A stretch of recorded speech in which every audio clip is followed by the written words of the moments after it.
Hello.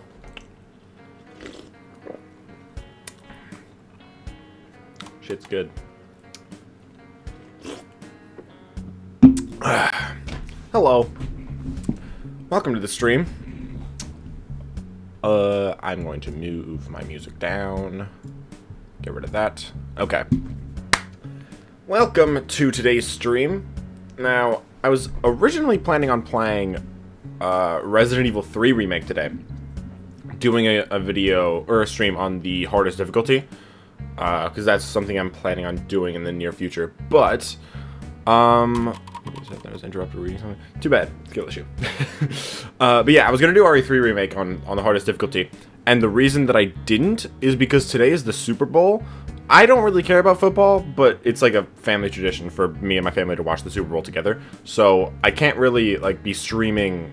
Okay, because Resident Evil 3 is like a decently long game, or it's not a long game, but it's long enough that I wouldn't be able to finish it in just the 6 hours, especially on the hardest difficulty, right? So I started streaming earlier, but I was like, I still probably won't be able to finish this.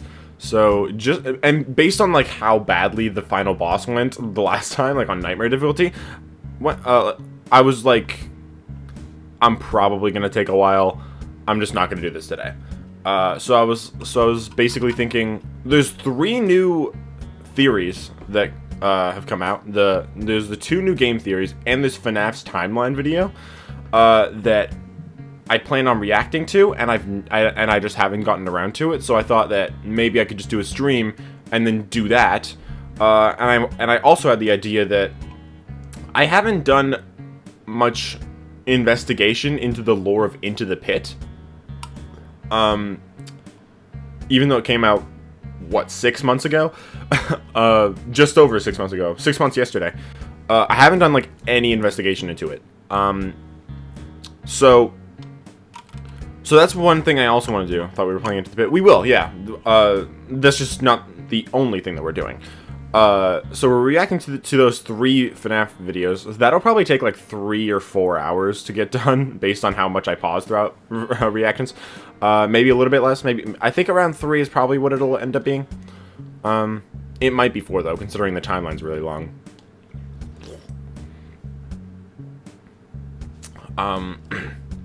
But yeah, so I'm gonna be streaming until 6 p.m. EST, about 5:30 to 6, around 5:30 to 6. So that's the next between 6 and 6.5 to 7 hours is about how long I'm gonna stream. So for the first like 4 hours, maybe I'm gonna be playing, or I'm gonna be reacting to those videos. Maybe not the first, because I think I'm gonna just like chill and chat for the next little bit before I actually do that. So I'll probably, by the time of like 3:30 p.m. EST, then I'm probably gonna finish all the reactions. And then after that, I'm probably not going. And then after that, I'm probably gonna play Into the Pit for like the last 3 hours or so. A little less, 2 to 3 hours. And, I don't think I'm gonna finish all of Into the Pit today.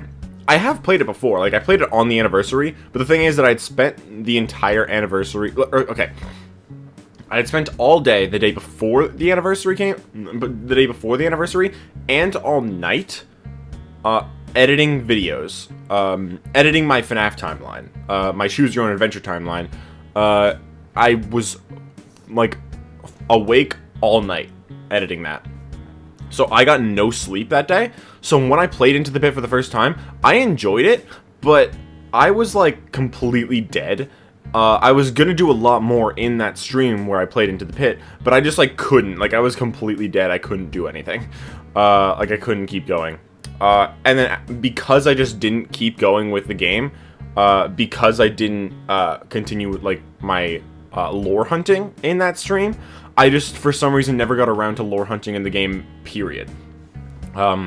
So what I want to do now is actually replay the game, on, I guess the other difficulty. I played I forgot which difficulty I played, but, I don't know if there's a difference, in terms of the lore that it gives you, but yeah, I want to play the game again, look around, look at all the lore, And also because the game's been out for a while now, a lot more people, like, the people that are watching the stream right now probably know a lot more about the lore than I do, so you guys can fill me in, like, on certain things. Tell me, like, if there's lore locked behind, like, certain puzzles or something, then you can also, like, tell me what to do, and I can get to that.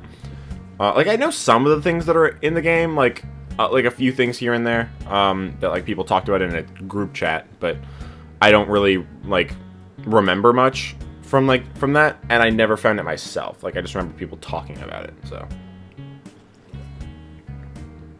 Nightmare mode. Is that the harder one? Is that the one that you, like, unlock after beating the game? Kind of like, well, Nightmare mode in RE3, or Inferno after Nightmare mode. Or Professional. Or Veteran. No, Veteran is the main one. Yeah, Professional. Okay. But yeah, I just want to sit and chat for a little bit. Not necessarily about FNaF lore, just, relax for a little bit before I actually get to the reactions. Although what I will do, I will open up those reactions, because I didn't do that yet. Wait, I can just do that. Okay, cool. Open YouTube twice. Game theory videos. Open link in new tab, and then open this video. Okay, there's ads. And then I want the FNaF video. Okay. The hardest where you only have one life, then you restart the whole thing. It unlocks a secret ending. Okay. How many endings did I get? I think I got, like, I think I just got the 2. I think I got the one where Oswald was, like, turned into Spring Bonnie or something. I don't remember exactly what it was. I feel you in alright, but anyway, you need to look at the party room in Jeff's Pizza because someone said the room is still boarded up. Basically, Springtrap is still in the room, so into the bed is before 3. Okay, you want to see if that's true? Alright, sure. What are your thoughts on Eleanor as a character? She's alright. I mean, I feel like she could have been done better. And honestly, like, I feel like it's a possibility that at some point, like, she might come back in the games. Like, depending on whether or not she actually died in the books. Well, she didn't die. She was, like, trapped in a memory or something. So, it's technically possible that she could, like, escape that and maybe come back. Like, Lally's game is, like, connects to Eleanor. It's weird, though, because Lally's game takes place, like, beyond the Pizzaplex era. And Eleanor died before the Pizzaplex era, or was trapped in the memory. But also, in the final epilogue, there's a memory that is literally Lally's game. So I'm wondering, like, how that timeline-wise connects. Have you seen anything about the interactive novels? You mean these ones? Yeah. I've read both of them. I did a video on this one way too late, and I'm so far very late on my video on this one. The difference is that I actually read this book, like, before it even came out, because I got it early at a bookstore. But the reason that I haven't done a video on this yet, and the reason that I've just been slacking on videos in general, is just because of is just because of school. Because I'm still in grade 12. I had exams, so I'm like, yeah. So yeah, I've just been unable to, like, find time, especially since I have a job now.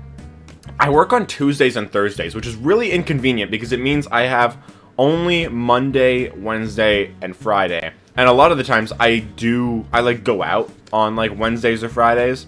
So I'm not able to do anything except on the weekends and Mondays, usually.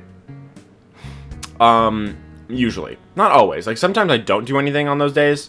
And I am able to work on stuff, but I also just get lazy because I went to school and I'm tired from the day, so. Also, sometimes my house is kind of loud, so it's, like, hard to do that. Hard to, like, record videos. Like, I'm doing videos on Popular Playtime Chapter 4. I recorded my first video, haven't played anything beyond that, beyond what's in that video. I still haven't played much of it. I've heard, like, people say that it's not as good as the other chapters, which is kind of sad, but I mean, so far I've enjoyed it. Like, I like chapter 2 and 3 better, but it still seems pretty cool. I'm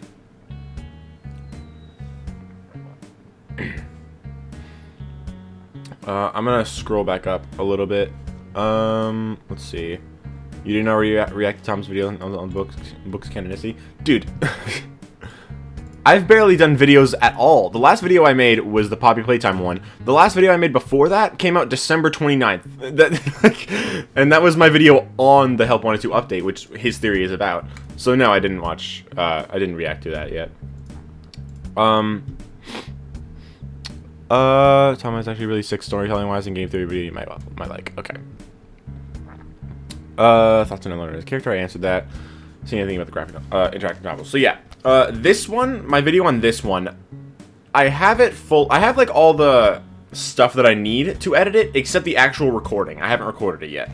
The thing is, because my house is really loud, sometimes it's hard to find time to record videos, especially when they're long. So this video will probably take me like an hour to record.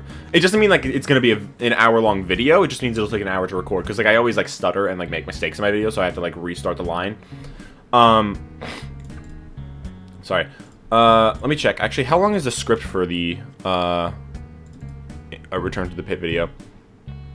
Return to the Pit video is 5 pages. So 5 pages usually ends up being like that usually ends up being like a between 15 and 20 minute video. So to record that, it'll probably take me like 40 minutes if I had to guess. So like longer videos, like it kind of takes me a little bit longer to record.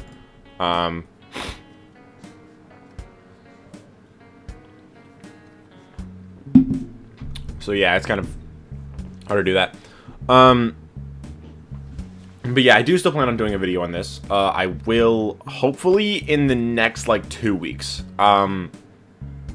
Hopefully. I should be able to get it done before that, but I'm also going to turn this video into streams, at least 3 of them, for each of the reactions.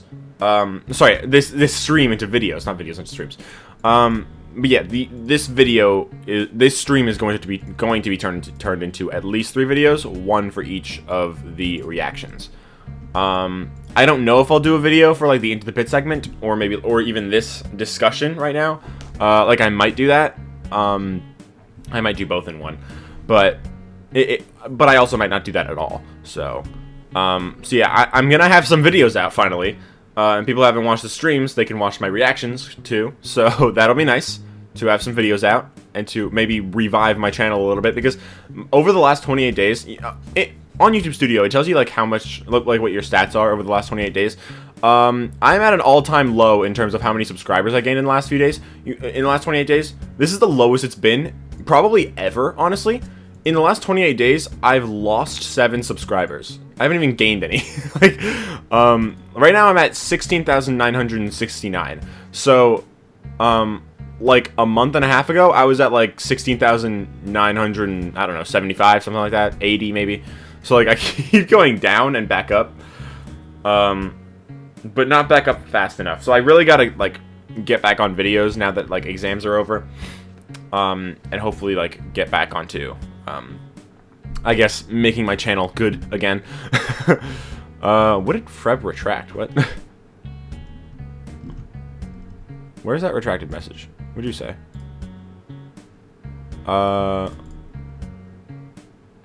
Gonna make a video on VIP. It's right above that. Okay, it's just not there. Okay. I don't know why you retracted that. Anyway, ignore what I said. It was a mistake. Okay. Find something to muffle your screams of anguish. Do I get my Lightning McQueen pillow that's over there? Like right. I always forget how this works. Right there, right where my thumb is. Do I get that Lightning McQueen pillow? Just like.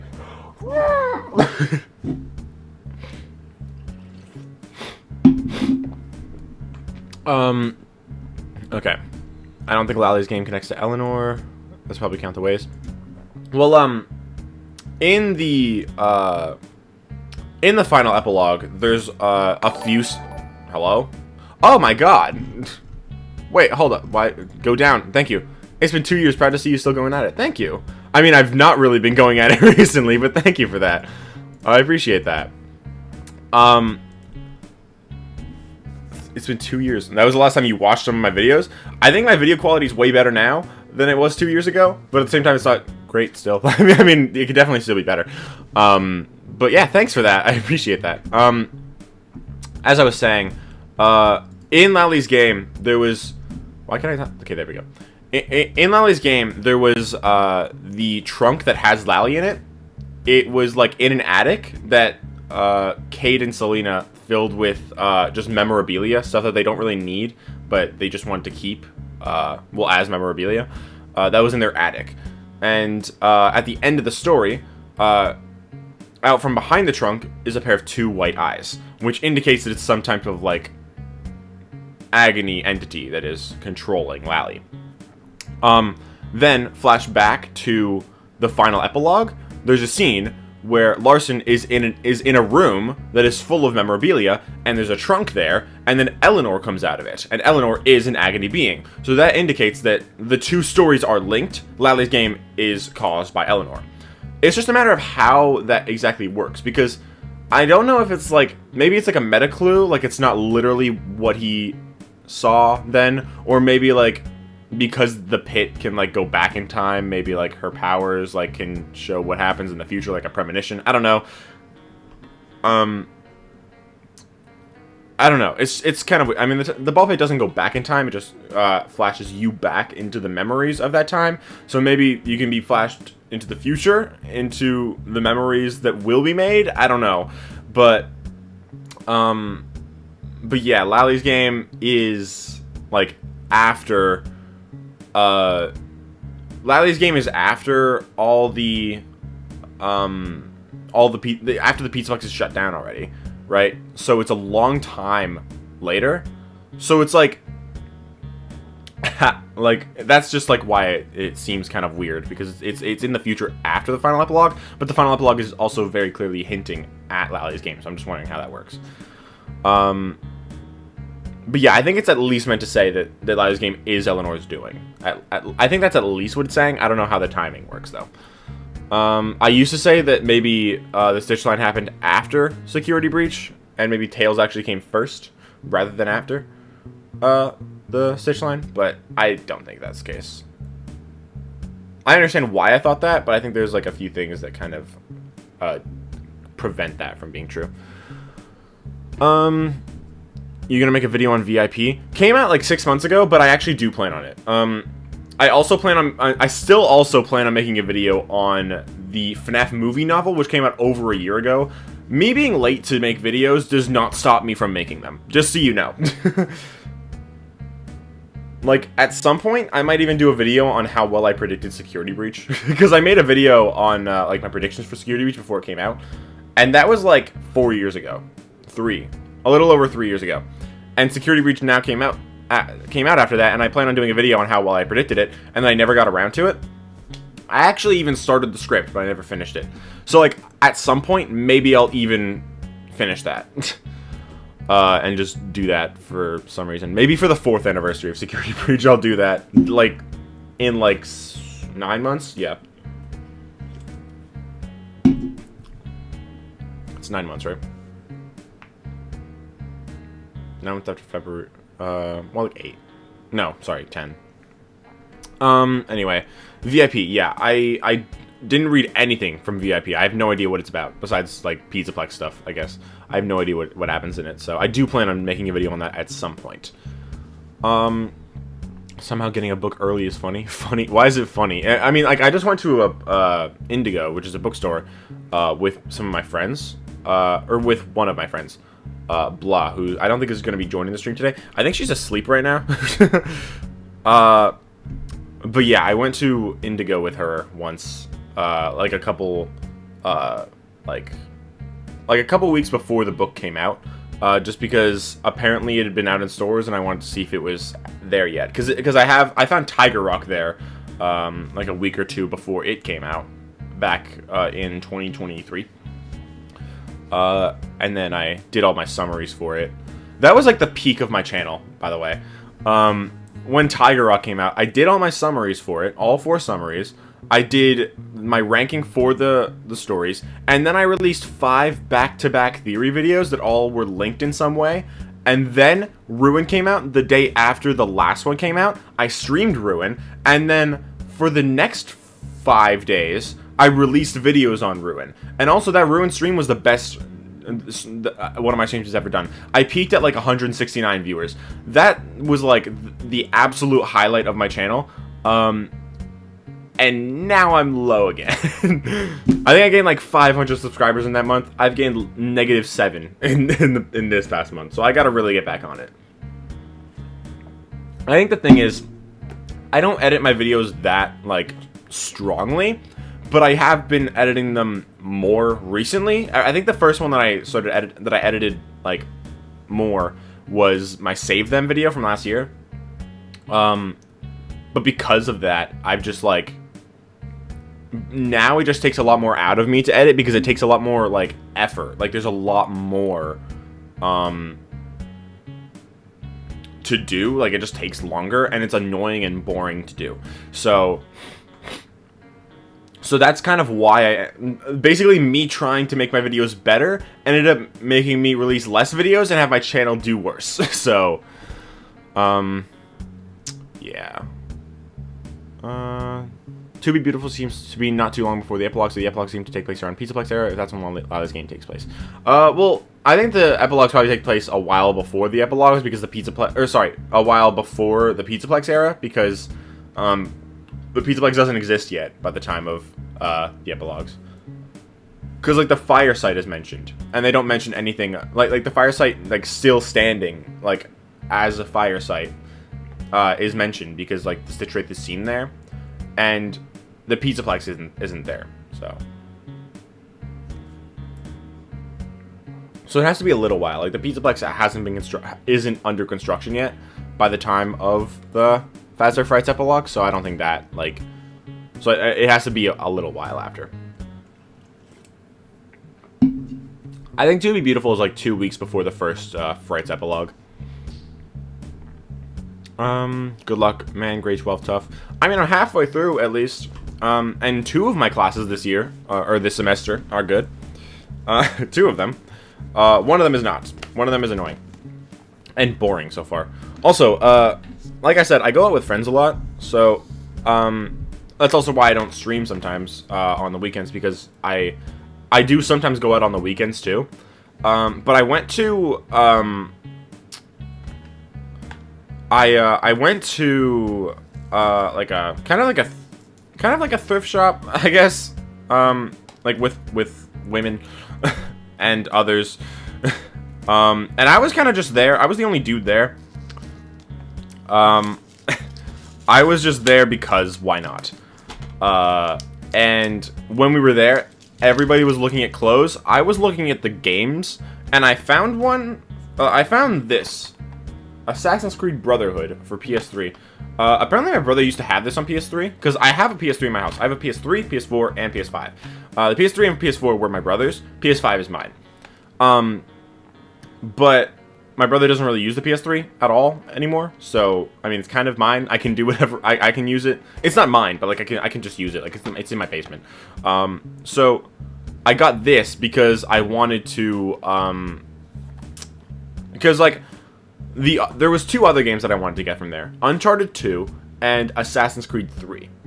First of all, I've never played an Assassin's Creed game. Second of all, I just saw this and I was like, hey, it would be kind of fun. Like, it's a PS3 game. I can't really get this anywhere else. So the fact that this was just there, I was like, it was $5. I was like, I might as well get it. I think it's a used copy, but the disc actually is not like scratched at all, which is good. Kind of hard to show on stream, but it's not scratched, like, at all. And look at all the reflections. You can see my posters. FNaF poster. FNaF poster. My Deadpool and Wolverine poster. FNaF poster. Mario movie poster. My chat. But yeah, can't really get this anywhere else, so I was like, might as well get it. Why not? It was only $5. So, yeah, I got this. I'm probably not going to do, like, videos on it or anything. I don't think I can do videos for PS3 because of HDCP. With PS5, you can. Like, you can turn it off so that you can still use a capture card with it. PS3 you can't, unless you have like an HDMI splitter, which I don't really want to get. So yeah.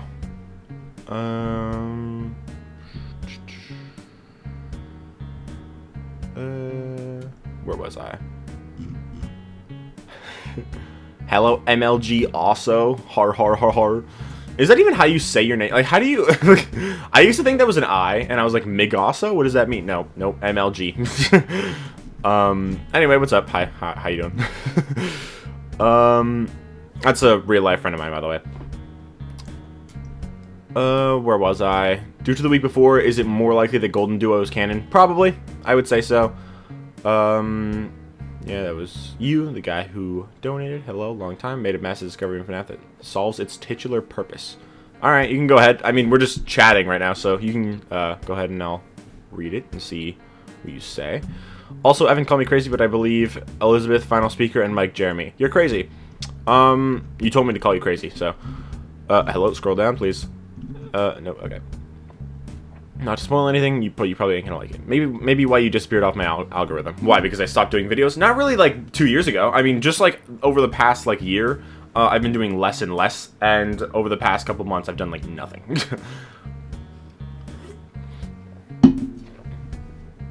I meant Frailty, not Lally's game. Lally's game is a whole different story.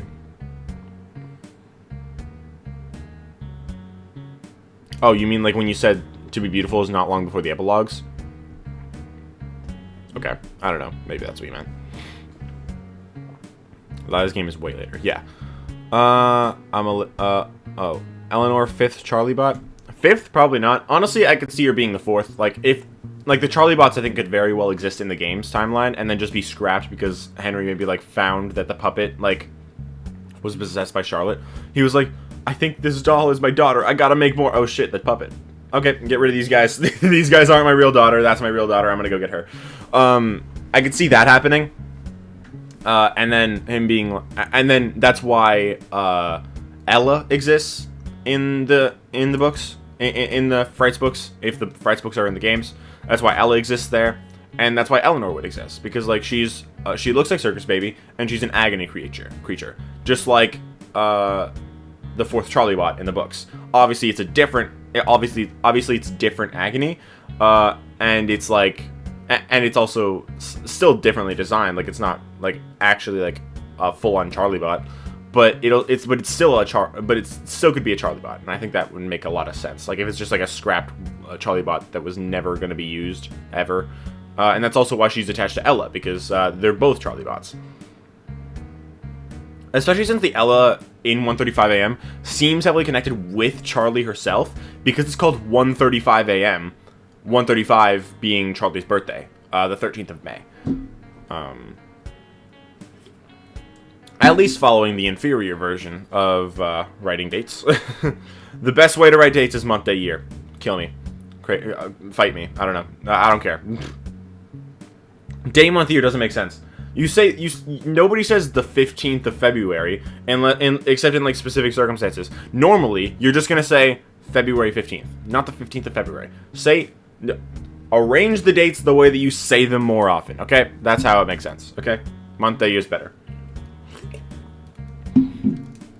Anyway, have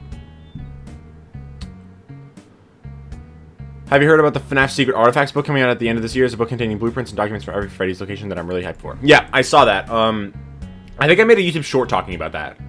That and the other books that were going to come out. Like, there was a few books announced recently, right? Hold up. Here's my... On September 2nd, 2025, we are getting Tales from the Pizza Box graphic novel. Tales graphic novel. Coming in March with the story, all of which I'm very into. Guide 2.0. Ultimate Guide 2.0, yeah, that's September 16th. Graphic novel 2 is September 2nd. Ultimate Guide is September 16th. And then October 7th, Five Nights at Freddy's Secret Artifacts, confidential evidence from the archives of Fazbear Entertainment. I think that's October 7th. Unless it was delayed. I think one of the books was delayed, but I don't remember which one. But yeah, this book looks pretty interesting. What was the description again? Mysterious things have happened in the world of Freddy Fazbear restaurants for decades. This collection of artifacts gathered from the shadows by the employees of Freddy Fazbear's Pizza. You know what's interesting? This is actually like the original plan for the Freddy Files, too. The original plan for the Freddy Files was that there would be, like, a person investigating everything in universe, and they're, like, compiling it into the Freddy Files. And then that idea, I think, was scrapped to just be, like, a simple guidebook. But, like, also, like, the hints of it are still in there.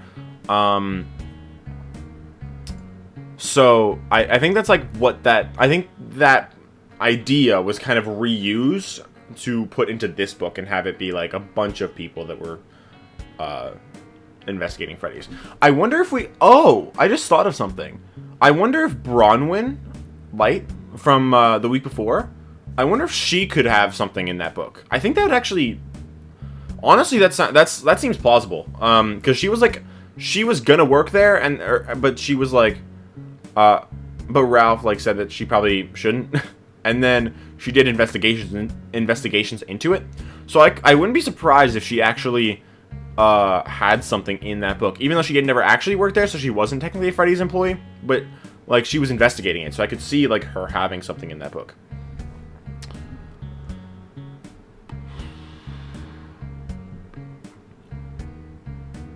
Let me know if you're ready to hear something hidden in Fazbear Frights. Sure, I know how Eleanor's powers work. Okay. Let me see. Anything else? Could have helped them with picking out clothes. Chose Lucky Games. Why would I help people pick out clothes?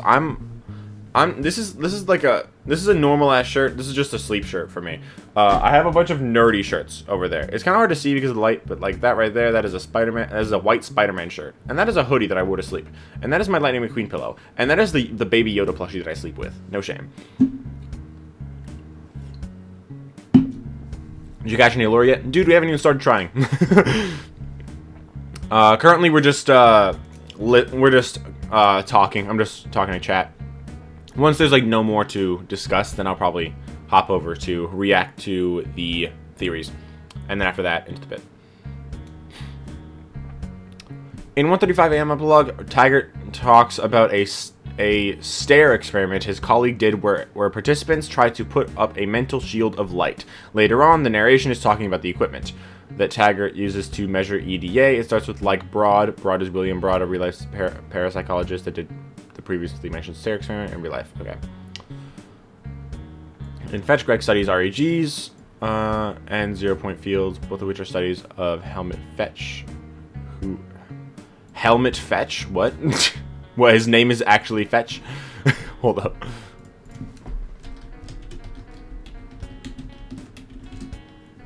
I don't think his name is Fetch. Are you just saying Helmet and Fetch is like... Are you continuing the sentence? Oh, the studies of Helmet Fetch... Nope, that doesn't make sense. Okay. I don't think Helmet Fetch is the real name. Helmet Schmidt. Okay. Who worked with William Broad. Okay. FNaF 4 is recreated, ironically named Calm Experiment by Marilyn Schlitz. Also a real-life parapsychologist that worked with William Broad. Okay. Taggart is based on Lynn McTaggart, who is a... I got the moves like McTaggart. Anyway, who is a real-life parapsychologist that did the ice crystal experiment called the Intention Experiment in real life. They all work together in what's called the Mind Science Society, which all did experiments around the bowl, a real-life energy vortex in Utah, which has a hurricane outside of it. They tried to achieve Didophobia also created the gameplay, the gateway process. Okay, where are you going with this? I don't understand. I'll continue reading while I'm guessing still typing. Call me crazy, but the ball pit is actually an interest in the flip side from FNaF World. I could see that. I'm not exactly sure though, because it's more so memories, and I feel like the flip side is like kind of, I don't know, it could be actually, maybe. I just don't think that the ball pit would have existed, or at least had all the paranormal stuff happening in it when when FNaF World took place. Although the line of something terrible happened may mean like maybe it is after the MCI. It's like Charlotte is like, okay, I'll put you back together, and then sees the MCI happen, and she's just like, oh shit, I gotta make sure you don't possess an animatronic, and then he does.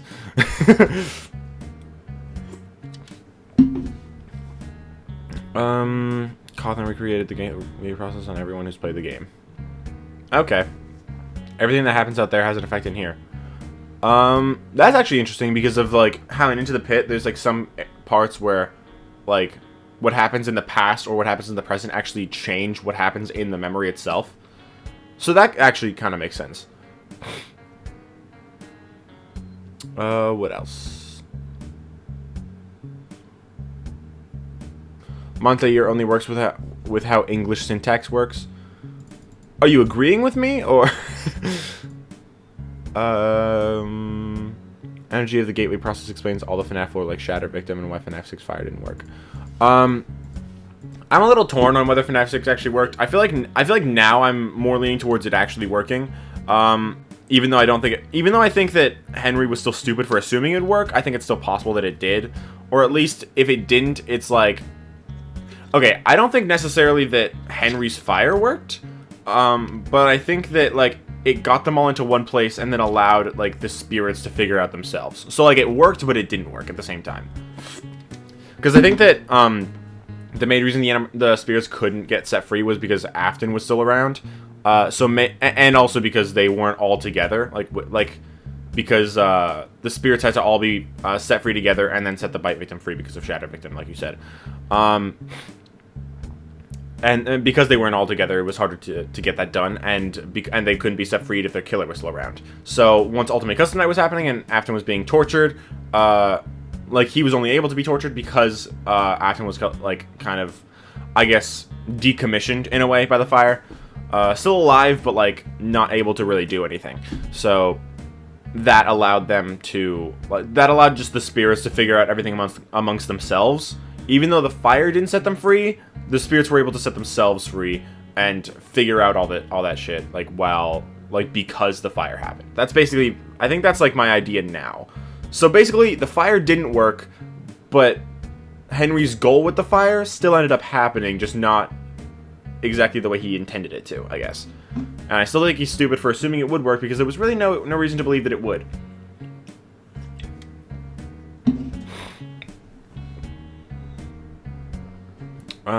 Law of conservation of energy. Energy cannot be created or destroyed, only converted. Yeah. It burned the galvanization off the metal. They went into an EMF. How much stuff do you gotta say? Damn.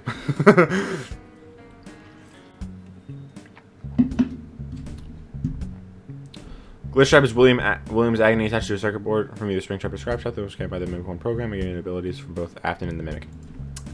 I disagree. I do not think Afton is involved at all. I think that, like his actual, like, agony or spirit, I don't think it's involved at all. What I think is just, what I think is actually kind of basically just said to be the case.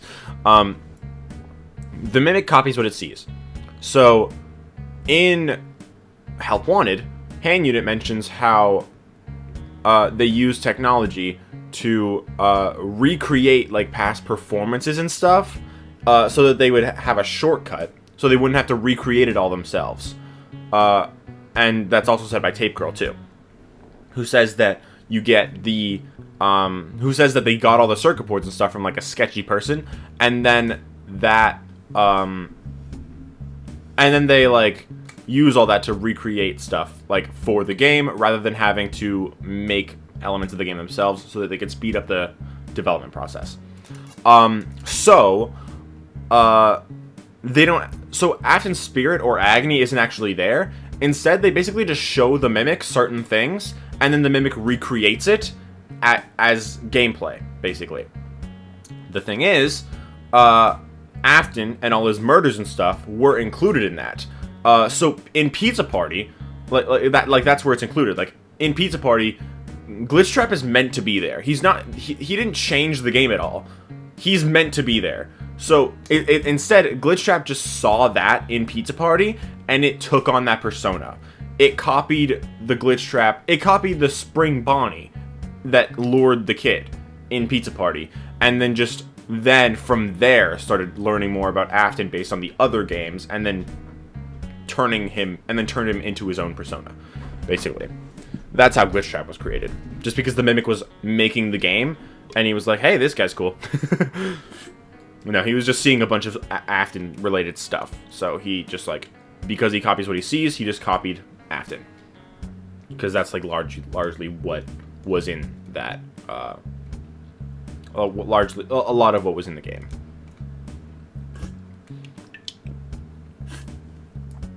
I think Glitchtrap is both the Mimic and Agony, not necessarily Williams, maybe a piece of Ellen or somehow. I mean, I think the Mimic is just, like, Edwin's Rage, and probably, actually, no, just Edwin's Rage. I think that's the only thing that's, like, imbued into him. I think besides that, it's literally just, his code. Because I think if it's not just his code, what's the point of his code, you know? Like, if it's Agony, why couldn't they just have it be Agony in the first place? Didn't Special Delivery say they had a corrupted microchip? What, like the animatronics? I mean, they're all kind of using the Mimic 1 program, because they all, not only are they all copying, like, what the original animatronics would do, and, like, how they would talk, or whatever, all that stuff. Like, the animatronics are all, like, replicas. They're not, like, the original animatronics. And the Mimic program is making them mimic those original animatronics. So yeah, the Mimic is corrupted. Like, it's a corrupted file. It's a corrupted program. Because it's, like, you know, insane. It's doing shit that they're not supposed to. Another one, Fazbear Entertainment scanned from the FNaF 6 wreckage.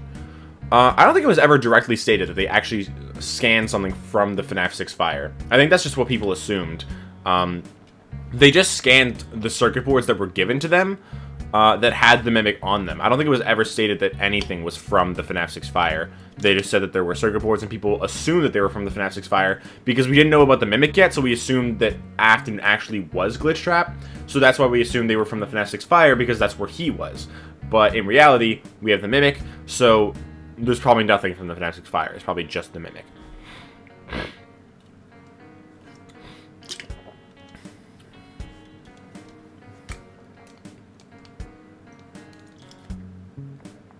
Assumed and heavily implied? Not really.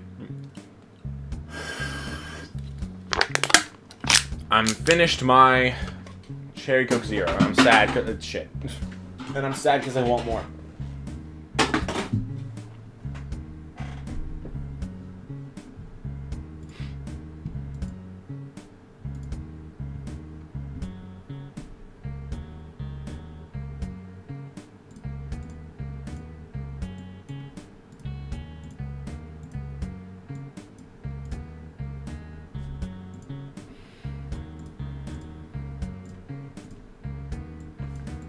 Oh yeah, I keep forgetting. Secret of the Mimic is coming out this year.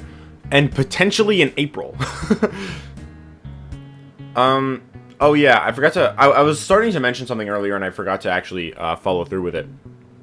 If the Mimic thought William was badass, why did he willingly drop the persona? I mean, he didn't.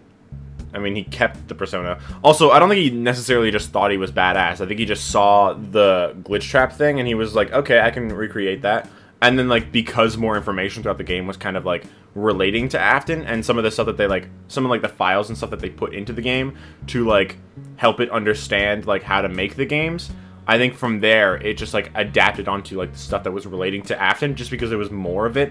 But, like, it's not like that's the only thing that he replicated. Like, there's also stuff, like, on the Mimic's design, like, the claws, that are, like, more akin to, like, the Nightmare animatronics. So it seems like he probably did replicate more than just Afton. It's just that Afton was the most prominent thing that was there. You know what I mean? He was just the most prominent part of the game. So he was the most prominent thing there for the Mimic to mimic. And Glitchtrap is just the Mimic Endo, and that's why he was Burn Trap at one point. Well, yeah, I think so, too. I think Vanny scanned Glitchtrap into him. Because I think there's, like, multiple different Mimic programs, and I don't think it's, like... I think it's, like, after a certain, amount of time, they have, like, a hive mind because of Glitchtrap, but I think until Glitchtrap is introduced into them, he's not, like... Until Glitchtrap is introduced, into the animatronic, I don't think they have, like, a hive mind, I think, but once they do, I think they do, because, like, Glitchtrap in general does, seemingly. Hi, Blah. What's up? You're awake.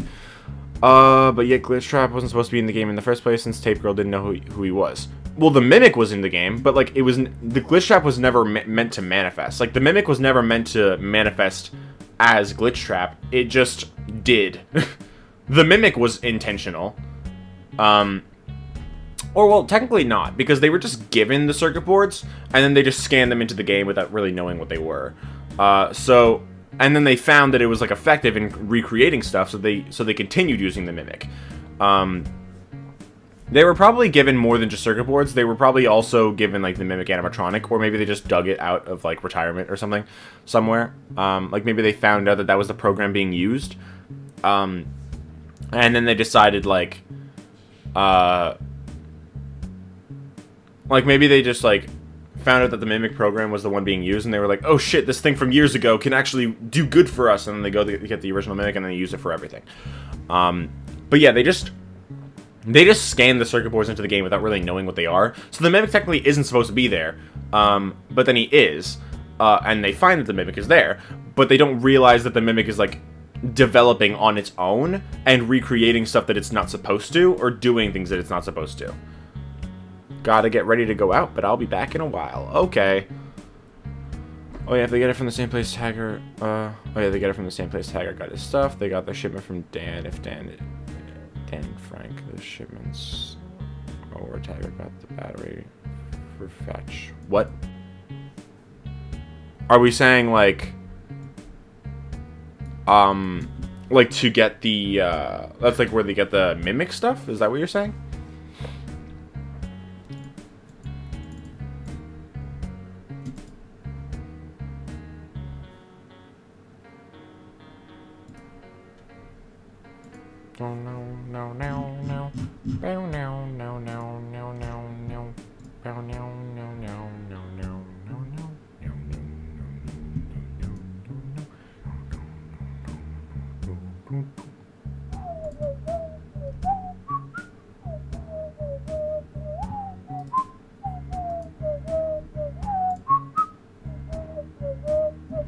System glitch by Steve Wilson. It's corrupted by microchips scanning to the program. They get the corrupted microchips from my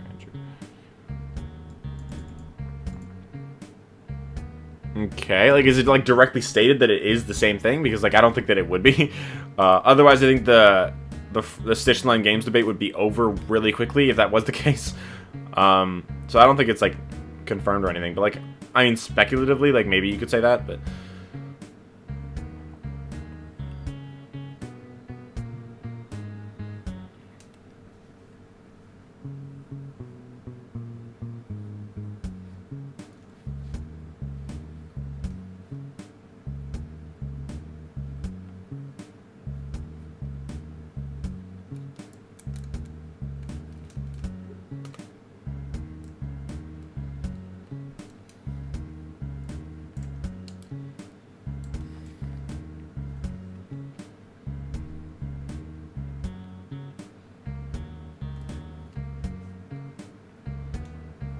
Hello.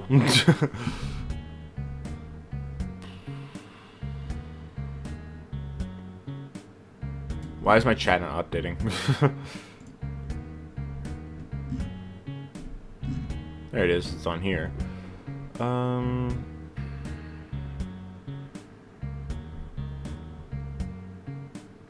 Thoughts on Sonic 3? Haven't seen it yet. My brother said I think my brother watched it and he said it was good. I do want to watch it at some point. I haven't watched Knuckles yet, though. Gotta get ready. Have a fun stream, people. Alright, have fun. Okay. So. Do we want to get to the reacting now? Oh, yeah. I forgot to say what I was going to say. I've been thinking recently that I kind of want to move my PC to my basement. Because... my PC right now is in my room. I'm in my room right now. And my parents' room is right next to my room. And a lot of the times, I'm not able to record videos because I don't have time at night to do that. Because my parents go to bed around like 9:30 to 10. Oh my god, sorry for being annoying. I'm overly excited. You're not annoying, but you kind of scared me. Thank you for that. I appreciate that. Thanks. But yeah, My parents go to bed at like 9:30 to 10, so like I'm not really able to record videos at that time, like from that time and beyond. So I've been thinking of maybe moving my PC to the basement so that like I'm farther away and I can be like as loud as I want in the middle of the night, and that way I can record videos and even stream in the middle of the night if I wanted to. I probably wouldn't do that unless it's like a new FNaF release or something and I had work the day that it came out. Like if Secret of the Mimic comes out, okay, hold up, isn't it rumored that it's like April 6th or something? What's the rumored date for Secret of the Mimic? I think it's April 6th, right? Hold on. April 6th is a Sunday. Okay. Will you have an equally good connection in the basement? And won't it be creepy? I'll probably have a good connection and won't it be creepy in the dark basement. I have lights. Also, I don't even run up the stairs when I turn off the lights. I just walk. Even in the middle of the night. I'm fine.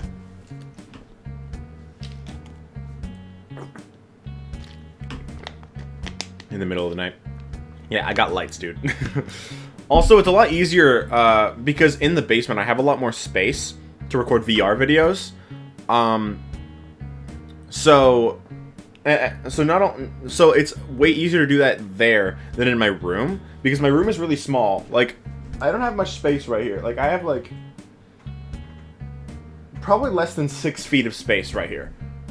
Maybe about 6 feet. I would lie on the floor right now to see because I'm 6 feet tall, but I wouldn't do that. But yeah, I don't have much space in my room. Way easier to record VR videos in the basement. And my capture card, it's attached to my PC. Like, it's inside my PC, and obviously, like, if you don't use a capture card connected to your PC, then like, what is the point of it? Like, it doesn't really, like, it doesn't capture to anything. So you can't like record the videos. So like as I'm playing on VR, it's way easier to use my capture card, but I can't do that if I'm in the basement because my PC's not down there. So if I do move my PC down to the basement, it makes that a lot more convenient.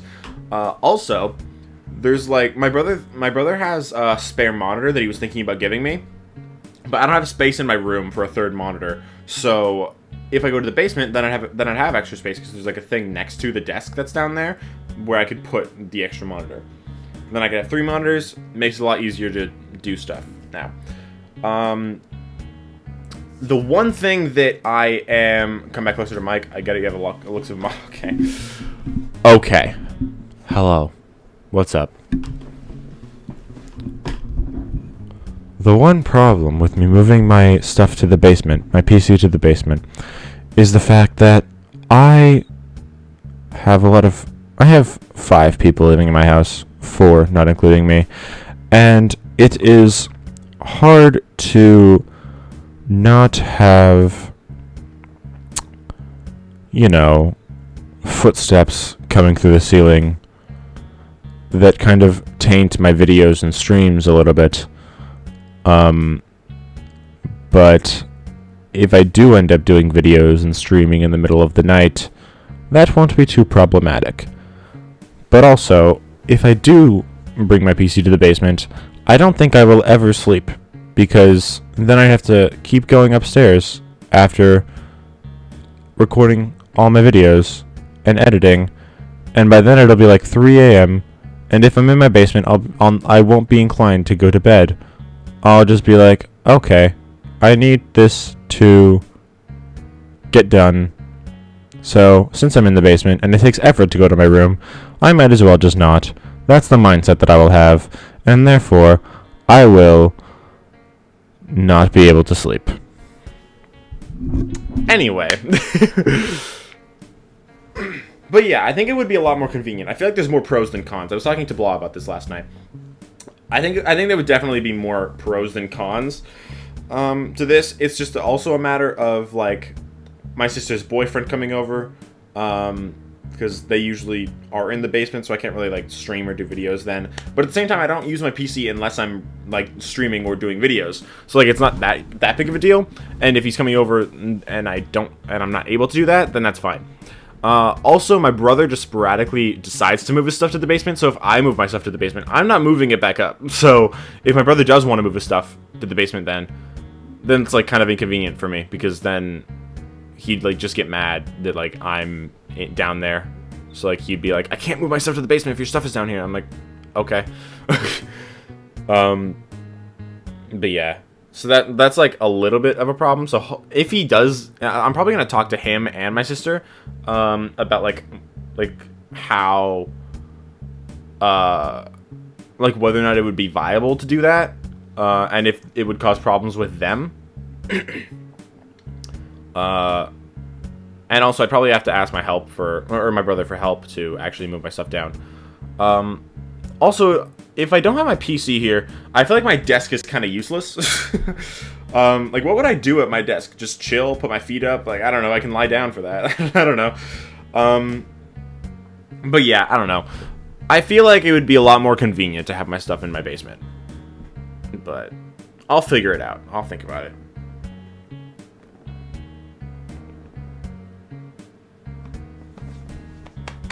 Gookie, a long forgotten word. When was that? RE3? I think I was streaming at the time. I think it was RE3 when that Gookie thing happened. Fancy basement and has help. Sheesh. My basement's not really fancy. It's just kind of like open. Like there's not very many rooms down there. It's just like a big open room for the most part.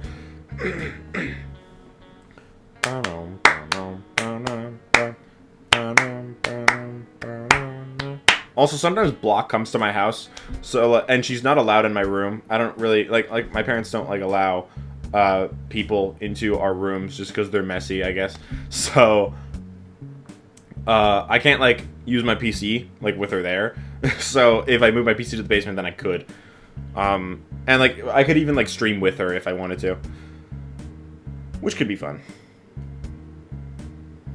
Wasn't it OGRE1? I might be misleading myself, but I thought you were fighting the worm at the time. Could be a different moment. Well, yeah, it was the worm. It was the Gravedigger from RE3. It wasn't the snake. The snake is in RE1.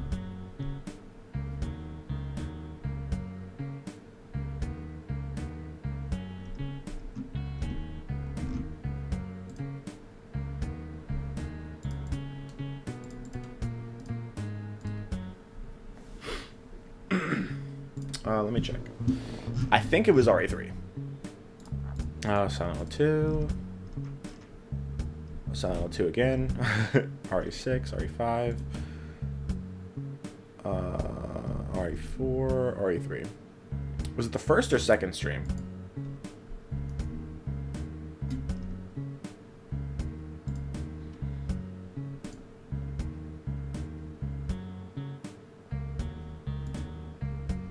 Get a medium two-top and handcraft. Add. Let's actually see. Maybe I can just go ahead in the stream, and then I just see Gookie in chat, because it was like every other message. Oh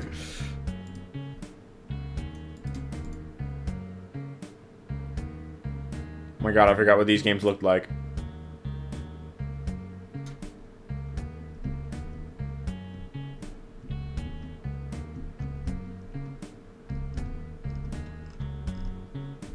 Where's Gookie?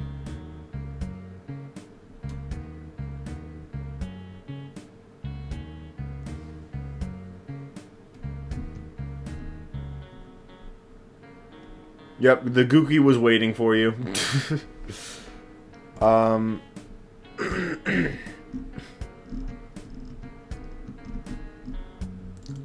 I think it was when I was fighting the worm the second time, the second Gravedigger boss fight.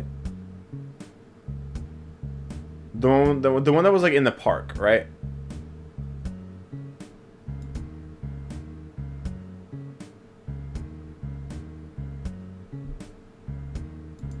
Yeah, I think it was like right after this.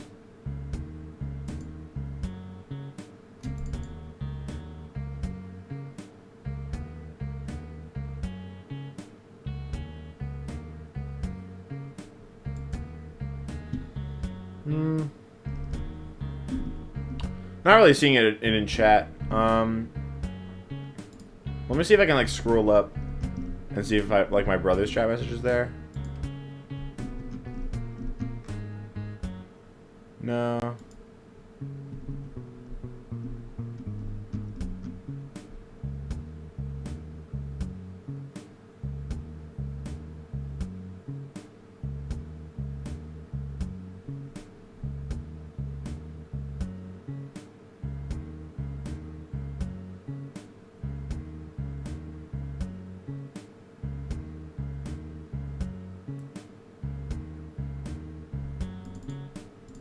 Okay.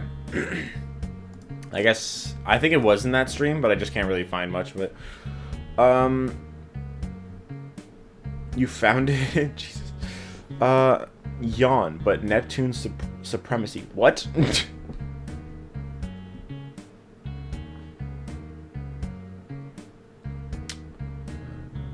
Imagine if Secret of the Mimic was a line book on top of a desk that says Fazbear Frights #1 Into the Pit.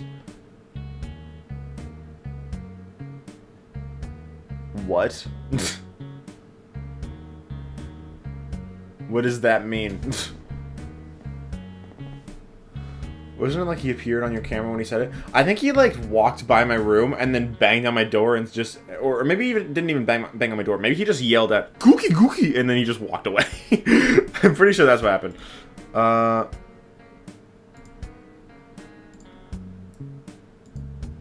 Let me see.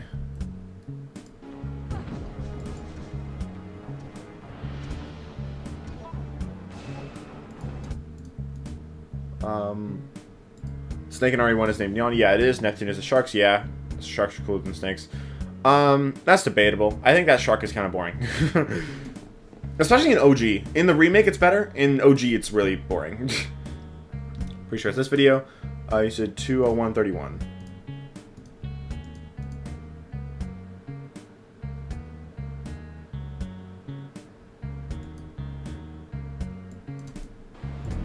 Yeah, the bosses in this game are very hard. The Nemesis one is hard but good. This one is hard but not good. Yo, chat, gookie gookie. Okay, I think it was the first stream then that he said it. The first stream on the game. February 26th. Like he just randomly said in chat, gookie gookie. Hey chat, gookie gookie. They did rob it. Speaks.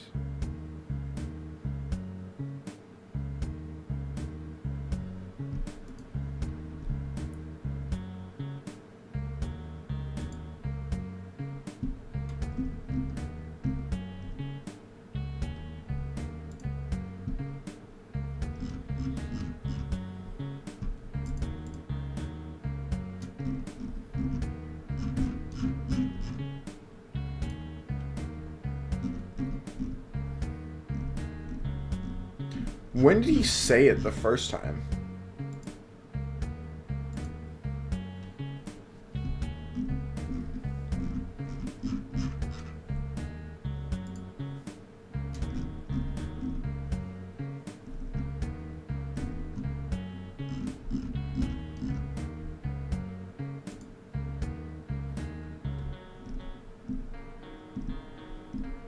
I have no idea when he said it the first time.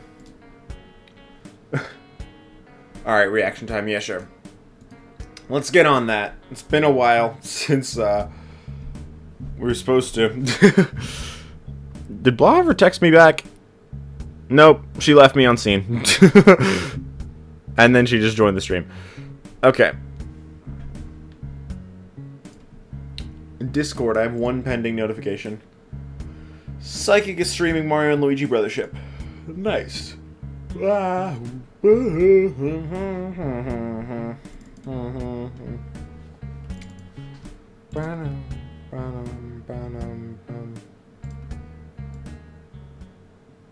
Okay. Let's pause it. Put the volume back up. But close it. Okay. Before we do this, I'm going to take a quick break and go to the washroom.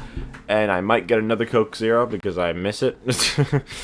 I'm out of it, and I'm thirsty. So, and I don't want my water. My water tastes like ass because the Kirkland water was like rebranded or whatever, and it doesn't taste good anymore. Still water. Doesn't taste like shit, but it's not as good as it used to be. Anyway, I'll be right back.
Did you just say anyone remember Skylanders?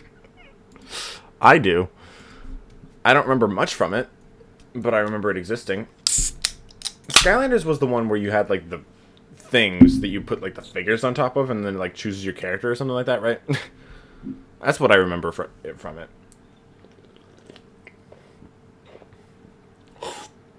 I don't remember much from it, but I remember it existing and I remember liking it. I don't even remember what it was about. So this is going to be turned into video, so do I want to keep it, like, in this format, or do I want to do it, like, this format? Or this format? Do I want to do it like this? Or do I want to do it like this, because I'm still streaming? I think this, just because it's a stream.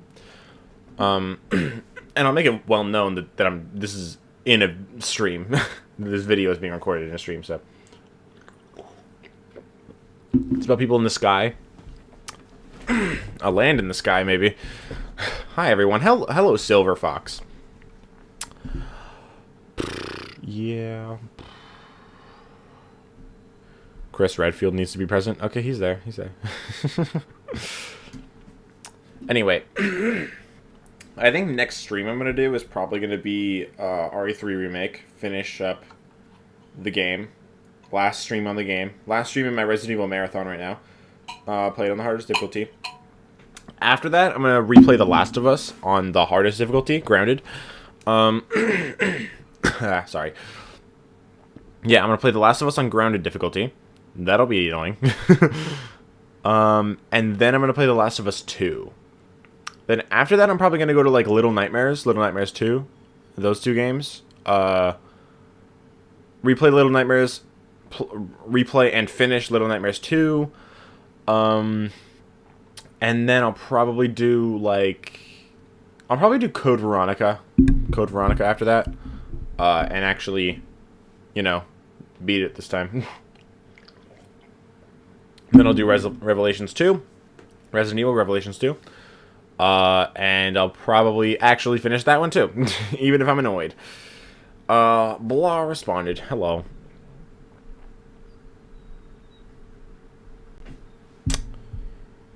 Speaking of Blah, I'm finally getting her to actually watch Invincible. We've watched the first 4 episodes. No, 4.5. We've watched the first half of the fifth episode. Invincible is peak. I have the first comic. I'm gonna try to find, like, where we're at right now, actually.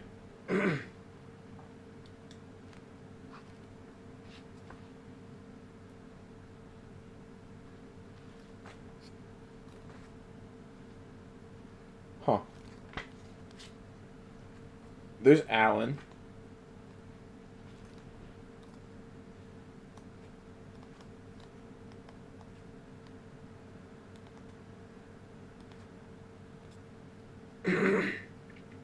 Huh.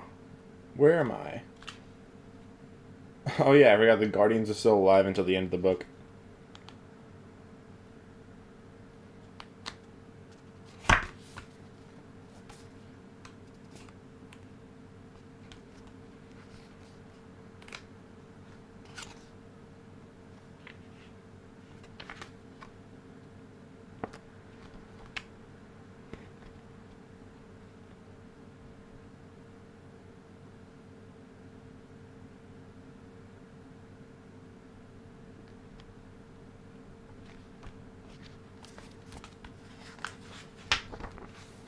Damn, that was like a really quick action sequence.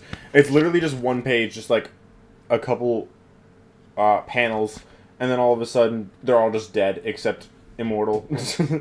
You coward! Show yourself! You may have caught the others by surprise, but I won't be so easy. You can't hide from me.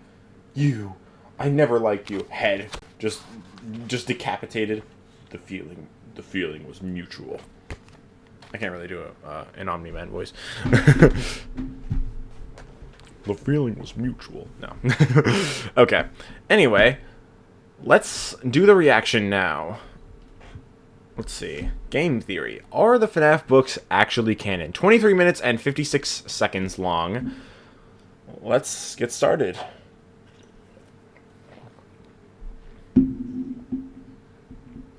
Trumpet blast? What? Trumpet blast. I have no idea what you're talking about. Anyway, video. What if the FNaF books were canon? It's a question What that's if? torn What do you the mean, fan what base if? apart for years, and now we've had an update to Help Wanted 2 that seems to be telling us the answer is yes. But what would that change? What theories would this ruin? And what does it mean we can expect from Secret of the Mimic this year? Today, we're going to find out. Hello, Game Internet! Theory. Welcome to Game Theory, the show that's always looking at FNaF from a new perspective. You may remember that last time I was getting a little frustrated with Scott and his lack of clarity in this franchise. It is fun to be able to solve these small loose threads, but we're still unable I remember to use that. those to figure out the bigger mysteries. What's the deal with Gregory? What happened to Cassie? Are the books canon? Well, it appears Scott was listening, and now he's not messing around, because we just got ourselves a couple of new pieces of information to answer the biggest question in the franchise's recent history. Are the books canon? Recently, friend of the channel Dorco Canon is did a in the charity games, live I assume stream, you mean. and as per usual, he got special access to some unreleased gameplay and teasers. One was a new version of 5 Laps at Freddy's, the weird Yes, spin-off and there was kart racer thing, and the while playing, banner, a new right? billboard Yeah. was discovered. It was advertising a company called Yeah. Murray Co. and their brand new robotic vacuum cleaner. In the story The Mimic from Tales from the Pizzaplex, we have a character called Edwin Murray who builds a robotic vacuum cleaner. He later goes on to be bought by Fazbear Entertainment and builds the Mimic, the big bad that we saw at the end of Ruin. We also got a very course, short yes. teaser for a Help Wanted 2 update where we get to see the Mimic's costume model up close. But the important detail was actually in the very corner of the screen, a white tiger plushie with different coloured eyes. In that same story, The Mimic, Edwin's son David has a white tiger plushie, and after he dies, the Mimic begins carrying it around. In later stories like Tiger Rock and Storyteller, the Mimic is heavily associated with a white tiger animatronic with 2 different coloured eyes. Yep. A couple of days after all of this, the update came out, and it became even more clear that this was all to do with the Mimic. The tiger plushie was unlocked by using the code 1979, the date we found in the Secret of the Mimic trailer, and roughly around the time Edwin created the Mimic in the books. We get to see the toy factory. Wait for it. Wait for it. Just so that it's easier for me in editing, I'm just gonna like leave this muted and then just like not say anything so that I know that something's wrong. So that I know that I need to cut this part out because I cut out the ads.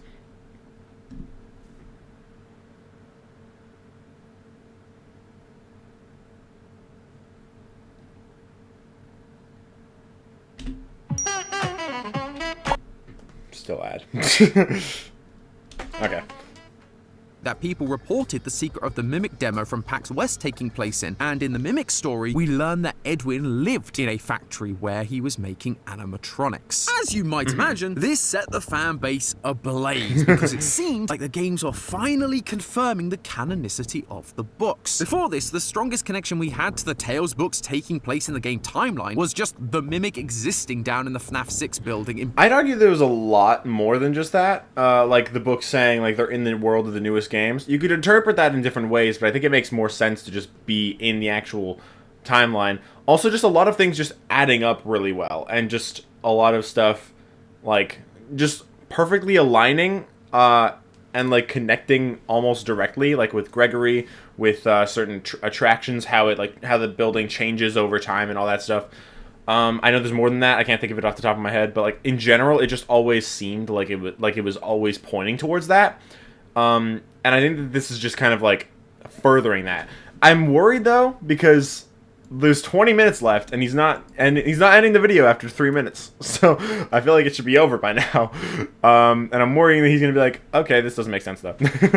both I guess the we'll see. epilogues of Tales and the ending of Ruin. But now, with Edwin's company existing and a white tiger character who we've only ever seen in the books at this point, it feels like more than ever we are being shown that the games and the books may coexist in the same universe. Yep. But if that's the case, what does that change? We've been theorizing about this franchise for Not a much, 'cause I long always thought time that was now, the and case. we've never really considered the books to be canon to the game timeline. I have. So, if the books are now being shown as canon, I wondered what dominoes begin to fall. Which of those theories get debunked? What parts of the story would we have a new perspective on? And what could that mean for future releases? Better grab your Vanny masks once again, theorists. I'm wondering if he's gonna try to, like, because we've disprove gotta take a it look at or FNaF just in accept a it. whole new way and That's ask true. the Just, like, question: believe what that it will- if the that is true. books were canon? Let's start with the series of books that are most tied to this modern era of FNaF: Tales from the Pizzaplex. In case you don't know, this is a series of 8 Is he gonna books, go over to each Stitchline containing games 3 too? short stories and an epilogue, with all the epilogues combining into one continuous story across all 8 books. That gives us 25 full stories, all of which take place in a world where Freddy Fazbear's exists. Most commonly, it's some version of the Pizzaplex. You may have Yes. seen the term Tales games thrown around when talking about whether the books are canon to the games. Well, Yeah. this is where that comes from. Tales games boils down to these 25 Tales stories being completely one-to-one canon to the games. Yep. Fortunately, you don't need to know all 25 stories inside and out in order to get to grips with how Tales would change the game's lore. There are a few stories that make small changes, but mostly it's just to provide clarity on parts of the story we weren't sure about. Stories like Help Wanted, where we learn about Steve Snodgrass, a game Yeah. developer who made the original 4 FNaF games for Fazbear Entertainment. Though we find out he's making them based purely on the rumors surrounding the business and his own memories. Plus, his mind is being affected by this little high-pitched noise, distorting the reality around him, and it's all coming from one little disc. If the books are canon, then this story would not only confirm the canon existence of sound illusion discs, everyone's favorite FNaF gadget, but it would also 100% confirm that canonically, the first 3 to 4 games are in-universe games. Now, we have I like that he says 3 to 4 because I don't know if this is why, but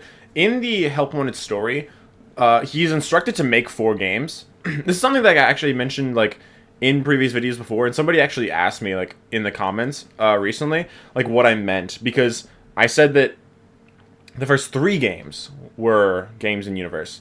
First of all, I'm not sure that the games that we play are actually the games that exist in the universe. I honestly don't think that they are. That's a whole other can of worms. I'm not going to open that right now. But in the story Help Wanted, Steve has to make those 4 games, and he's given the inspiration. But the night that he finishes the 3rd game, that is when he dies. So he never has time to make the 4th game at all, meaning that the 4th game was never made. And that means that either somebody else made it, or it just never existed in the first place. So yeah. known important about to this know. idea since the Help Wanted game. Fazbear Entertainment hired the game developer.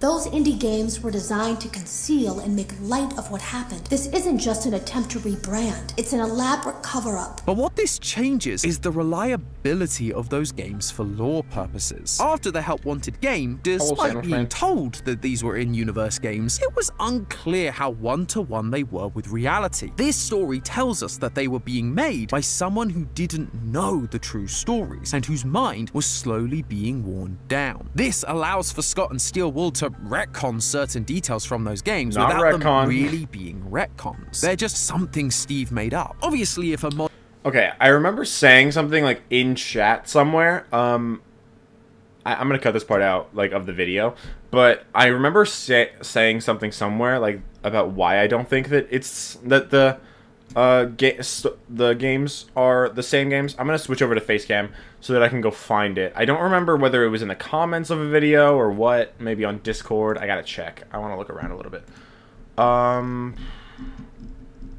Something I replied to.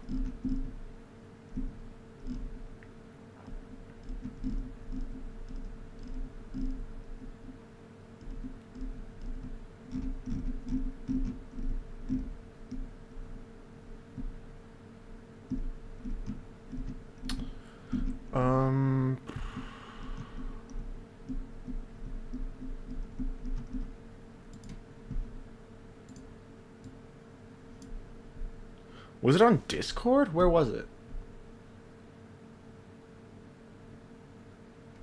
Because I don't remember what the evidence was that I used.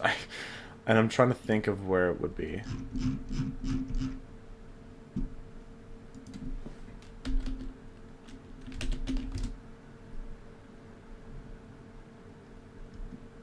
What's up? Hey Century, what's up? How's it going? I'm trying to find something that I said once, because we're reacting to game theory right now, and I'm trying to figure out where, because I said something at some point to disprove the games that Steve makes being the games that we play, and I just don't remember what my evidence was for it, because like I believe that strongly that it's not that they're not the games that we play. I just don't remember exactly which, like, where I said that.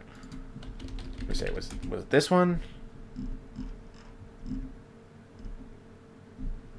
No. Where was it?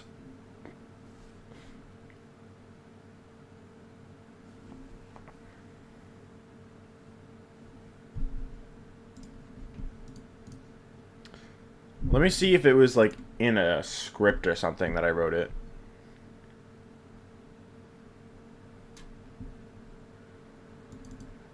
FNaF would all be solved if Chris Redfield was the protagonist instead of Mike.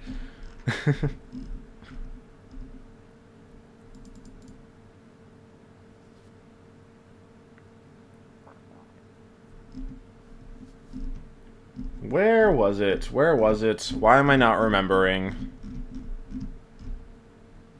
Okay, it was something to do with, like, him not, like, doing research or something, or him, like, getting, or, like, those games getting certain things right that he could never get right, or something like that. Oh, I remember what it was. I remember what it was. Okay, I'm gonna go back to the video now so I can do this for the reaction. So in the week before, which takes place a week before FNaF 1, we actually get, like, that's, like, the actual story. Like, it's not, like, an in-universe book or just a tie-in to the game. Like, it's an actual in-universe event. The week before is canon to the actual timeline. But in that book, we get the phone calls from Phone Guy. Like, the phone calls that that Ralph records for FNaF 1, and they're one-to-one. We get the exact messages. And even if Steve was to do research, there's no way that he could get those exact phone calls. And so the fact that they're in the games means that those games are the actual events, and they're not the same things that Steve makes. Because how could Steve get those things right when there's such insignificant things that there's no way for him to know about? Like the FNaF 2 phone call, the FNaF 1 phone calls. That stuff, there's no way for him to know about that. So that kind of disproves the idea that the FNaF 1, 2, and 3 are the games that he makes. It makes more sense if he just made something else, and then Fazbear Entertainment made the first 3 games just in, just like in the actual VR game. Now, it's easier for them to know because they have the old phone call, the old phones. They have the ability to go back and listen to those old messages. Steve doesn't, because he was just told to make the games. And even if he did research, there's no way he could have just found that, because he didn't contact Fazbear Entertainment and be like, "Hey, do you have phone calls that I could find like there was that I could use for this game?" No, like he didn't do that. Like we saw the story, like he never did that in the story, and it would have mentioned if he did, like off camera, but he didn't. So the fact that those phone calls are one-to-one means that the games can't be the ones that he made, because there's no way for him to know about it. So yeah.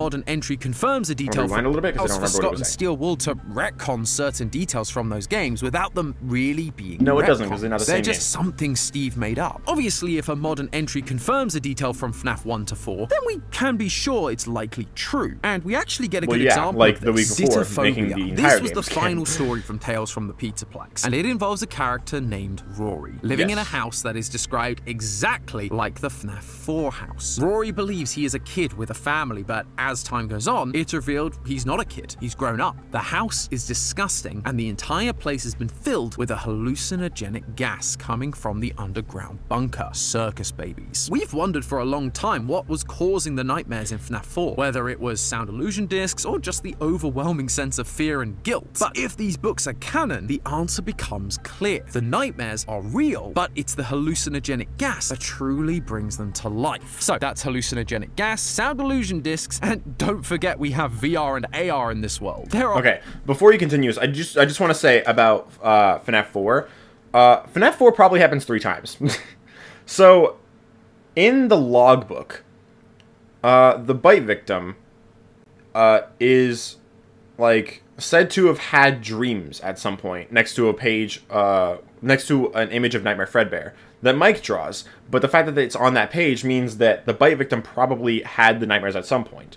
However, it's said as dreams, meaning he probably had them while in his coma as actual dreams. But, also, how would he have had those dreams if it weren't for him actually being in the experiments at some point too? Which would also make sense because in Midnight Motorist, if the runaway is the bite victim, which I believe it is, but a lot of people think it's Mike, but just saying, if we were to say that it is the bite victim, then him saying he will be sorry when he gets back indicates that he's going to punish him in some way. And if William is experimenting with the fear gas, it would make sense if his punishment was to put him into those experiences. And that would also explain one of the reasons why he would be so afraid of the animatronics, because he is, just because he saw the nightmares, right? So it makes sense that he went through the experiments, and then he had nightmares about them while in his coma. And then we have the actual gameplay of FNAF 4, which is neither of those, because we play as Mike in that. So that's the 3rd time. And that is probably Mike being forced into the nightmares by the bite victim.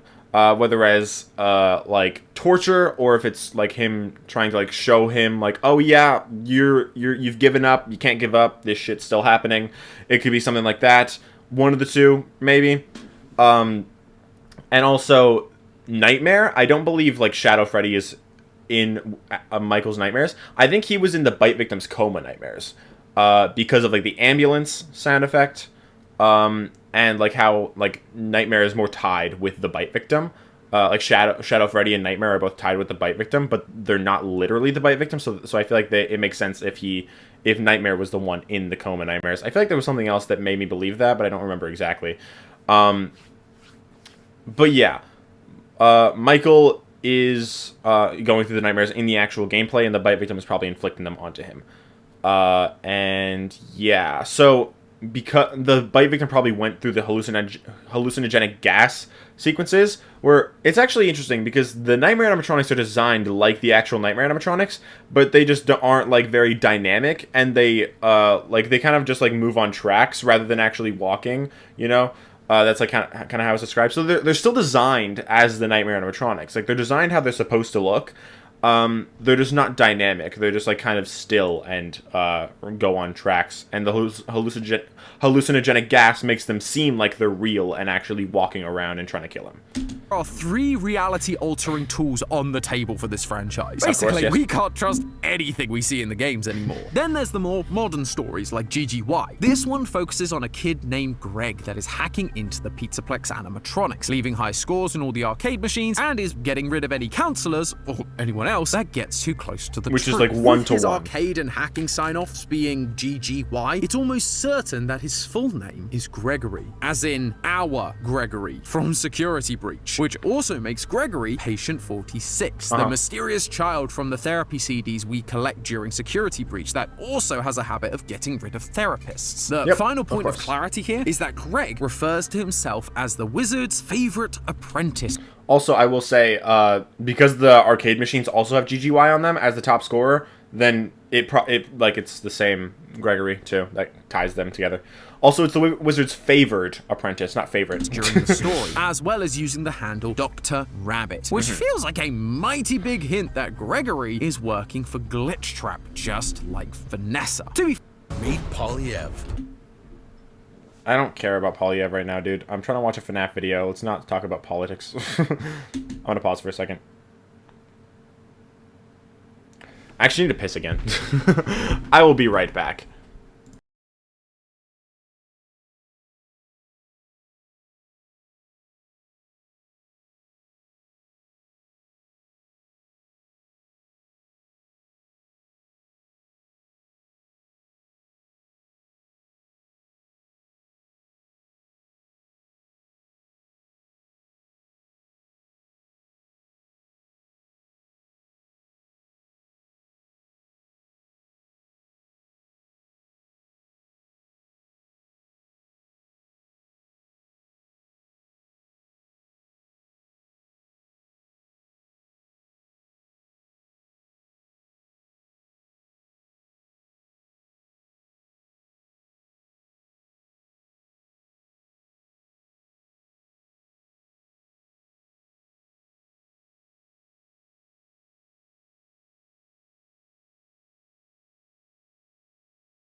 Hello, I'm back.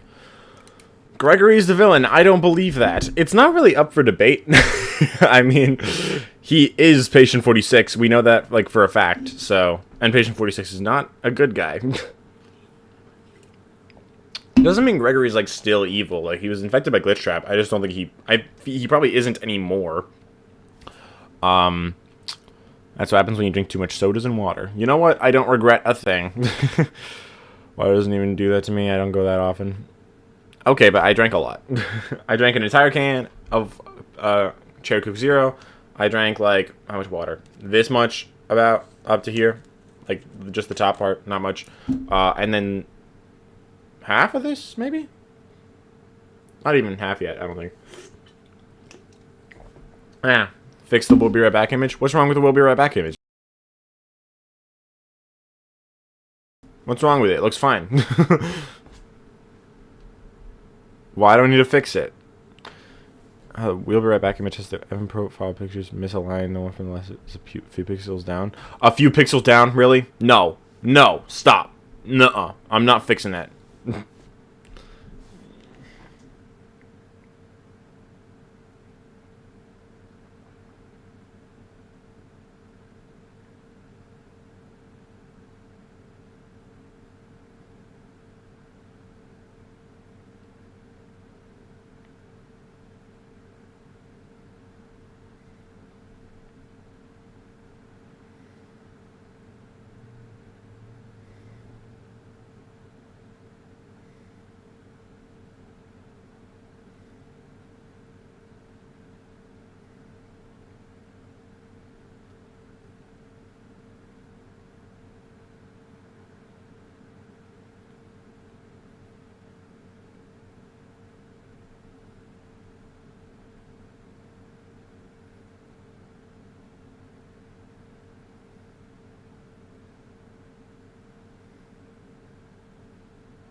Did William Afton and Oswald E. Spencer know each other? Probably not.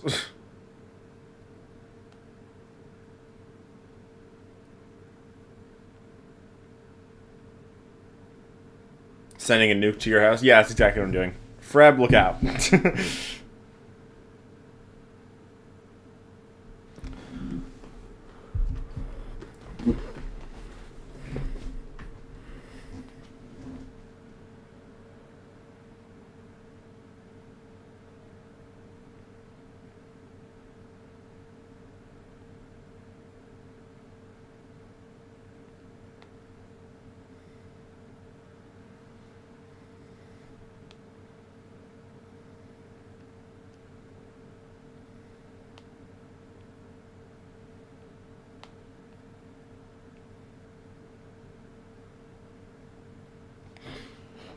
He loves me too much he wouldn't.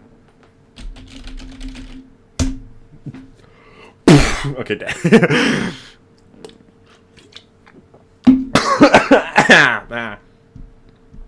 Okay.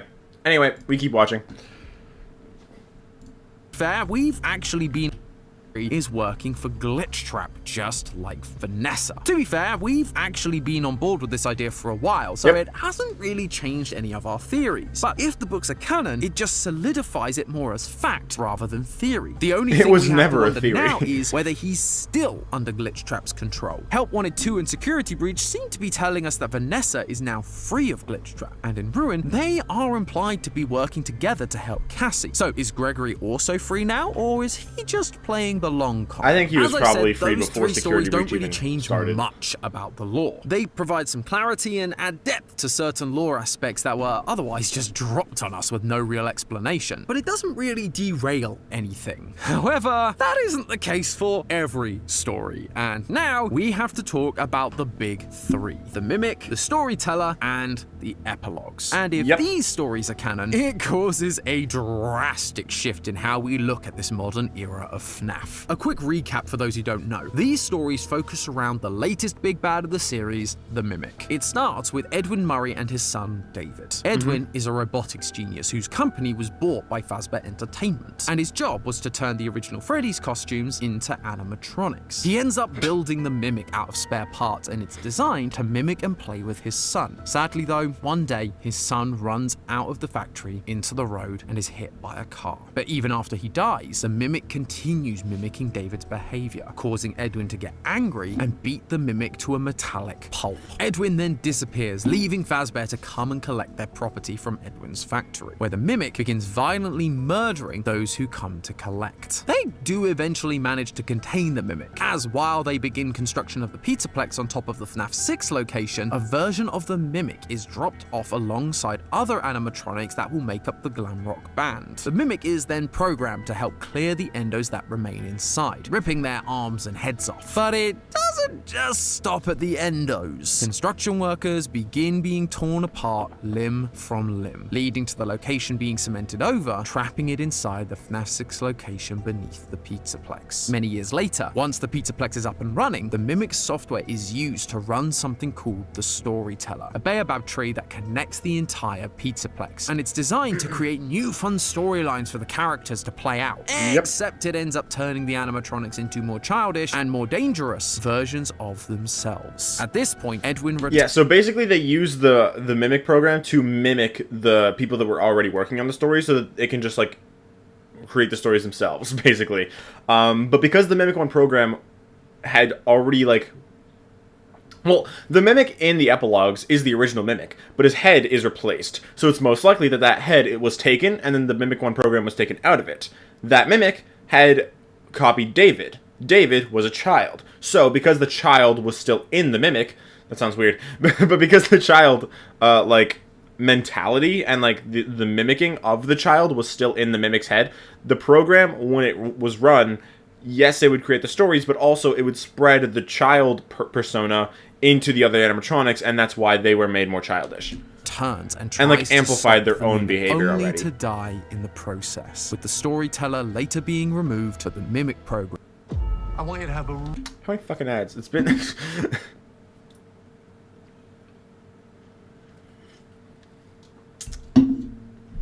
Hi, Ross Geller. Remains. There is a lot to unpack there, and a number of theories that go out the window if these books do end up being canon. The first and most obvious one, the origins of the Mimic. Up until this point, we've been theorizing that Edwin was meant to be a parallel for Henry. Both were involved in the early days of Fazbear. We even theorized that Henry had been bought out by Afton, much like Edwin was. Both made the earliest animatronics, and both had young children that died, and they took their agony out on their animatronic creations that were designed to mimic their now deceased child. That led to several theories about how Henry originally created. The issue with those theories was always the fact that we know FNaF 6, the events of FNaF 6 happened in the Tales universe, and the Tales books, and the FNaF 6 fire, and all the events of FNaF 6 were caused by Henry, meaning that in the Tales universe, Henry and Edwin both exist. They don't have, like, the same role or anything. Like, they're not direct parallels of each other where only one exists and they have the role. Like, they don't have the same role. Edwin does different things than Henry does. They're not the same person. They don't do the same things. Edwin is making more animatronics, but the animatronics probably already existed. Like, Henry had probably already made the blueprints, and then Edwin was just making more of them. That's all. He wasn't inventing the animatronics. They were already a thing.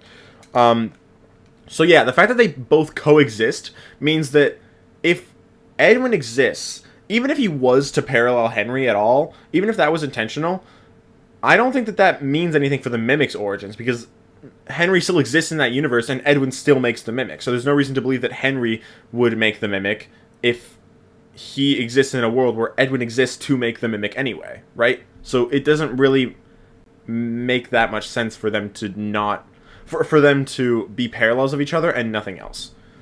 the Mimic, And for Henry that to it was have made the originally Mimic. made to be part of their traveling circus alongside Henry and William. But if the books are canon, that cannot be the case, as it's very clearly Edwin that created the Mimic. Now, that's not to say the Mimic couldn't have been used as part of the circus. We He probably see was, Jackie yeah. from Secret of the Mimic is very much circus themed, but it just wasn't the reason it was created. Instead, that would have just been a retroactive use for it. We also had a theory about how the Mimic had been locked underground for a very long time, at least since the 1980s. After Henry disappeared, Afton went to collect what belonged to Fazbear, including the Mimic, and then used it to help create the Funtime animatronics, only for it to all go wrong and for it to What? appeared underground for retroactive use for it. We also had a theory about how the Mimic had been locked underground for a very long time, at least since the 1980s. After Henry disappeared, Afton went to collect what belonged to Fazbear, including the Mimic, and then used it to help create the Funtime animatronics, only for it to all go wrong and for it to kill his daughter. He then locked the Mimic underground and created a Blue Bunny Mixes to keep it locked away. Again, if the books are canon, this theory cannot be true, as the Mimic doesn't arrive at the Pizzaplex until construction on the Pizzaplex has already begun. There is still a chance that the Mimic was used by Afton to create the Funtimes, as they go to collect the Mimic just a few months after its creation sometime in the 70s, way before Afton's own spring locking. It just means that Elizabeth's death wasn't enough to make Afton go, maybe this isn't such a good idea, which I would say feels strange, but then again, this is the guy who tortured his own son with nightmare animatronics, so it sadly tracks. The books also reveal who is trying to revive Fazbear Entertainment, and turns out it's not an important or relevant character like Mrs. Yeah, it's just a Afton, like normal we guy. theorized about in our FNaF timeline. I should really do a new one of those. Let me know down in the comments if you'd like to see my updated version of this. Anyway, instead, it's a random businessman called Mr. Burrows, and it turns out the reason the Pizzaplex was built on top of FNAF 6 and the reason the Mimic was given access to the Pizzaplex systems wasn't for some big master plan with Afton's old computer was just a chips museum, and burnt really. corpse. It was just a dumb business move made by someone who knew nothing about anything in order to achieve the main goal that you might expect from a modern Money. CEO: profits. And because Mr. Burrow dies alongside Edwin after installing the storyteller, which has clearly been removed by the time of security breach, that would imply that the messages we saw I mean, it about was being Vanessa's removed in hiring, the books. despite her lack of qualifications, were almost certainly the Mimic's doing. Vanessa was possessed by the Mimic, aka Glitchtrap, and with Mr. Burrows dead, the Mimic had full control of Fazbear's systems, including emails. So when it says that her recommendation came from the top, it was likely the Mimic using Mr. Burrows' email to put its plan into motion. Yeah, Well, that makes what sense. is the Mimic's plan? Well, at this point, it's just software. If it truly wants to continue Afton's legacy, it's going to need a body, and it has one just beneath the Pizzaplex. But this is where one of the big criticisms of the books being canon comes from. While there is clearly a Mimic under the Pizzaplex in the games, it doesn't appear to be the Mimic 2 that we read about in the epilogues. In the epilogues, it's a black, almost wasn't gooey the- spider-like thing, transforming into It wasn't whatever the Mimic shape 2. it needs. But then in Ruin, we got this thing, an endo made up of the most random assortment of parts that walks with a limp. These two things So in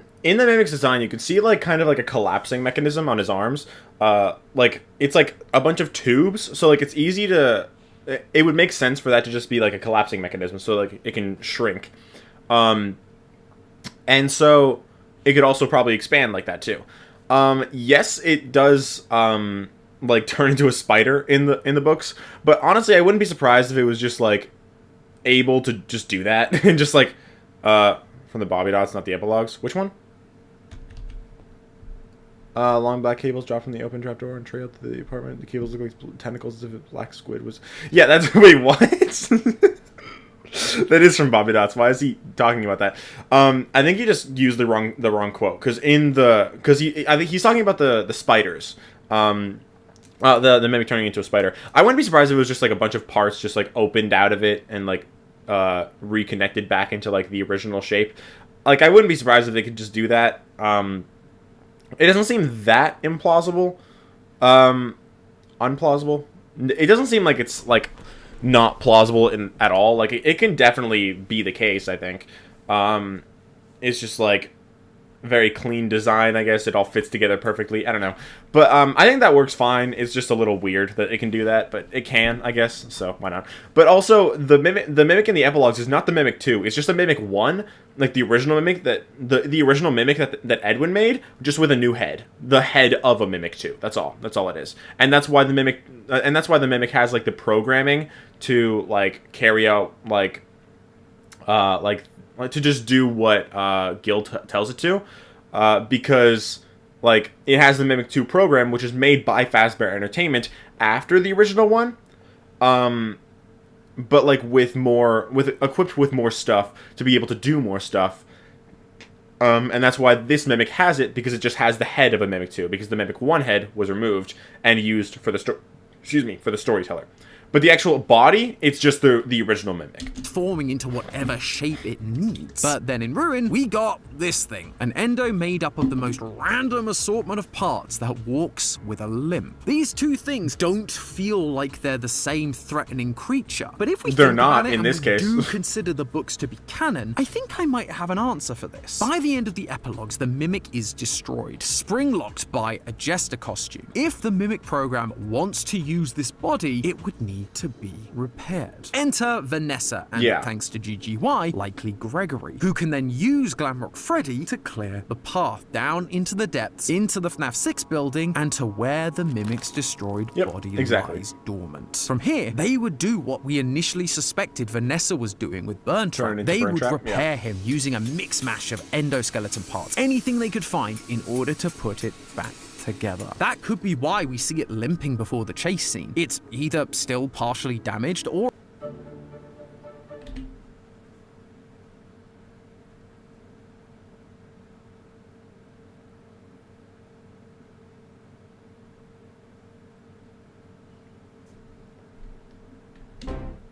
it's just because the parts aren't its own, but a random assortment that's not fully balanced or calibrated. That would then tie into the ending we got from the new Help Wanted 2 update. We see Mixes driven away in a van that looks suspiciously like the one Gregory drove in one of the security breach endings. Mixes wasn't always underneath FNaF 6. After the events of security breach, it seems like both Gregory and Vanessa have been freed from the Mimic's control, but they know I'm still what's curious down by there. what that they van put thing it back means. together, and because of that, they know how to stop it. What we're seeing in this ending could be Gregory and Vanessa driving Mixes to the Pizzaplex, collecting it from the same place the Mimic came from, the MCM toy store and factory, Edwin's. That's why Gregory's backpack I feel like that's more to do with like down with the Mimic, because they were installing Mixes David to keep getting it hit by the locked car. away, only for the Mimic to learn Gregory's voice and trick But I get Cassie what the into point is. freeing it. What all of this amounts to is actually something we theorized a very long time ago about the future of this franchise. One that we've actually been quite disappointed hadn't seemed to have come to fruition since then. The soft reboot of the franchise. By making Edwin canon to the games, and with the Mimic being the true identity behind Glitchtrap, it removes the parts both Afton and Henry played in our theories. We finally moved on from the original characters and story of Henry versus Afton, and into a new era of new characters like Vanessa, Gregory, Cassie, and the Mimic. The Steel Wool era of games still uses the same rules and world as before, but it's more about the knock-on effects of those old characters' actions, rather than their direct input. And that's great. Ultimate Custom Night felt like a great ending to the story. Now, in retrospect, if the books are canon, we can truly split the series up and treat this as a new era separate from those original stories. However, if Tales is canon, this isn't the only thing that changes. There's one more story, one more domino that has to fall, and the story is called Frailty. Here we meet a girl called Jessica, who has a special metallic necklace that when she scrapes off shavings and puts them on dying patients at a hospital, they get better. At the end of the story, she uses the last of this necklace and becomes a pile of scrap metal. The powers of this necklace are nearly identical to the power we saw from the necklace given to Sarah by Eleanor in the story To Be Beautiful. Sarah was eventually turned into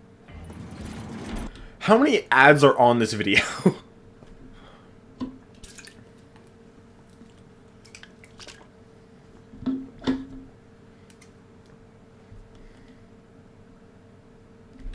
into a pile of scrap metal, but while she wore the necklace, she appeared completely human. The reason that this is such a big deal is that To Be Beautiful isn't from Tales from the Pizzaplex. It's from Fazbear Frights, the previous collection of short stories. And if Eleanor becomes canonical, then at the very least, every story connected to her also becomes canonical. Agony would become canon. Time travel obviously. would be canon. And the Afton amalgamation, or the Agony, the thing everyone said Matt was insane for even suggesting to be part of the game's timeline, would indeed be canon. This idea, the fanbase has dubbed Stitchline games, because they all tie into the epilogues from those books surrounding a mysterious character called the Stitch Wraith. The Stitch Wraith is an endoskeleton that contains the souls of two children, Jake and Andrew. And Andrew is the more It's weird hearing game theory call theories by the names that we call them by. As one of the 6 missing kids that were killed in 1985. Because of this, not Andrew necessarily is angry, a missing kid, vengeful, but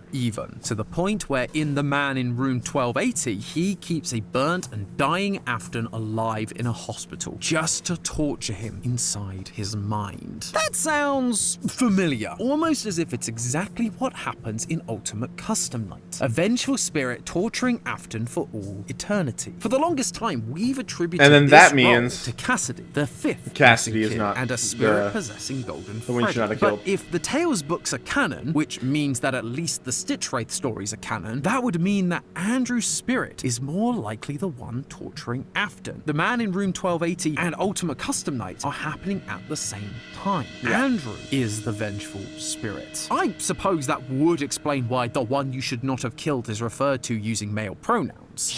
And always watching.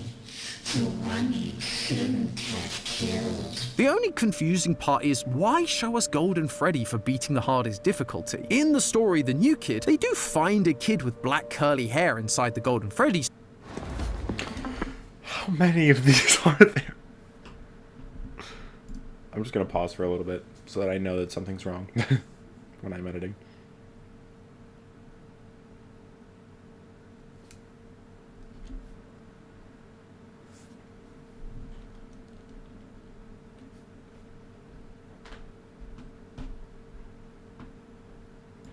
Suit, which matches the description of Andrew's hair, but then he's not shown to possess Golden Freddy in any of the Stitch Wraith stories. And in the Into the Pit game, we have a minigame that shows us an Andrew possessed fetch, while Golden Freddy sits there with its eyes lit up, implying that Golden Freddy is already possessed. I should try to find that Andrew when I play are the game, because I still haven't gotten that. Andrew not getting a gravestone. The 6 graves we have are Gabriel, Fritz, Susie, Jeremy, Cassidy, and Charlie. Did Andrew's parents just not love him enough to get him one? It does feel odd that this clearly very important character doesn't really appear in anything, and has largely been... I think that's a lot of like the point of Andrew. Like, he's meant to be like a forgotten victim, if that makes sense, you know?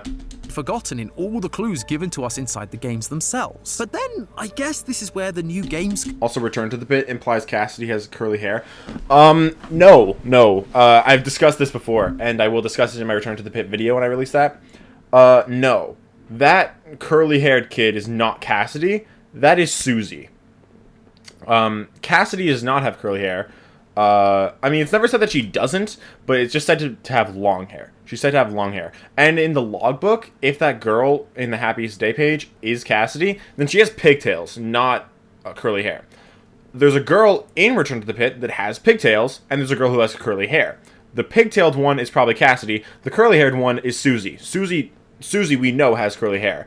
Yes, that curly-haired girl was given cake last, but it doesn't necessarily have to be actual Happiest Day, because it's literally him saving the kids and preventing them from dying, rather than setting them free. Like, it's literally making them not die. So it's not really Happiest Day. Like, it's kind of like Happiest Day, but it's not necessarily Happiest Day. So that curly-haired girl probably isn't Cassidy. It's way more likely Susie to me.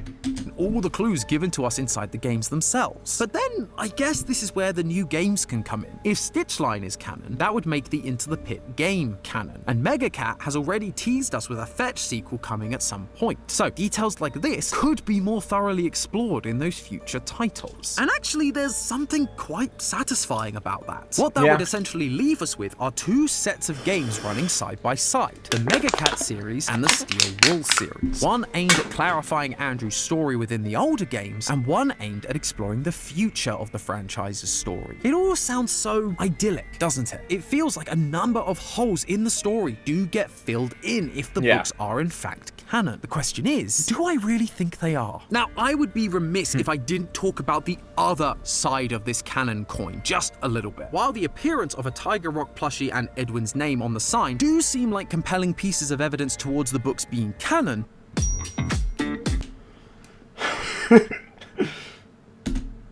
Why are there so many?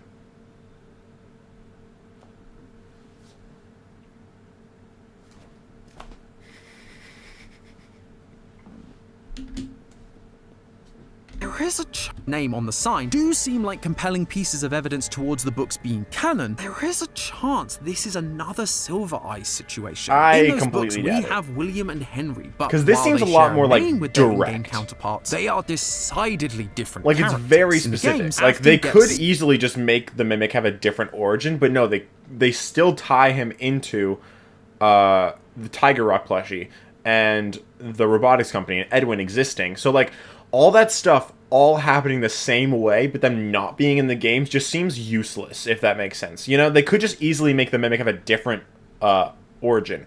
Plus, there's a lot of other stuff that just perfectly aligns, and then there's the whole thing with them saying they're in the world of the newest games. And I feel like that on its own, you don't have to believe that that's the case, but with everything lining up so well, I feel like it just makes sense too. And I feel like it just makes no sense if it's not, you know? Spring-locked and locked away in a back room, only being found 30 years later in FNaF 3. While in the books, Afton survives his spring-locking, isn't locked away, and goes on to pursue immortality. In the books, Henry unalives himself in 1985 when he can't take the grief of his daughter's death, while in the games, he sacrifices himself when burning down the FNaF 6 pizzeria, which is at least 30 years after the closure of Freddy's. Same characters, different stories.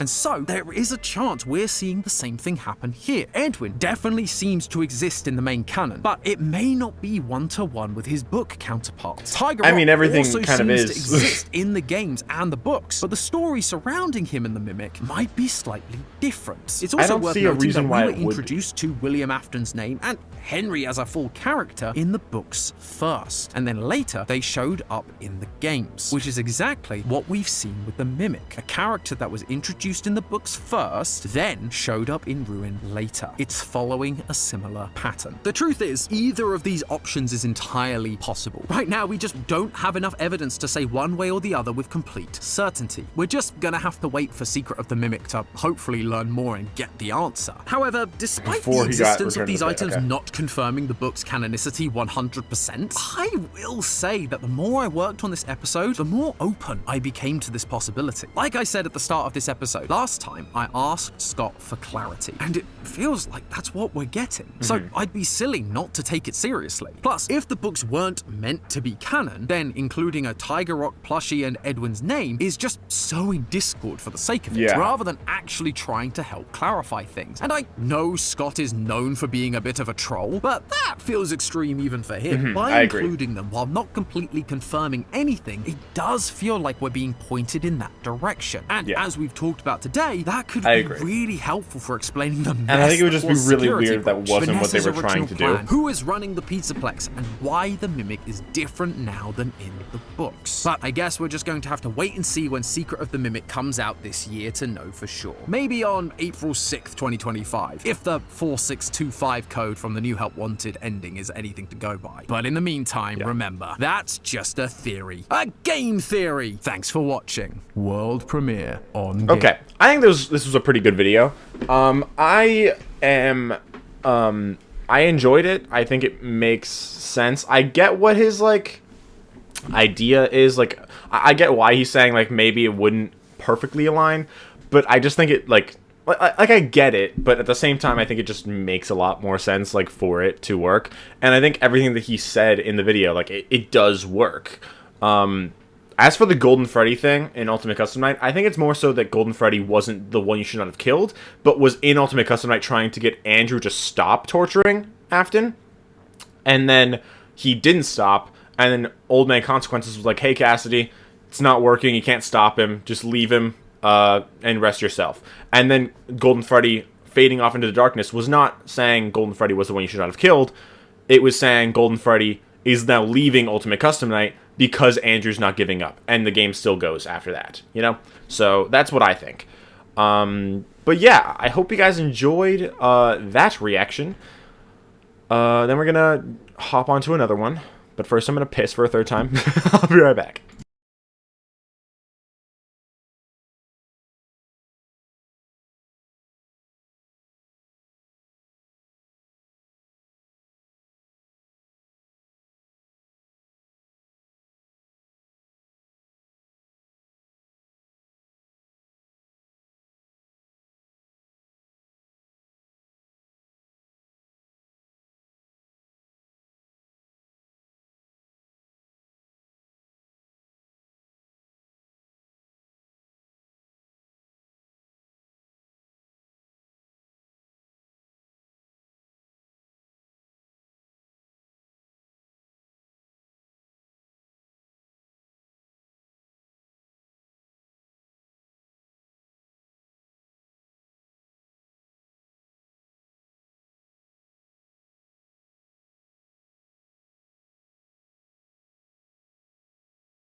Alright, I'm back. We're not doing the FNaF reaction now. We're doing that last. First, we're doing this one, the game theory. So, I guess let's get on it, because it's 1 p.m., and I have until, like, 6, so we still gotta make sure that we can finish both this video and the next one, and hopefully have some time for Into the Pit, at least a little bit. So yeah, let's get watching this one. Game theory, FNaF The Secret Afton Killer. 21 minutes and 17 seconds, let's go. FNAF's main villain has been keeping a secret from us since the beginning, and none of us caught it. Now Scott has released Into the Pit for a third time to try and get us to realize that while we were all looking at Afton and the Mimic, there was another lurking in the shadows that explains everything. Hello, Internet! Welcome to Game Theory, the show that revisits FNAF lore about as much as Scott does. Yeah, if you haven't already heard, we've got the second main entry in Scott's interactive novel trilogy. It's called Return to the Pit, and if you're a fan of FNAF, that name will absolutely ring a bell. In 2019, we had the first ever Fazbear Fright story called Into the Pit. Then, last year, we had Into the Pit, the game. And now, Scott is returning to what is clearly his favorite story in the franchise for a third time. But you want to know what's more infuriating than Scott telling us the same story over and over again? Scott changing that story just slightly each time. For both the original story and the game, the missing children's incident was shown to involve 6 kids, rather than the typical 5 that we've been told about in the games, which in and of itself caused lots of disagreements within the fan base. But now in this new book, do you want to guess how many kids there are? It's been changed back to 5. Is this to line it up more with the games? Does that mean that this version is canon, but the original Fazbear Frights isn't? Scott, my guy, I literally spent an entire episode talking about how it would be nice if the books were canon, and then you go and pull this on me? I mean, I'm thankful you didn't change it to something crazy like 7, but seriously. That being said, this version of the story being more likely canon than the other versions does allow for some interesting theorizing. Something I didn't talk about in our week before theory was how a choose your own adventure can work in terms of canonicity. With each of these stories, while there are multiple endings, there is only one canon ending. However, that doesn't mean that the other endings can't be used to help solve the lore. In the Yeah, book before, like, there's we still know that possible phone guy Ralph directions. has to die on night 4. But that doesn't mean that an item he finds in a drawer in a non-canon route can't be used as evidence. The item still in a drawer. exists in that drawer in the world. It is canonically there. It's just that canonically, Ralph never discovers it. Return to the Pit is working on that same principle. The canon ending is Oswald defeats the Yellow Rabbit and saves his dad, like he does in the original story. But there are a number of alternate paths that don't go that way that we can still learn from. Remember, this We doing this again?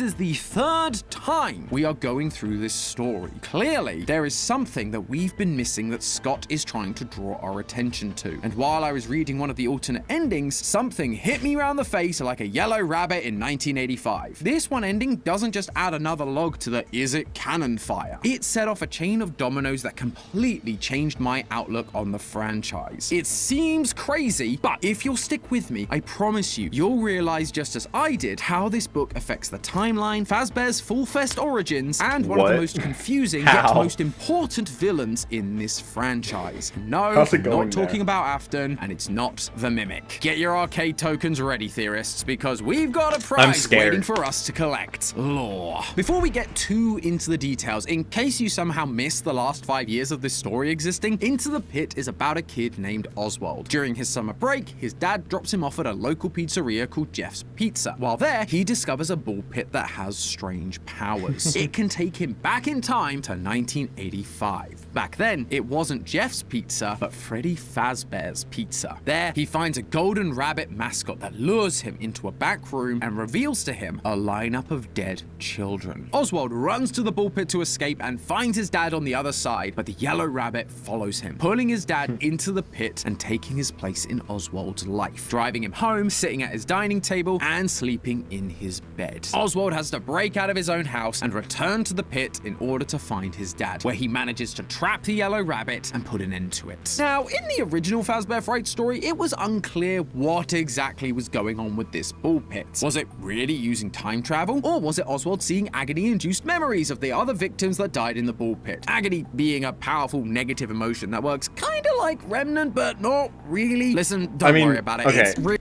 all agony is remnant, but not all remnant is agony. really not that important, because in this new telling of the story, as well as the game from last year, we're being shown that this ball pit is using physical time travel. In the game, Oswald is able to take objects from the future into the past and vice versa. And in Return to the Pit, Oswald meets a grown-up Chip, one of the kids he met in 1985, and Chip remembers him. So these retellings do seem to be showing us that it really is a time-traveling ball pit. And if that's the case, then there are a few other details that really begin to matter. Suddenly, anything Oswald it's not meant to be witnesses time in travel in the 1985 actual are story. real things present in 1985, even if they aren't the canonical route. And with that in mind, one of the alternative paths becomes very interesting. In 1985, Oswald has the option to leave Freddy's. Once he steps outside, he hears a voice calling for help. If we follow the voice, Oswald is led to a basement around the back of Freddy's. He makes his way down the stairs and is swiftly bonked over the head by the yellow rabbit. As he lies on the floor in a pool of his own blood, beginning to lose consciousness, he hears the voice laughing at him. Now, you may be wondering why this particular ending stood out to me. Yeah, it's a bit creepy, but it's just another nowhere path that leads to Oswald's demise. What's the big deal? Well, the big deal comes from when you read the description of the character this mysterious voice is coming from. Quote, "About 5 steps away, sitting in the shadow, you see a doll that resembles a little girl. She has red hair in pigtails and is wearing a red dress that matches her hair. Her face, legs, and arms are bone white, and she has a blood red nose and crimson circles on her cheeks. Her entire appearance is unnerving." Immediately, I knew I needed to identify this character. My first thought was Eleanor from other Fazbear but she Fright doesn't have a stories red like nose. To Be That's what I Beautiful. noticed too. After all, Return to the Pit is a retelling of a Fright story. She is described as looking like a doll with a clown-like face and red pigtails. This felt like an obvious match, but then when I went back and took a closer look. Wait.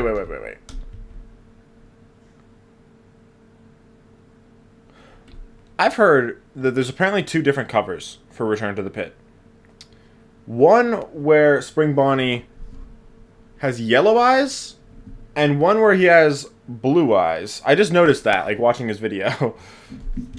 Telling of a fright story. That's weird. She I don't know is why described it's as like looking that. like a dog with a clown-like face and red pigtails. This felt like an obvious match, but then when I went back and took a closer look at Eleanor's description, the more that connection felt less and less strong. Yes, she's got a clown-like face, but her cheeks are actually pink, not red, and her body is silver, not white. There's also how her body is described. Quote, its body was sleek and silver with a long neck, a tiny waist, and a rounded bust and hips. Its legs and arms were long, slender, and elegant. Yes, she is described as being doll-like, but that doll is more reflective of an adult woman with a rounded bust and hips and longer limbs. But the doll in Return to the Pit is described as looking like a little girl, as in not a fully grown woman. So Eleanor wasn't Also, really still no fitting red the bill nose. for me. But while I scratched my head forgot over about that this, part. there was one other detail that pointed me in the right direction. Quote again, you hear the sound of laughter beside you, high-pitched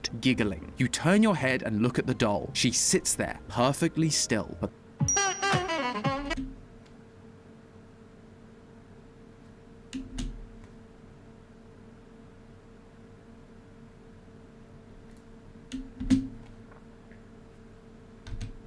turn your head and look at the doll. She sits there, perfectly still, but the laughter gets louder and louder. As we've discussed, it feels like this book is trying to align itself with the game canon. So, a red nose, red cheeks, red hair, a red dress, and a creepy childlike laugh can only match one character, Plush Baby. Now, if you're like me, you're probably sitting there thinking, what the heck is Plush Baby doing here? Her inclusion felt so intrusive, like an annoying ad that keeps asking for your data on every website you visit, or like Santi as he follows me around the office. Fortunately, today's sponsor NordVPN can help me out with at least two of those things. NordVPN allows me to deal.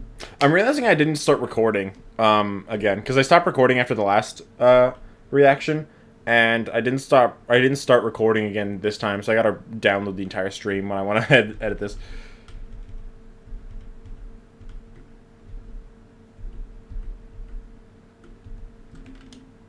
Baby is doing here. The truth is, NordVPN for sponsoring this episode. Now, let's figure out what Plush Baby is doing here. The truth is, I've actually been asking this question for a long time. Plush Baby was first introduced back in FNaF VR Help Wanted as a simple plushy version of Circus Baby, even using the same lines. I don't think so, because Eleanor never laughs like or looks like a little girl. She's not like a little girl at all. And also, like I said, she doesn't have a red nose at all. Just higher pitched. Her level was, let's say, challenging. Oh, God.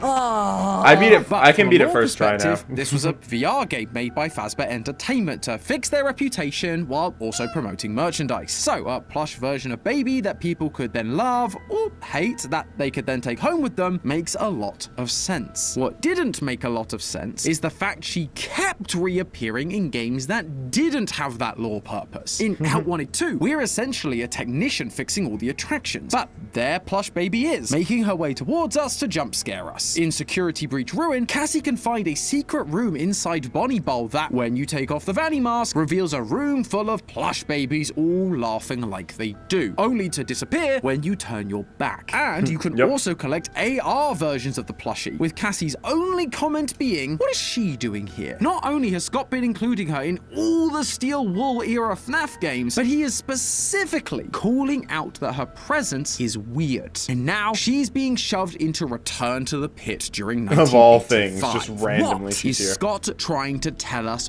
I definitely think that one thing Return to the Pit is trying to say is that Baby already existed by 1985, and which means that Elizabeth died before the missing children incident. I think that she died after the bite, probably, but I think that's what it's trying to say. It's trying to say she died after the bite and before the missing children incident, because Baby already exists. Like, I think that makes sense. But I don't know why she keeps appearing just in random places.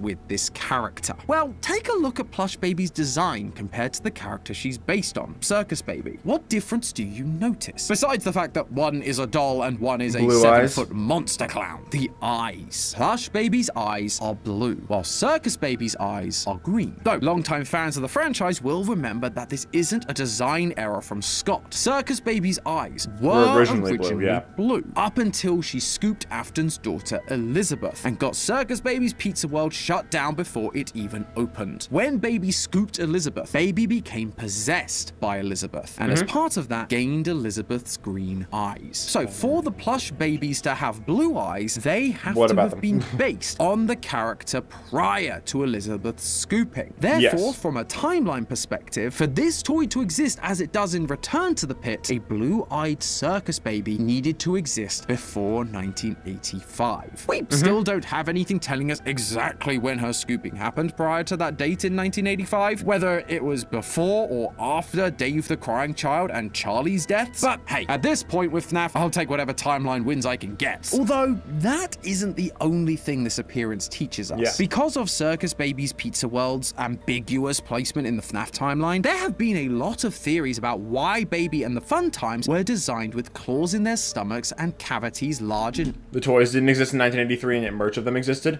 Well, I don't think it did. I mean, I do think it existed in 1985, but I think that with, like, Circus Baby, like, there was the poster on the wall that was, like, literally advertising Circus Baby, and there's the plushies existing of her now, which I think just indicates that the restaurant has opened by now, and it's, like, it's about to, it's either, I think it probably, like, already opened, and like, Elizabeth's probably already dead, because yes, a character can exist before, like, the animatronic does, but I think in Circus Baby's case, it's like, in the toys case, it's probably that the toys as characters existed, and then they were just used later on for, FNaF 2, because the original animatronics were kind of, like, I guess, they kind of had bad publicity associated with them. Baby, though, I think that, the fact that Baby is there, I think just indicates more so that she probably already killed Elizabeth, and that, like, maybe Circus Baby's entertainment and rental is what's being, hinted at, because I just think it makes more sense, simply because of just, like, I guess it just makes more sense because, like, why would her plushie, like, actually, like, if the poster is on the wall, that means, okay, you could say that the poster on the wall means, like, it's advertising the restaurant to be happening, like, in the future, sure, or you could say that the rental service is opening now. But, like, if the plushie already exists, I feel like the plushies would be sold after the restaurant opens, maybe even at the restaurant. So I feel like it's not that, like, logical for the plushie to just, like, exist beforehand. I mean, it could, I guess. Like, you could just, like, find it in a store, maybe, and then they're just like, oh, yeah, get the plushies before the restaurant opens. I just think it makes more sense otherwise, because I feel like it would be weird for it to be included at that point. Like, I feel like it's weird that they have Baby appear in Into the Pit twice. And I feel like, yeah, you could say, like, it's just saying that she existed before her restaurant did. I just think it's weird to have that be emphasized so much and just not mean anything, you know? Enough to hold a child inside of them. Anyway, what's she saying? FNaF timeline, there have been a lot of theories about why Baby and the Fun Times were designed with claws in their stomachs and cavities large enough to hold a child inside of them. Obviously, it was to capture kids, but it's more about why Afton chose this method to capture them when the only thing we'd seen at that point was him stuffing the kids into suits himself. One option that has been theorized about is that the Fun Time designs were made to capture kids in their stomachs because of the police sniffing around after the missing children's incident. Afton couldn't risk getting caught leading children into the back room himself like he used to, so he'd just have the animatronics do it for him. But in this book, we're being shown that Plush Baby, and therefore a pre-Elizabeth Baby, were around before 1985, before the missing children's incident, which happened in Return to the Pit in 1985. That implies that Afton's use of Baby and the Fun Times was less responsive defensive and more proactive. Like it was always the plan to have them assist him in capturing kids. Like he knew it was the smart approach to have help, rather. I think it makes sense if, like, he made the fun times first, and then because Circus Baby's entertainment, but because the Pizza World shut down so fast, like, he wasn't able to use them because they were already, like, decommissioned, or not decommissioned, but, like, kind of scrapped and put under his house. And so, but with Baby, he discovers Elizabeth possessing her, and then he's like, okay, I think my hypothesis is right, so I need to get this done, but the fun times I can't use them, so I just gotta do it myself, basically. I think that's kind of, like, my take on that, like, how I think it went. Other than doing it all himself. He wanted someone else to bring the kids to a secluded place where he could then kill them. He needed an accomplice. And if you think about it, this idea is actually being reflected with Plush Baby's recent appearances. In Return to the Pit, Oswald is led to a mysterious back room by Plush Baby and is then killed by a yellow rabbit. It's not literally Afton, it's a weird monster version of Afton with hundreds of teeth. But then again, it's not literally Baby either. Instead, it's symbolic of the relationship these two characters had. Baby is once again helping to capture the kid, luring them to a place where Afton can finish them off. A similar thing happens in Ruin when we play as Cassie, another child. We're lured to a secret back room, much like Oswald was, and inside are a bunch of giggling plush babies. Fortunately, this time, no rabbit came to kill us. And you know why? Because the one who is acting like Afton, the mimic, is locked downstairs in the basement. We haven't released it yet. We can't even put on the Vanny mask in this room because doing so would summon mixes, the thing that is working to keep the mimic trapped. Symbolically, we're being shown that Afton, or things that think they're Afton, don't work alone. Though it's not just symbolic either. The more I thought about this, the more I realized that recent FNaF has been showing us Afton's need for an accomplice to pull off his plans. Just take a look at the FNaF movie. We've never actually talked about the FNaF movie on this channel before, mainly because Lee stole it from me. Hey, you weren't using it. Well, I am now, so I'll be taking this back, thank you. Dude, you can't just... Oh, look over there! I think Santi's trying to steal an anime episode from you. Hey, come back here! No, you don't! Where was I? Oh, yeah, the FNaF movie. In that movie, we meet William Afton, played by Matthew Lillard. But a key twist of the movie is that while he got Mike the job at Freddy's, he had someone on the inside keeping an eye on him. In fact, the only reason Afton showed up at the end to try and kill Mike was because this person didn't do their job. You had one job. One. Keep him in the dark and kill him if he got too close. That's 2 jobs. His own daughter, Vanessa, in the movie universe, is Afton's accomplice. Just like how Baby, an animatronic that would be possessed by Afton's daughter and represent her going forward, was his accomplice in the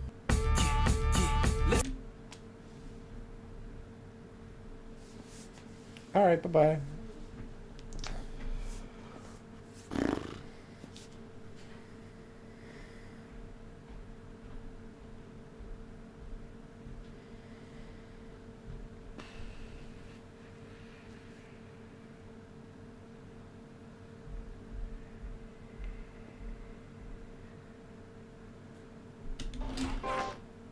possessed by Afton's daughter and represent her going forward was his accomplice in the game timeline. Now, look, I know this idea that Afton has always had an accomplice might sound like a bit of a stretch. It always seemed like Afton was the sole killer. And believe me, I get it. I've been going back and forth with Ash on this topic for weeks. Just look at this whiteboard. Does this look like something sane people would write? But trust me, I really think there's something to this idea that Afton always needed an accomplice, especially because it would really begin to explain why Vanessa was so important to Glitchtrap in the modern games. I always found it a bit weird that the Mimic 1 program acting like Afton, otherwise known as Glitchtrap, decided that he needed to brainwash someone in order to accomplish its goal. It's a cool concept and we've always liked the Cult of Afton idea, but it just felt a little out of the blue compared to other developments in the franchise. The only logical explanation we've had is that it needed a new body to be made because its main body was destroyed and locked away down in the FNaF 6 location. But if I'm right about what this I think that makes all sense, of these like, other by games itself, are but I see showing what us, it's then it talking is about, yeah. way more than just a simple put me back together plan. It was the Mimic once again following in Afton's footsteps. It needed its own accomplice. accomplice. The other weird detail that we just couldn't quite answer was, why did Vanessa look like grown-up Elizabeth? Blonde hair and green eyes. Unlike in the movie, she didn't appear to actually be Afton's daughter. The timelines didn't match up. But if the mimic was copying everything Afton did, from killing kids in the back room during VIP to literally wearing the bunny costume Afton used to wear, then it couldn't have just anyone be its accomplice. It needed to find one that matched Afton's previous accomplice, Circus Baby, i.e. Elizabeth. And here's the thing, for once, I don't think this is just another one of those clarifying details that we've talked about in previous episodes. When Scott clarifies small details, they tend to be very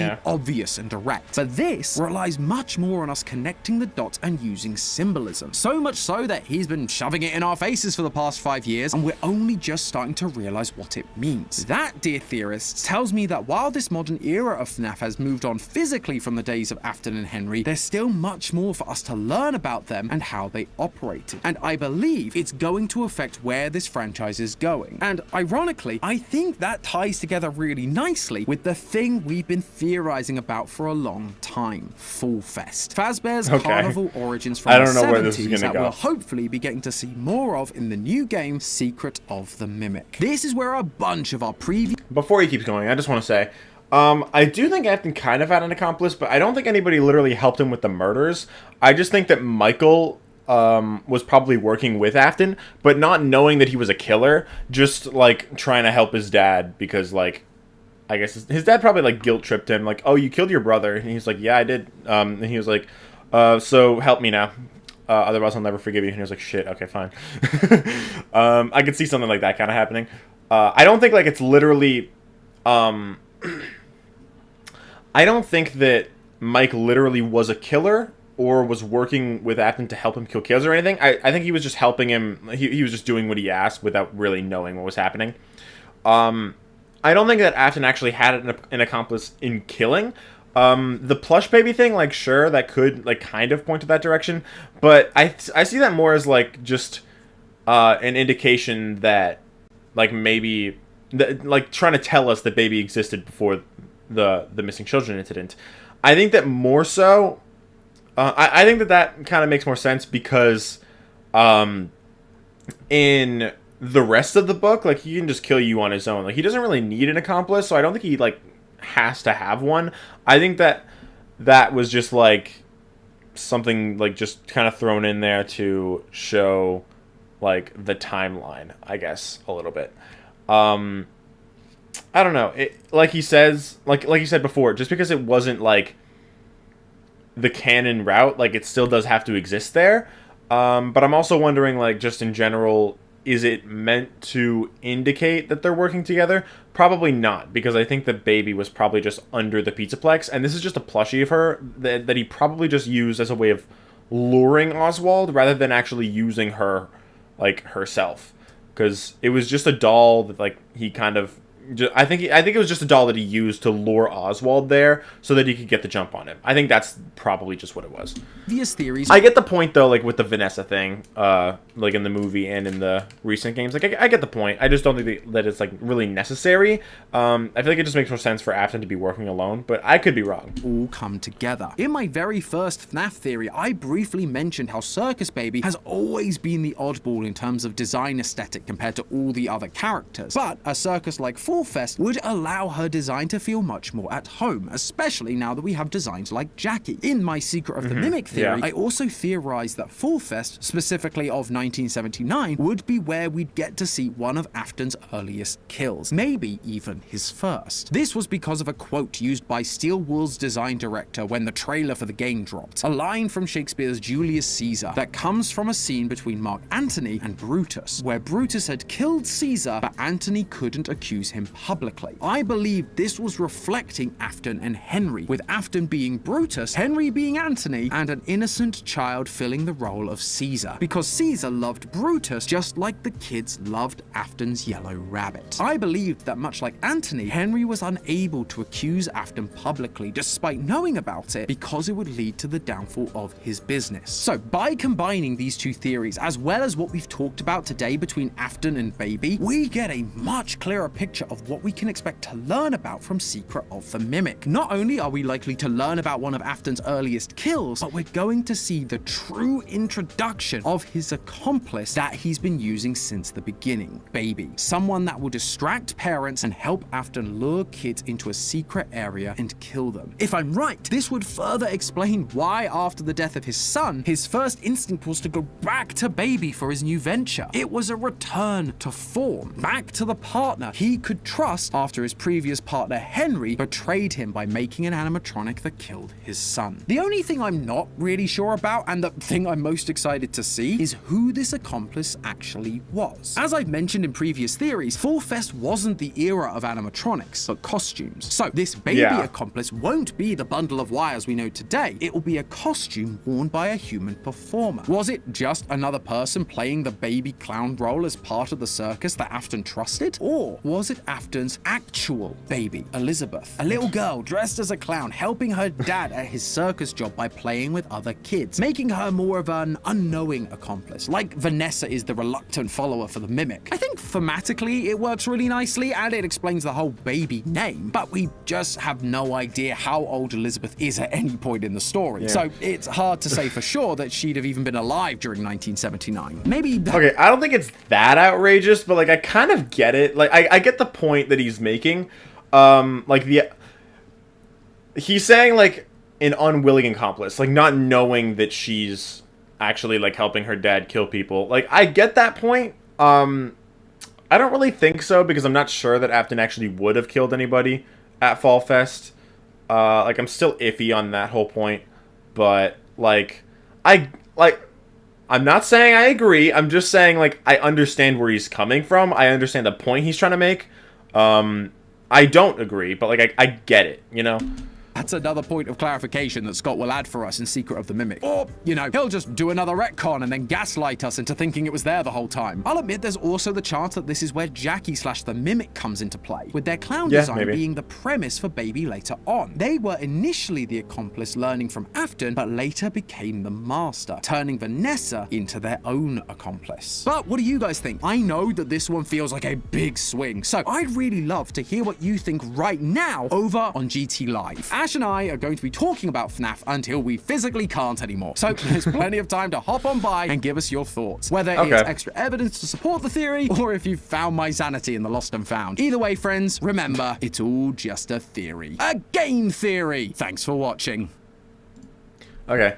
I get it. Don't really agree, but I get it. She had to be at least 5. Not necessarily. She could have been like 3. I mean, she could have just been like a little kid just performing on the stage. Like that's fine. Her being 3 in 79, so born in 76.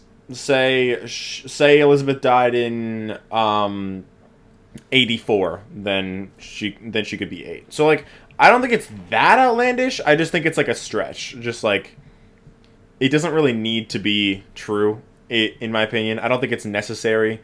But like I at least get where he's coming from, but I don't really agree. But yeah, I get the point though. Like it's not, it wasn't as outlandish as everybody was like kind of saying that it would be. Like it's an understandable theory. Like I understand why he would come up with that. But I do think it is a stretch. But again, I get it. But yeah, that's that theory done. Now, number 4.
I don't appreciate your judgment for me pissing, okay? I drank a lot of Coke Zero, cherry Coke Zero, and I drank a decent amount of water, okay? Like he said, I'm hydrated. Okay. I can do whatever I want. What is the number in the top left and why does it keep going down?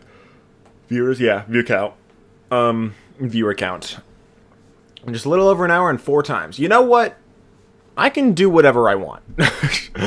Okay, welcome back, Piss Boy. That's me. Hello. Okay, we got an hour-long video to react to now. This is going to take a while. So, let's get started. The entire FNaF timeline, 1 hour and 1 second by FNaF. Okay, let's go. Alright. Let's see how this goes. All back, all of them, together in one place. Five Nights at Freddy's is a franchise with over a decade's worth of content, spanning countless games, books, and now a movie. There's a reason that no matter whose timeline you watch, they all look different. Making a FNaF timeline is not easy. There are so many ways you can interpret this story, and this is mine. So let's start at the beginning. Back in the 70s, a company called Fazbear Entertainment got its start by creating different props and mascot costumes for carnivals, and specifically for something called the Fall Fest. The Fall Fest featured various mascot characters, such as a bird, an elephant, and the most popular of all, Fredbear and Bonnie. These specific mascot costumes were so popular, Fazbear Entertainment opened a dedicated restaurant for them called Fredbear's Family Diner, featuring the same Fredbear and Bonnie mascot costumes from the Fall Fest. What Fazbear Entertainment didn't account for, though, was one of their animatronics from the Fall Fest going rogue, ending in a giant fire, with most of everything from the Fall Fest being destroyed. Huh, okay. I guess he's just like skimming over that because we don't know, what's it called? Secret of the Night we'll have yet, but... Taco and Matt better in this?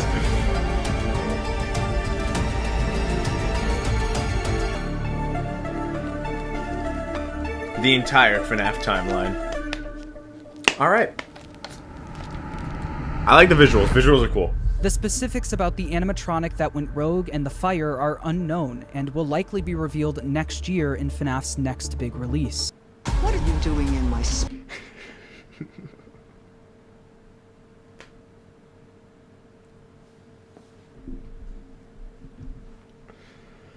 Back at it.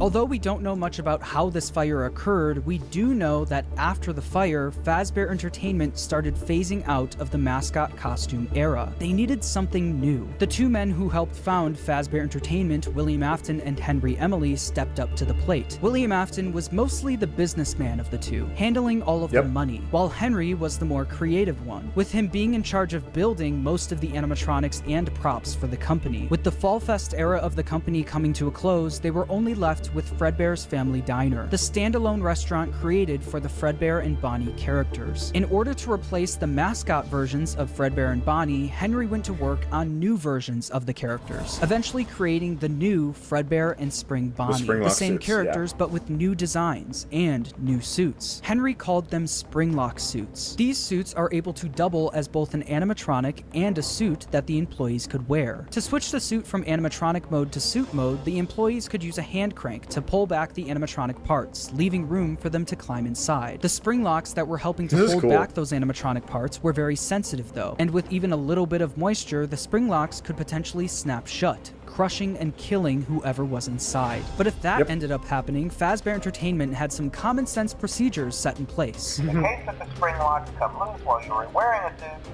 please try to maneuver away from populated areas before bleeding out, as to not ruin the customer experience. Fredbear's Family Diner ended up being super successful for William and Henry, so much so that other companies tried replicating it. Another company proceeded to rip off Fazbear Entertainment's old mascot characters by creating their own own animatronic versions of them. The leader of the group was Ned Bear, a direct copy of Fredbear, followed by a hippo, an elephant, and a frog. All characters from the Fall Fest, and all with slightly different designs to avoid copyright issues. But while the rival company was able to replicate the designs, they could not replicate Henry's state-of-the-art technology. Their robots were... I would argue that the mediocre melodies were probably more so... We're probably like a little later in the timeline. I feel like in the time between like FNaF 1 and FNaF 3, there was probably like a window there when a lot of like restaurants tried to like take over because Freddy's was gone. So like any restaurant of that kind of like caliber would, or not caliber, but like of that kind would kind of rise up and get like really successful because there's no Freddy's to take over all the business, right? And that I think is also probably where like the pizza playground from what's it called, Puppet Carver probably came from. And then the mediocre melodies could probably have been there. It could have easily been earlier. I just think it makes a little bit more sense for them to be a little later, so that like it gives them more time for like the technology to advance, like from the like to like the FNaF 1 animatronics, so that they could like, so that it'll make sense in terms of like their designs, so because they're a lot more similar to the FNaF 1 characters, right? Especially their endoskeletons. Their endoskeletons are like a lot more like the FNaF 1 ones. Poorly made and had to have giant batteries with exposed wires on stage with them. Naturally, the rival company failed and ended up being bought out by Fazbear Entertainment. With all of the success from Fredbear's Family Diner, William and Henry decided to branch out and create more characters for a new restaurant. In 1983, William and Henry opened Freddy Fazbear's Pizza. I would argue that the Freddy's characters probably existed during the Fall Fest era too. My main reason for that is the 20 years comment from Phone Guy. Well, that's one of my reasons, but I think the 20 years comment from Phone Guy kind of indicates that the costumes, because Edwin was turning costumes into animatronics, it's likely that the FNaF 1 animatronic costumes existed in the Fall Fest, and they existed for all those 20 years, and then they were turned into the animatronics that became the FNaF 1 animatronics. So they always existed, like back in the Fall Fest era. They weren't just created here. They were just turned into animatronics like around like late 70s, and then they were used for Freddy Fazbear's Pizza. That's what I think. Freddy Fazbear, Bonnie, Chica, and Foxy. With the opening of Freddy Fazbear's Pizza, Fazbear Entertainment was experiencing success like they've never seen before. But with two restaurants now open at the same time, more success also meant more work for William and Henry. Also, I should say that at Freddy Fazbear's Pizza, the Springlock suits also exist. Like, Fredbear and Spring Bonnie also exist at Freddy Fazbear's Pizza. There's just different versions of them.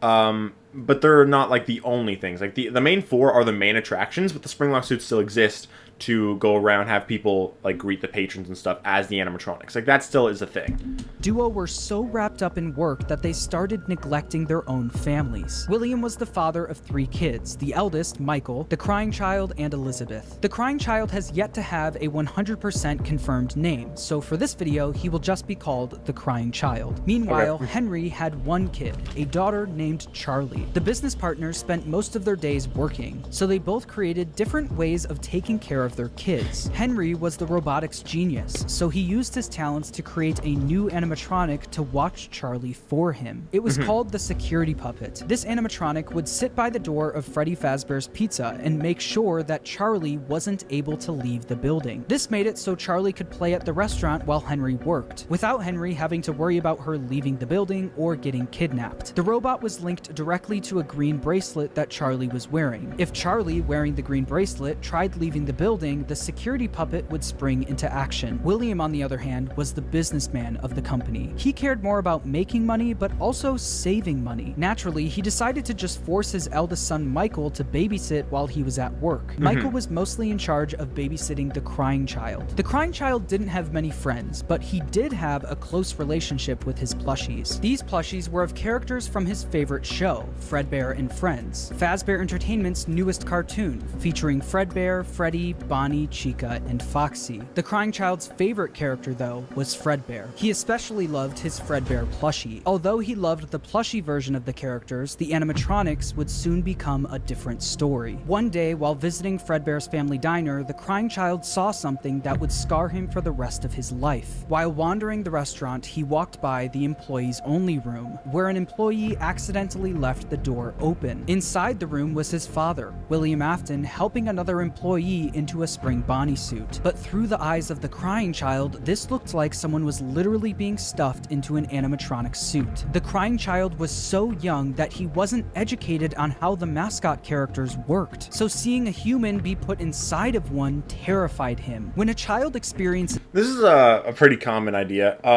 I can definitely see that being the case. I'm more of the opinion that the bite victim was the runaway in Midnight Motorist, so I think that the animatronic out the window, whatever that was, I personally think it was Shadow Freddy, who was probably created from William killing Charlotte, like, earlier that night. Like, his anger and stuff in doing that probably created Shadow Freddy, and then he went to the window, and then he lured the bite victim away, and then that's probably what scared him. That's my personal belief, but I think that this idea definitely works. It's just not my personal belief. There's also like ideas that like maybe he saw the missing children incident, depending on when it happened. But I think it's pretty clearly in 1985 now, so that idea's kind of died down now. So probably not.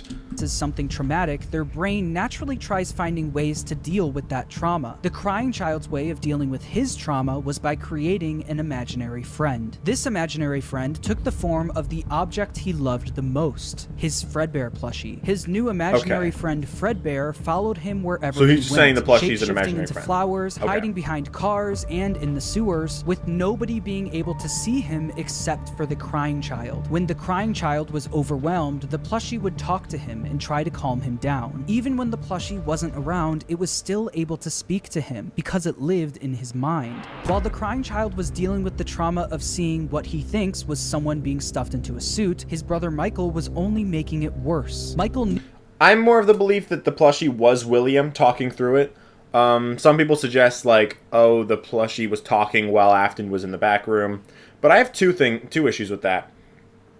I think that, first of all, that doesn't necessarily have to be Afton in the back room. It definitely can be. I'm not saying it's not. I'm just saying it doesn't have to be because the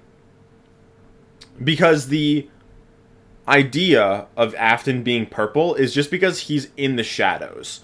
Because it's a black background, he's in the shadows. You need to be able to see him, but he's also in the shadows, so it's like dark around. You can't really make out his details. He's a man in the shadows. That's why he's purple. The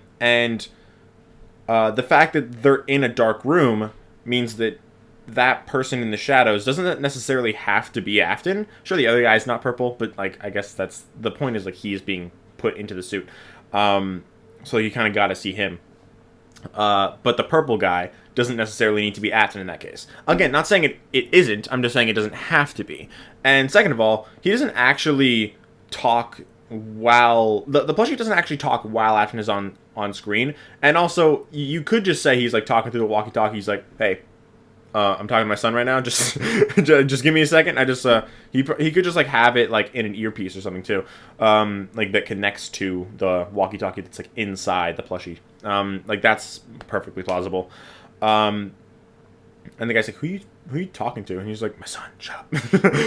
I think that works fine. And also, I think the fact that there's 16 buttons on like the thing that the plushie has in its hand, and there's I think about 16 different areas, or like different areas on the map in the minigames. Like there's the 12 main ones, I believe. There's the 4 in the house. There's 1, 2, 3, 4, 5, 6, 7, 8. Wait. 1, 2, 3, 4, 5, 6, 7, 8, 9, 10, 11, 12. Yeah, 12. There's 12 on like the main map. There's 3 in Fredbear's, and then there's the storage room.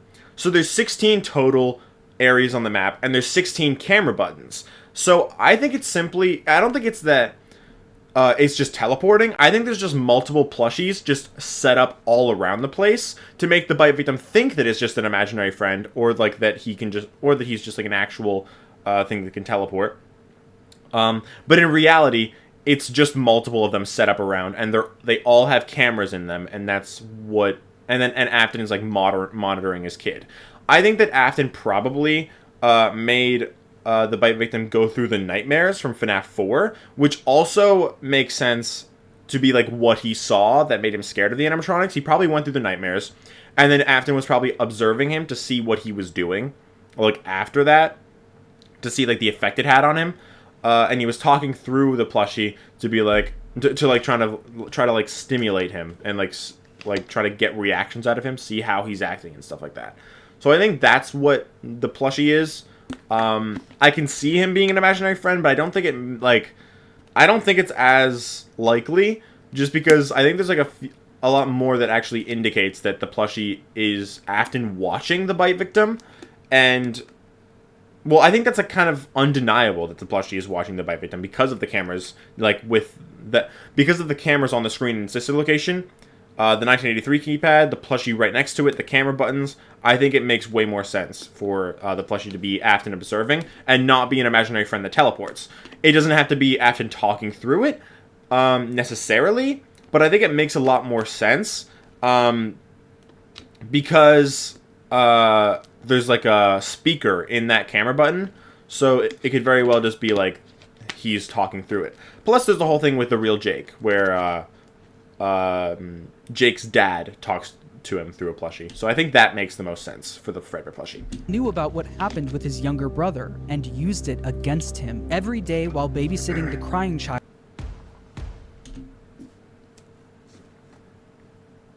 I'm gonna rewind it a little bit.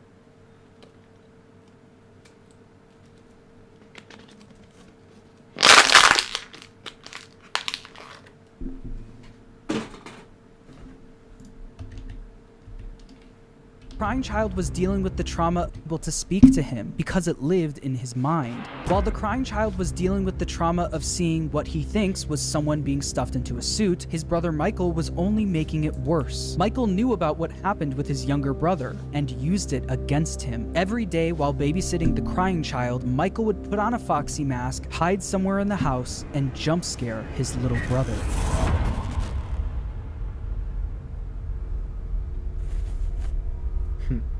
This is cool. It's like the whole house. It's cool. I like that.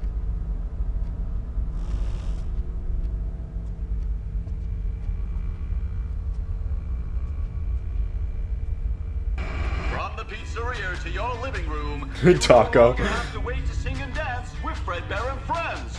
Weeknights at 8, 7 Central. Only on.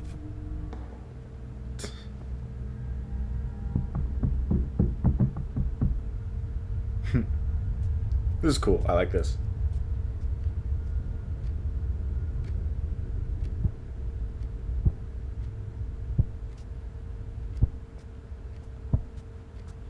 His sister's room. Hello.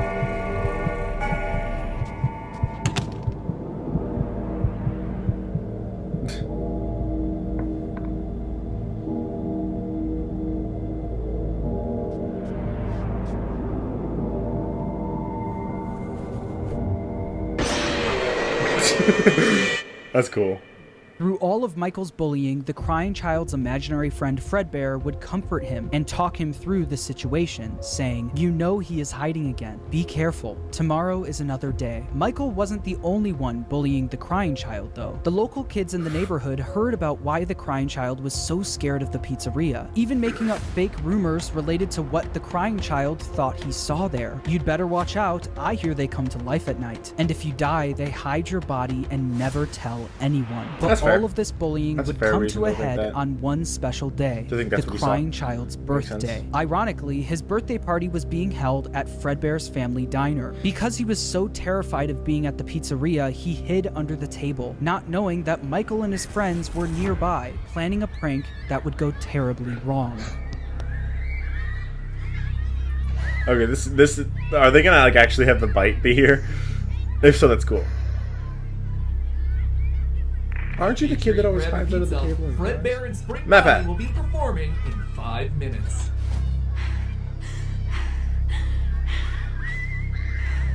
Imagine hiding under a table at your own birthday party.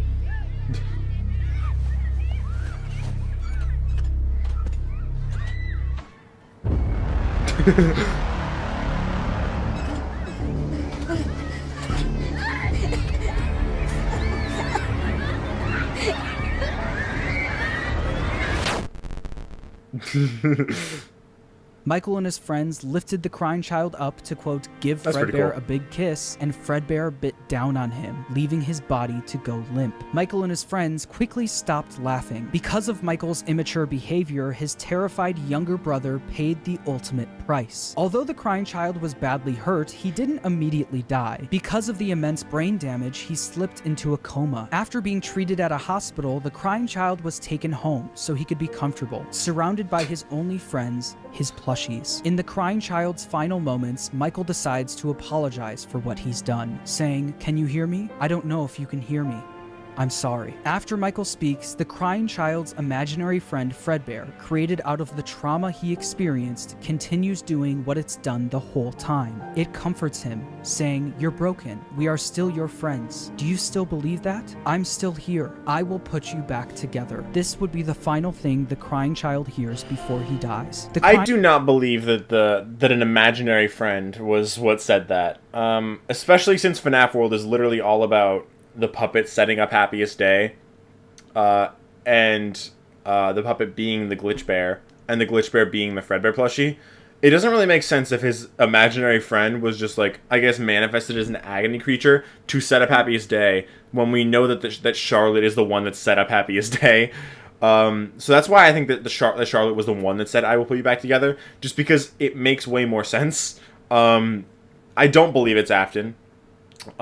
Especially since, like, there's no reason to believe that he would want to put his son back together anyway, considering he doesn't really care about him, at all. And yes, there's, like, the only real evidence that was Afton was, like, two things that Afton said that were similar. Like, he's, like, the "I'm still here" line from the FNaF 3 teaser, which the plushie says, and saying that he would, and telling Michael to put Elizabeth back together. Like, sure, those are similar, but the Glitch Bear in FNaF World says literally the exact same things, and it doesn't make sense for that Glitch Bear to be Afton, because the puppet is the one that sets up Happiest Day, and the Glitch Bear is setting up Happiest Day. So the Glitch Bear and the puppet being the same character is kind of undeniable to me, and the Glitch Bear being the Fredbear plushie is also undeniable, because it literally says the same lines. Also, like Fred just said, William never actually puts them back together, so that doesn't really make sense for him to. It doesn't really make sense for him to be Afton to me. Crying child's spirit would then live on in the Fredbear suit, the thing that took his life. The crying child's death wasn't just an accident. It was directly caused by Michael's recklessness. This is something that Michael could potentially face jail time for, so it needed to be covered up. Since the crying child was being kept at home, no one else knew that he ended up passing away. So William and Michael ended up burying the crying child's body in the middle of the woods where no one would find him. No So he's saying tombstone, Midnight Motorist no flowers, was just a pile of dirt, an Michael. unmarked grave, And and the a grave lifetime's worth of guilt that Michael would have to live with. Shortly after the incident, Fredbear's family diner was quickly I think shut that's down, fair. and If you believe that Midnight Motorist happened after the bite and that Charlotte died after the bite, then that's a fair idea. But like I said, I think that Charlotte is the Fredbear plushie, so, or like at least the final speaker.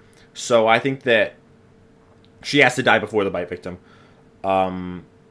So in that case, the bite victim would be the runaway, and then that would basically my idea is that Afton killed Charlotte. His rage creates Shadow Freddy, and Charlotte's agony creates Shadow Bonnie, both from the same event. Shadow Freddy goes to the window while Afton is still gone, and then lures the bite victim away, lures him to Freddy's, or to Fredbear's. Maybe he sees Charlotte's body, but I'm not sure. And then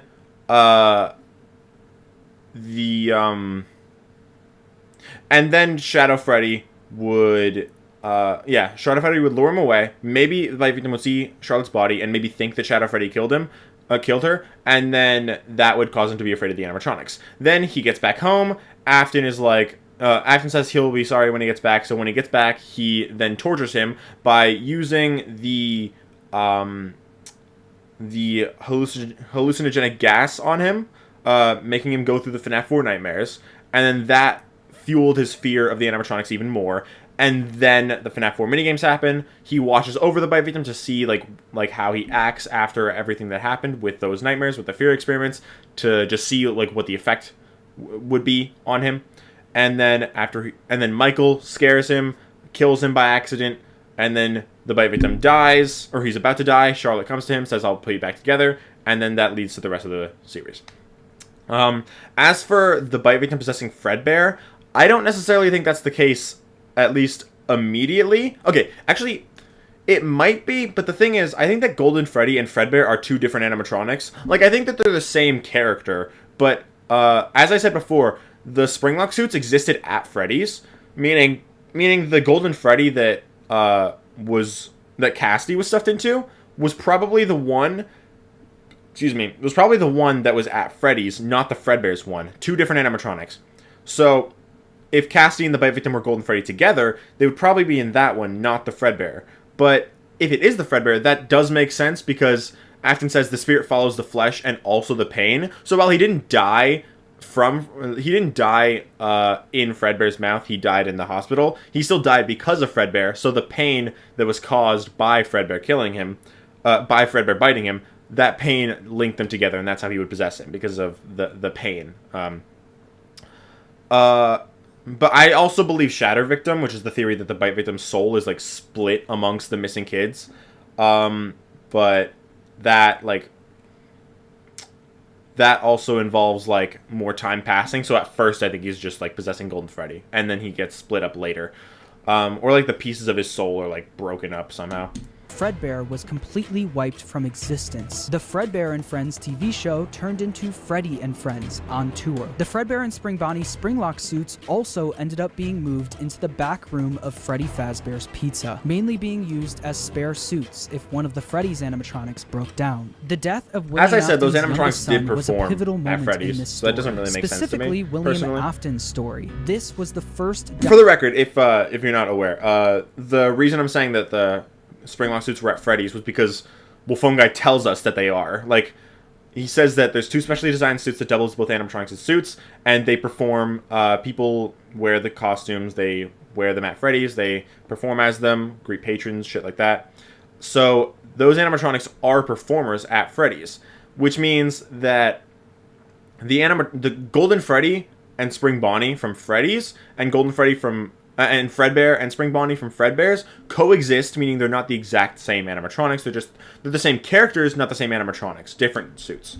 Domino to fall. A father losing his son is a traumatic situation, and while any other father would take time to grieve, be sad, and properly deal with such a big loss, William Afton took a different route. Afton definitely was upset about his son dying, but it wasn't because he felt bad for his son, it was because it was embarrassing to him. William Afton was a narcissist. He had little to no empathy. All he cared about was public work image and comparing himself to his business partner, Henry. Yeah, that's it. Henry had a wife, a kid, and a talent for robotics that Afton was utterly jealous of. The death of the crying child sent Afton over the edge because while Henry's family was still perfect, his was now broken. Henry and William had different I agree with that, but I think that's probably more so with, like, maybe his wife dying at some point earlier in the series. I don't think that the wife had, like, was, like, a major character, but I do think she died, and, I do think that she died, and then, that sparked the whole jealousy thing of Henry, and that's why William killed Charlotte. I don't think that, like, he was grieving. I think it was just, like, the perfect family thing and, like, the public image that he cared about, and, like, it was his jealousy of Henry having a perfect family and his family being broken. That's my take on that. Of taking care of their kids. And while Afton employing his eldest son failed, Henry's security puppet succeeded. Henry's daughter, Charlie, lived on. Afton had a hard time dealing with this feeling of embarrassment. He started becoming an alcoholic, frequently visiting the local bar called Junior's. One night, though, after drinking a little too much and getting kicked out of the bar, he decided that he was going to settle the score with Henry. Afton, drunk and filled with rage, drove from the bar to Freddy Fazbear's Pizza, where he knew Charlie was being watched over by Henry's security puppet. Afton planned on risking everything to kill Henry's daughter, Charlie. He didn't care if he got caught, and he didn't care if he went to prison. But when Afton got to Freddy's, he noticed that Charlie was standing outside by herself. It turned out that some bullies were able to trap the security puppet in its box and lock Charlie outside the building, giving Afton the perfect opportunity to kill Charlie outside of the pizzeria. The security puppet was eventually able to escape its box and went looking for Charlie. As Afton sped away, the puppet noticed that Charlie was outside in the pouring rain. It then did what it was programmed to do and went to protect her. But as the puppet got closer to Charlie's body, the rain started making it short circuit. It was forced to crawl its way over to her until the rain got to be too much, and the puppet shut down right next to Charlie's body. While Charlie and the puppet lay lifeless next to each other, Afton was speeding home, driving right past where he buried his son and the bar he got kicked out of. When Afton got home, he was met with his wife sitting in the living room watching TV, and Michael in his bedroom. Afton was a drunk and abusive father, and fully blamed Michael for what happened to his youngest son. Mrs. Afton tells him to leave Michael alone because he's had a tough day, but Afton and I think the wife was already dead. I think that was just Michael's room and pounds on the door. A lot of people say like Michael is demanding Afton. I think it's just a suggestion. I think he's like, hey, can you leave him alone, please?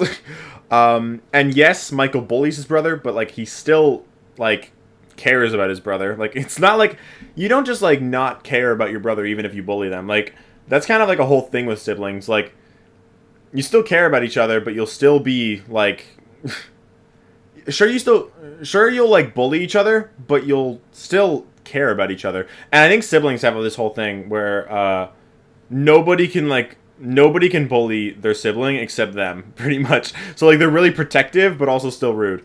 Also still like mean. As for like the demanding thing, I don't really think that's demanding. I think he's just asking him. And the whole point of this is that Afton is ignoring him. Like Afton just ignores Michael. So I don't think it really matters what Michael says because he's not really gonna care. He's not going to listen to him, regardless. He then makes his way around the house to try and find a way in from the outside. But once he gets to Michael's bedroom window, he notices that it's broken, and Michael was gone. Michael was so upset by what he did to his brother that he would sometimes see visions of Fredbear appear and disappear. Tonight, Fredbear appeared outside his bedroom window. And not really convinced that a teenager would talk to their abusive father like that? Well, like I said,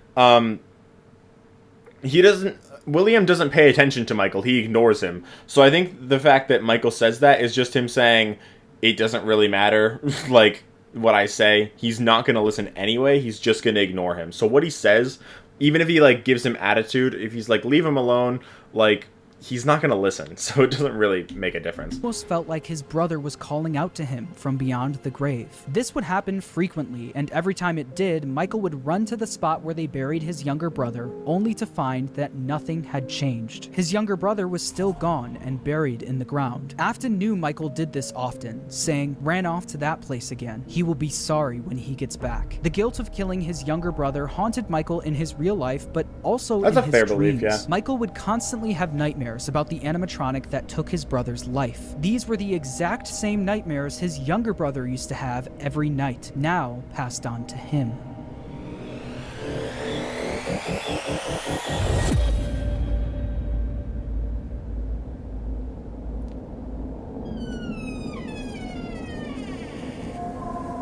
FNaF 4.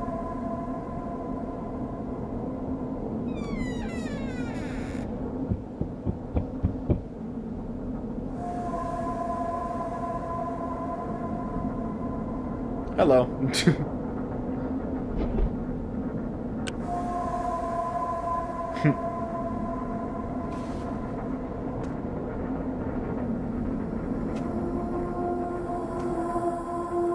Hi.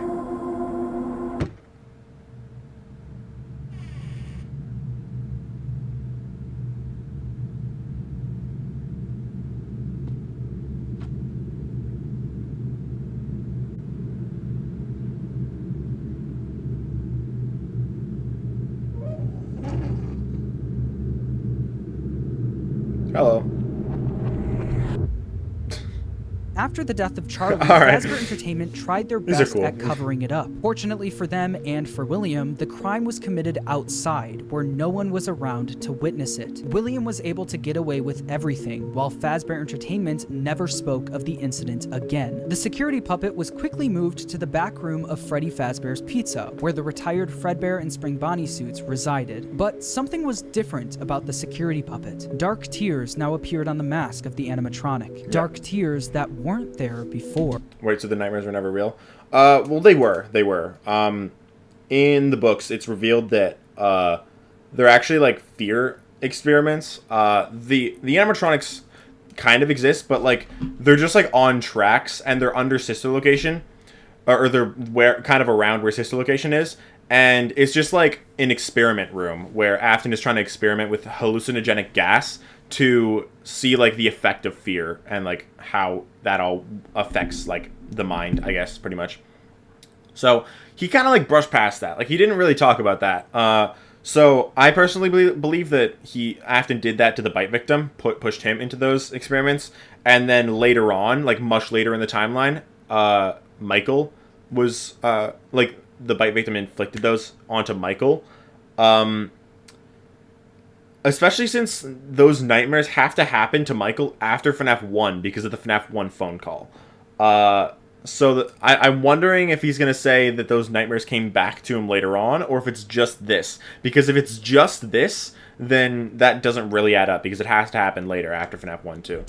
This is something that Afton quickly noticed the next day when he went into work. He'd heard about what happened moments after he sped off. He did. He knew the security puppet was found laying next to Charlie's body. So does that mean Charlie's soul now resided in the puppet? William definitely noticed that the puppet looked different, almost like it was haunted, almost like I it was agree. thinking. Other employees would eventually notice the same thing. I'll be honest, I never liked that puppet thing. It's always thinking, and it can go anywhere. After realizing the security puppet may be possessed by the spirit of Charlie, Afton went back and looked at the crying child's Fredbear plushie, only to find that it also seemed to be haunted. The crying child feared for his life every single day, and that plushie was something he was able to cry and pour his agony into. Afton believed that this is what caused the plushie to appear haunted. I agree with the puppet It wasn't part. made alive Not by the necessarily spirit this, of his but son, it was made alive by the agony and fear his son poured into it. Afton quickly became obsessed with the concept of haunted objects, and more specifically, the power of human emotion. He needed to find out if this is something he could take advantage of. Afton then used all of his money he made from Fredbear's and Freddy Fazbear's Pizza to build a giant underground facility directly I think he under probably his house. already It had was here that. that he would try Like, to I think that was already recreate what under his happened with house. son, to recreate the fear and agony he experienced. In order to do this, Afton didn't take any Also, how would those fear experiments happen after Michael already had the nightmares? chances. He needed to replicate exactly what his son went through every day. In order to do this, Afton built a replica of his house underground, along with his son's daily walk to Fredbear's family diner. He also built a makeshift bedroom where he could force kids to have the same nightmare every night. Afton would sit in his office watching them on the cameras. Yes, Cameras well, that any could be object can be filled accessed back using the and come back, passcode 1983, the year his son got No, born. that wasn't He me being sarcastic. Like, actually, yes. also kept the crying child's Fredbear plushie on the desk as a reminder of what he was trying to replicate. In the makeshift bedroom, there were dummy animatronics that wheeled down the hallway. Yeah. But the kids wouldn't see them as just blank dummies on wheels. Afton would pump hallucinogenic gas into the room to get the kids to think that what they were seeing was a monster. These nightmare gas canisters were being stored all throughout his underground facility. And on the bed of this makeshift bedroom was a Freddy plushie, in the hopes that the kids would pour their fear and agony into the plush, like his son did to his plushie. On the other side of the bunker, where Afton recreated the crying child's walk to Fredbear's, he placed a bunch of Fredbear plushies all over the place. These Fredbear plushies had walkie-talkies inside of them. This was Afton's way of recreating his son's imaginary friend that would talk to him wherever he went. Afton would speak to the kids through his walkie-talkies sitting in his private office. After setting up the bunker, Afton was only missing one more thing. The kids Track your spend.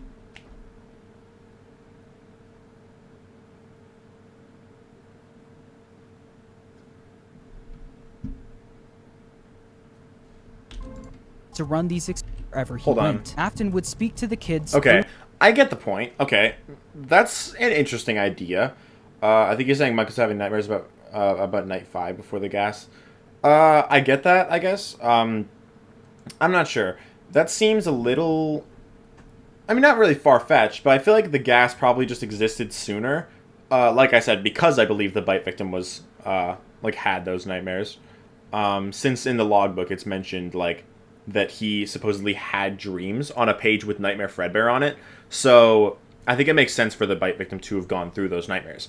I get the point that he's making with the mini games, with the recreating the whole event. I feel like it just makes sense for that to have been the bite victim rather than him recreating everything, but like I get the idea. Through his walkie-talkie sitting in his private office. After setting up the bunker, Afton was only missing one more thing: the kids to run these experiments on. He needed a way to kidnap and capture kids without being caught, and he had the perfect way to do it. The fun times. I agree with what he's saying now. Everyone, please stay in your seats. Enter Circus Baby and the Funtime animatronics. These robots were specifically built by Afton to capture kids, featuring Circus Baby, Funtime Freddy, Funtime Foxy, and Ballora. They feature advanced technology such as parental tracking, I'm the voice same height as mimicking Funtime Freddy. luring, and storage tanks. Circus Baby, the star of the group, was even able to make ice cream as a way to lure kids to her. Once the kid got too close, a giant claw would reach out, grab them, and lock them in the animatronics storage tank. Some of the board members from Fazbear Entertainment were suspicious of these new animatronics. She can dance. She can sing. She's equipped with a built-in helium tank for inflating balloons right at her fingertips. She can take song requests. She can even dispense ice cream. With all due respect, those aren't the design choices we were curious about, Mr. Afton. Afton even created a new restaurant for these animatronics called Circus Baby's Pizza World. Elizabeth, William Afton's daughter, was fascinated by Circus Baby. All she wanted to do was play with her, but Afton wouldn't let her. Daddy, why won't you let me play with her? You let the other children go see her. Why won't you let me go? He strictly told her to stay away from the animatronic, but one day, she didn't listen. On the opening day of Circus Baby's Pizza World, another domino would fall in Afton's life, and Elizabeth would soon be the victim of his terrible misdeeds. I can do something special. Did you know that? I can make ice cream, although I only did it once. What a wonderful day, though. I was in a small room with balloons and a few tables. I would always count the children. I'm not sure why. They usually played together in groups of 2 or 3. There were 4, then 3, then 2. Okay, Fred, she's not as well versed in FNaF lore as we are, okay? Don't judge her for not knowing things. So, basically, in FNaF 2, in FNaF 2, the phone in FNaF 1, Phone Guy dies, and in FNaF 2, Phone Guy is still alive. FNaF 1 takes place 1989 or later. FNaF 2 takes place in 1987. So yeah, and the paycheck is you get less money in FNaF 2, you get more money in FNaF 1, meaning the minimum wage is different. So yeah, that's the that's why FNaF 2 is a prequel, among other things I can't really think of right now, but that's kind of something like we already know. As for the torturing them while they were alive, in like the missing kids, he didn't do that. He just other kids. He just kidnapped kids and put them into the experiment rooms, and then experimented on them with the fear gas, and then they died. Most of them, at least, theoretically. But the actual missing kids, he didn't do that to. He just stuffed them into the suits, and then they died, basically. Scott said said everybody already solved FNaF 1 and 3 on 2015, so I don't see how 1993 and 2023 are canon. I mean, it might not be that, like... I mean, he said everybody solved everything, but it might just be, like, some things weren't completely solved, but... Yeah. Like, he might have just been, like, everybody got the basic idea down. But maybe, like, a few small things, like, weren't completely solved. Anyway, number 5.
I'm back. Hello.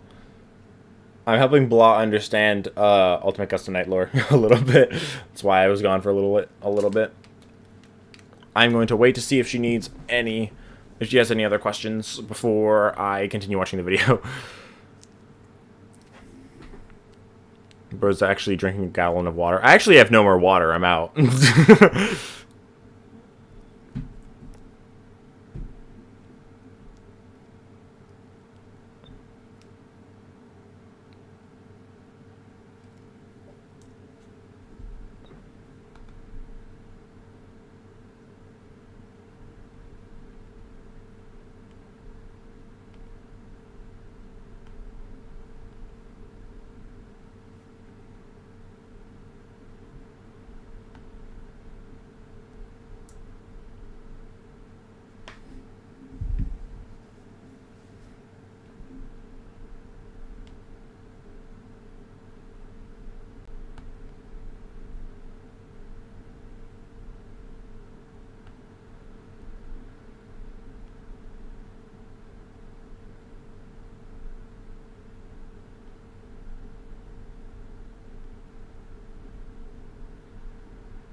Okay, what's happening in chat? No way, fucking hell, Evan, you piss boy, Jesus fucking Christ. Yep, I wanted to piss. Needed to piss. So who are the other kids that he put in the experiment rooms? Were they also turned into animatronics? Probably not. Yeah, probably not. They were kind of just there. They probably, nothing, it doesn't, there's no indication that anything actually happened to them. They kind of just exist, pretty much. There's only one confirmed victim in the chambers, and it's Rory from Dataphobia. Yeah. Taking a piss. Yep. Soon there will be more piss breaks than ads. Nah. How the FNaF 4 Night story should be with the current lore we play as Michael in the Nightmare Chambers a few months after he killed his brother in 1983. I mean, that would be kind of cool, but it's not what happens, pretty much. The problem is FNaF 4 gameplay is based on FNaF 1, and we hear it's sort of FNaF 1 fun calls, so FNaF 4 should be after FNaF 1. Yeah, exactly. And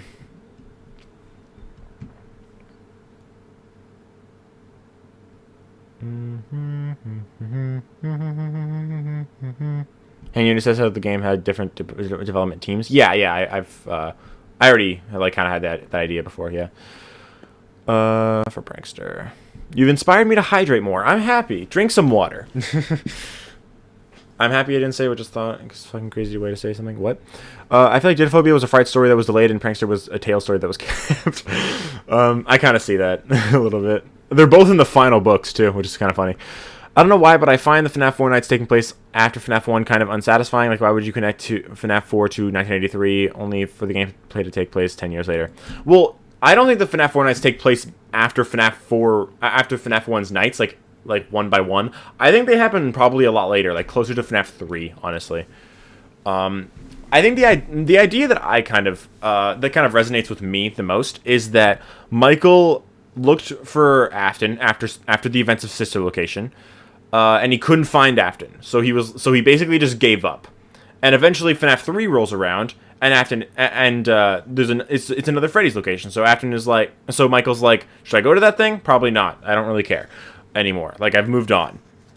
And so that's when the bite victim, who was probably attached to him after the events of Sister Location, the bite victim is like, okay, well, he needs to understand that things aren't over yet. So he's still got to work to stop all this stuff.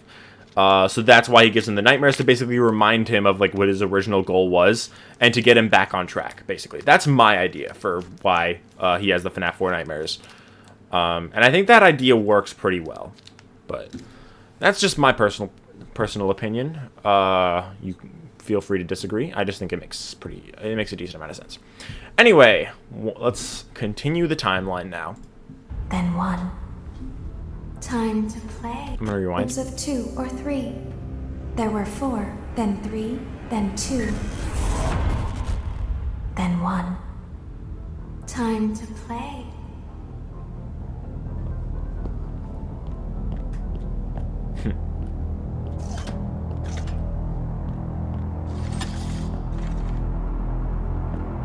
Don't get on stage. Ice cream.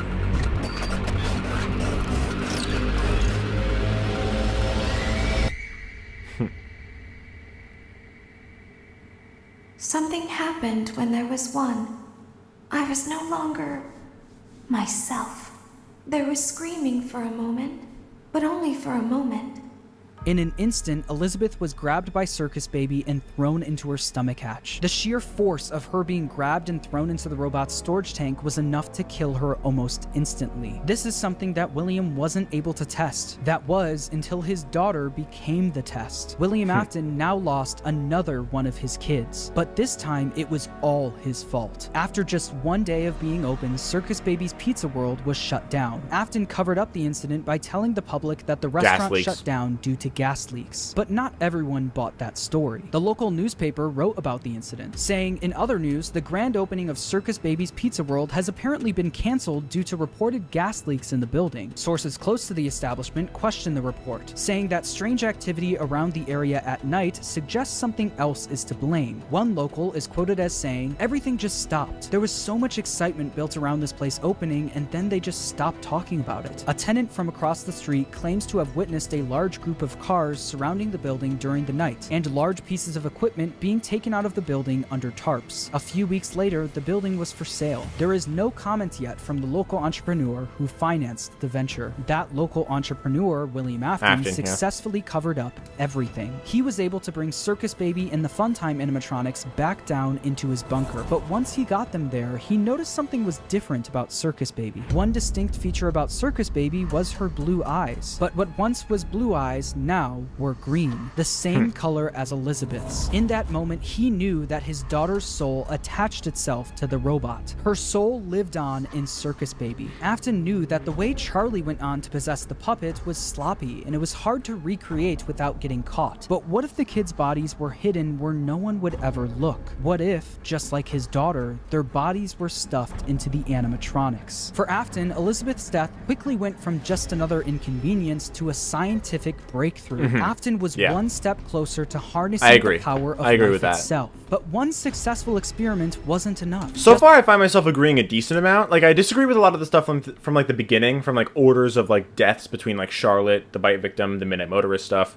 But I find myself agreeing a lot with just like the basis, like the foundation of just like Freddy's and Fredbear's, except like a few minor things, and the thing, and just like the progression of Afton's like insanity and his experiments with like immortality and stuff. I don't really agree with the fear experiments time placement, but I agree with like his idea of Charlotte pushing him to discover more, and his idea of Baby pushing him to like really have a breakthrough about it. Like, I agree with that part. Just like the fear experiments he built in the bunker, he needed to replicate exactly what happened. He needed to recreate the accident, and he knew exactly how he was going to do it. Using the Funtime animatronics again wasn't an option. Circus Baby's Pizza World was shut down, and the public was already getting too suspicious of the animatronics. But he didn't need the Funtime animatronics. He was going to run the experiment himself.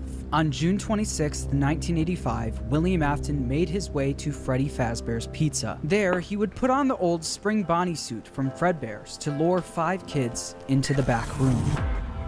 Took a swim with my new friend. Didn't care. Fruity Maze!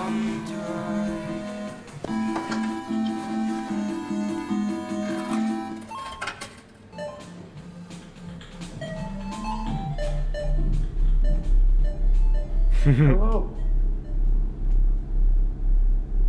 Looking for a friend? The water's clear, come swim with me. Okay, so is he saying Afton killed her with a knife? Because that's not the case. The thing with the way that Afton killed the kids is that in the books it says that the kids died in the animatronics, and in FNaF 1 it says that if you're stuffed into a suit, then you die, basically. So what seems to be indicated is that Afton didn't like stab them to death or strangle them to death or anything like that. He didn't kill them and then stuff them. He didn't kill them and then the puppet stuffed them. No. What happened was he left them alive and then he stuffed them into the animatronics while they were still alive. And then that's what killed them. Like Afton said in the fourth closet, the spirit follows the flesh and also the pain. They die by him stuffing them. He doesn't kill them. He doesn't stuff them after they die. He stuffs them while they're alive, and that's what kills them, and then that's how they possess the animatronics. If he did stab them and then stuff them, that would also probably work, but based on the evidence, it makes sense that he just like stuffs them while they're alive. Hello. This is cool.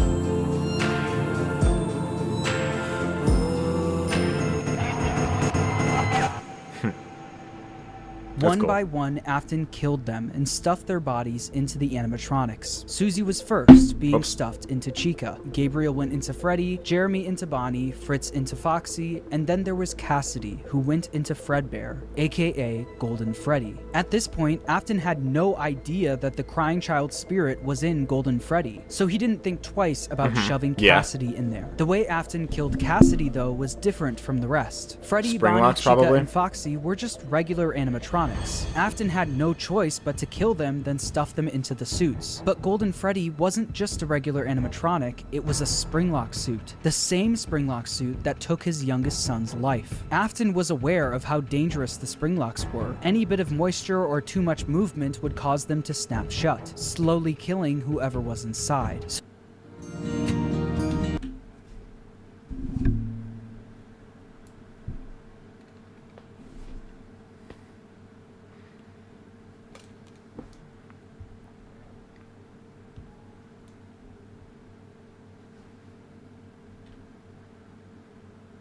Important ingredient is you. So that's exactly what he did to Cassidy. He put him into the suit and watched as the Springlocks snapped shut, cementing Cassidy's death as the most brutal of them all. Freddy, Bonnie, Chica, Foxy, and Golden Freddy weren't the only animatronics sitting in the back room of Freddy Fazbear's Pizza, though. They were joined by the security puppet, which contained the soul of Henry's daughter, Charlie. Once Afton was gone, Charlie jumped into action, almost acting as a guide for their souls, properly giving them life inside of each animatronic.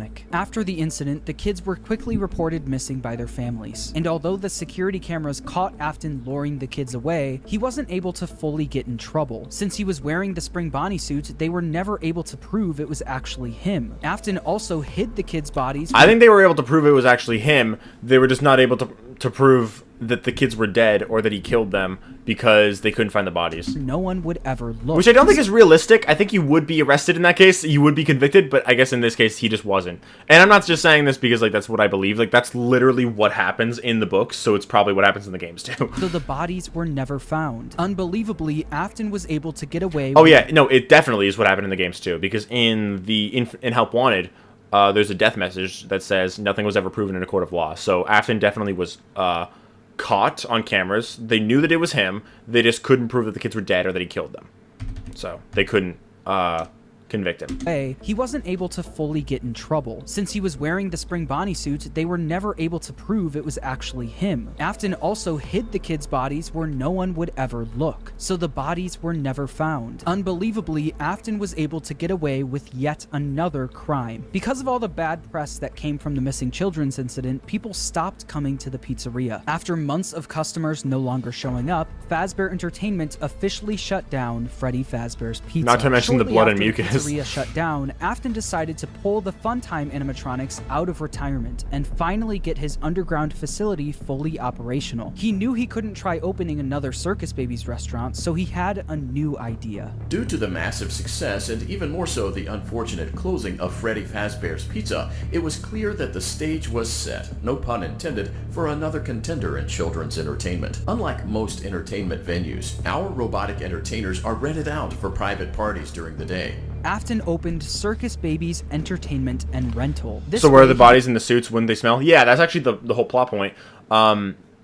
The dead bodies are in the suits and are on the animatronics, and blood and mucus from those dead bodies are like leaking from the eyes and the mouths, and like they start to smell like they're dead.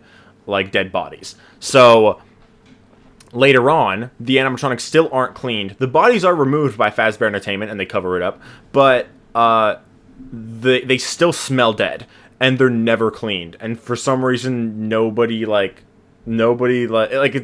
cares, I guess. I mean, the restaurant still isn't that successful, but they still don't they still can't they don't just shut down even though they smell dead. I don't get why, but yeah. Could rent out the Funtime animatronics. All right, to we're about local halfway birthday through now. parties, capture kids and bring them back to his underground bunker to be experimented on. While Afton was running his rental business, Fazbear Entertainment was determined to try opening another pizzeria. In the summer of 1987, Fazbear Entertainment opened the new and improved Freddy Fazbear's Pizza, this time with brand new versions of their original characters. These were called the toy animatronics, and they were once again built by Henry. Henry was aware of what happened in 1985, and especially of what happened to his daughter, so he was determined to make sure that never happened again. These new toy animatronics were equipped with facial recognition systems that were linked directly to a criminal database. The security puppet was also brought out of retirement, but instead of working security, it sat quietly in the prize corner. Freddy, Bonnie, Chica, Foxy, Golden Freddy, and Spring Bonnie were I'm not sure Henry would have been open. Would have been the one that and opens it's revealed FNaF that 2, these but animatronics were he might mostly be used for spare parts. And either way, I'm sure you I agree with like the basis. Yeah. Sitting in the back room. You think if Afton was under investigation for missing kids, that they had animatronics in the building starting to smell like rotting corpses, they'd investigate that. You would think, and they just don't. I think that people in the FNaF universe are just stupid. Those are from the previous location, and we just use them for parts now. The idea at first was to repair them, but they were just so ugly, you know? And the smell. This means that the haunted metal of the original Freddy's animatronics was now being put into the toy animatronics, causing the toys to also now be possessed. After Afton got away with the first set of murders, he needed toys to Freddy's animatronics. You know? And the smell. This means that the haunted metal of the original Freddy's animatronics was now being put into the toy animatronics, causing the toys to also now be possessed. After Afton got away with the first set of murders, he needed to see if the kids' spirits were possessing the animatronics. In order to see for himself, Afton went back to work at the new pizzeria as a daytime security guard. If he says that the Save Them kids do possess the toys, then that's fine. But if he doesn't, then I'm upset. Afton was working the day shift, Jeremy Fitzgerald was working the night shift. Jeremy worked there for 5 nights, and unfortunately for him, because the kids possessing the animatronics were killed by an adult, they were extremely aggressive to any adult they encountered. They interact with the kids just fine, but when they encounter an adult, they just stare. Meanwhile, Afton decided to pull the same trick he did at the old Freddy's location, gaining 5 more victims. Someone used one of the suits. We had a So is he saying that Afton killed the Save Them, so that the toys are possessed, and that Afton killed the Save Them kids, and those two things have no correlation? A yellow one. Someone used it. Afton used the Spring Bonnie suit to pull the same stunt again on 5 more kids. I'd argue he uses the Golden Freddy suit, because the Spring Bonnie suit is locked in the safe room at FNaF 1, and it's still there in the FNaF 3 minigames, I believe. I don't think it's ever taken to the FNaF 2 location, but Golden Freddy is, and Phone Guy says that we had a spare in the back, a yellow one, someone used it, and then Golden Freddy appears that night. That could be a red herring, but like I said, I don't think that Spring Bonnie was ever brought to FNaF 2. I think he's still just in FNaF 1. In which case, I think that Afton uses the Golden Freddy suit. And like I said before, the animatronics, like the bodies are removed from them. Because like we can see in Help Wanted that you open up the animatronics and there's no dead bodies in there. And in like the designs of the Wizards, you don't see any like body parts or anything poking out. So there's no bodies in the suits anymore by this point, and so Afton is able to wear Golden Freddy in order to kill the kids. But as he was committing the murders, Charlie, from inside the puppet, was actively trying to save the kids. She tried enlisting the help of the other animatronics, but it was too late. Afton had already finished what he started. Not only that, him seeing the puppet and Freddy walking around the pizzeria trying to stop him was all the proof he needed that his experiments were successful. The kids he put into the original suits were haunting the animatronics. But there was one problem. Afton knew that the haunted metal of the endoskeletons was the key to everything, but the animatronics were trapped at the pizzeria. There was no way he could bring them back to his underground bunker. He couldn't get to the animatronics if the pizzeria was still open and active, so he needed to find a way to make sure the pizzeria shuts down and fast. Instead of stuffing the new set of victims into the toy animatronics, he decided to leave the kids out in plain sight, scattered throughout the pizzeria. This was a guaranteed way to get the pizzeria shut down. A few hours after Afton committed the murders, Jeremy Okay, but I think that I don't think that's really the case, because I think, okay, what I think is probably that he's right about this, but that those kids did still possess the toys, and what we play is like probably after the restaurant shuts down and the like probably soon after the restaurant shuts down, and the phone calls are probably pre-recorded. That's my opinion. In which case, I don't think that, I feel like Jeremy Fitzgerald might just not be the Bite of 87 victim. But yeah, I don't know. It's just weird. I think the FNaF 2 timeline, it's just kind of complicated. But I think that kind of makes the most sense, that the restaurant did shut down for the reasons that he's saying. But the kids still possess the toys, and then what we play is, is correct. Or the other option, which actually might be more likely, I don't even know.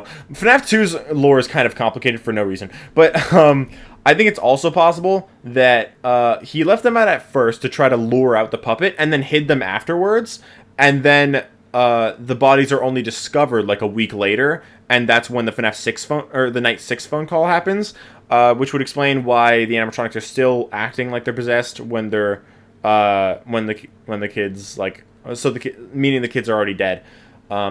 Like I said, I don't believe that the FNaF 1 animatronics possess the toys, or FNaF 1 spirits, or that the missing kids possess the toys. I don't believe that, personally. Like, I get where the theory comes from. I just don't think it really makes as much sense as just the toys being possessed by the new dead kids, because there's 5 new dead kids and 5 toy animatronics. It just makes sense for them to be for them to go hand in hand. I feel like it's just illogical for that to not be the case. Gerald showed up, and there's for no his reason to night believe that's shift, not the unaware case either. of what happened that Because even if he doesn't stuff the kids, they're still in proximity, so they'll still be able to make their way into the animatronics. This was a guaranteed way to get the pizzeria shut down. A few hours after Afton committed the murders, Jeremy Fitzgerald showed up for his night shift, unaware of what happened that day. Hello. What on earth are you doing there? Didn't you get the memo? The place is closed down, at least for a while. Listen, just finish your shift. It's safer than trying to leave in the middle of the night. We have one more event scheduled for tomorrow, a birthday. You'll be on day shift. Wear your uniform. Stay close to the animatronics and make sure they don't hurt anyone, okay? The next day, during Jeremy's day shift, one of the animatronics bit him in the head. This was infamously known as the Bite of 87. Meanwhile, Afton not sure successfully that Jeremy got the was the pizzeria victim, shut but down. I don't really the know. local newspaper wrote about the incident, saying, after being open only a few short weeks, Freddy Fazbear's Pizza is closing its doors. The new animatronics will be scrapped due to possible malfunctions. However, the original characters are being kept in hopes of a possible reorganization of the company. Since the toy animatronics were now being scrapped, he knew he could get away with taking their endoskeletons. But he also knew that he couldn't risk showing his face at the pizzeria again, so he got his oldest son Michael to do the work for him. William was easily able to get Michael to do whatever he wanted. William was abusive and manipulative, while Michael was haunted by the guilt of what he did to his younger brother. Because of this, Michael basically acted as William's puppet. Michael showed up for the night shift at the now closed Freddy Fazbear's Pizza under a code name, Fritz Smith. Hold on. Michael to do the work for him. William was easily able to get Michael to do whatever he wanted. William was abusive and manipulative, while Michael was haunted by the guilt of what he did to his younger brother. Because of this, Michael basically acted as William's puppet. Michael showed up for the night shift at the now closed Freddy Fazbear's Pizza under a code name, Fritz Smith. I agree. At the end of his shift, he would successfully steal the toy animatronics endoskeletons for his father. I do not agree with that. His first day on the job due to tampering with the animatronics. As it said in the local newspaper, while Fazbear Entertainment scrapped the toy animatronics, the original Freddy, Bonnie, Chica, and Foxy were going to be fixed up and reused. And that's exactly what they did. After the 1987 Freddy's location shut down, they opened yet another location, this time using the exact same building as the first Freddy Fazbear's Pizza. As you can imagine, this didn't work out. Yeah, I don't think Mike is Fritz. In sister location, Mike is still using Mike Schmidt. In sister location, as seen on hand unit, which conflicts with him being Fritz. How? Because, okay, first of all, it doesn't necessarily mean just because his name is Mike doesn't mean he's Mike Schmidt. He could just be Michael Afton or Mike Afton because Mike is still the same name. And also, Fritz was before he used the name Mike Schmidt, and sister location is after FNaF 1. So him using the name Mike Schmidt still doesn't really mean anything. So great for the business.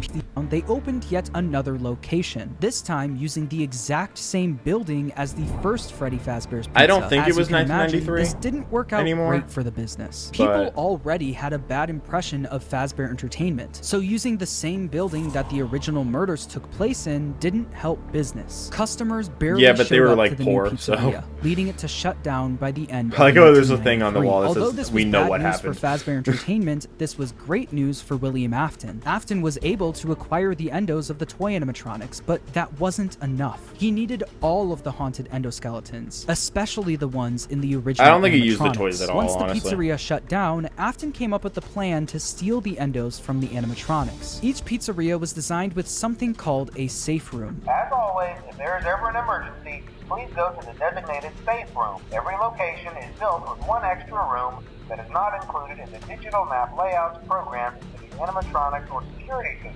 This room is hidden to customers, invisible to animatronics, and is always off camera. This room was hidden from guests and invisible to the animatronics. Afton would use this to his advantage, luring each of the animatronics to the safe room and dismantling them one by one. Yeah. The kids possessing these animatronics were the same kids he lured into the back room all those years ago. He planned to use the same trick to lure the same kids all over again. Yep. I agree.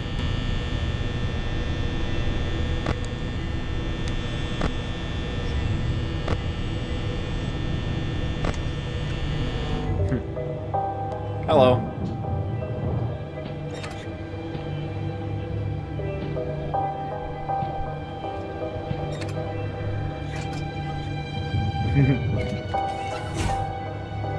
This is actually kind of cool.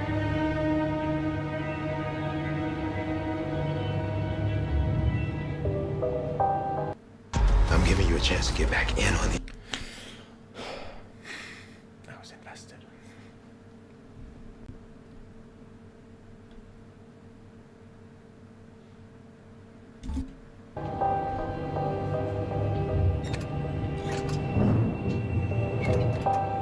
Hello.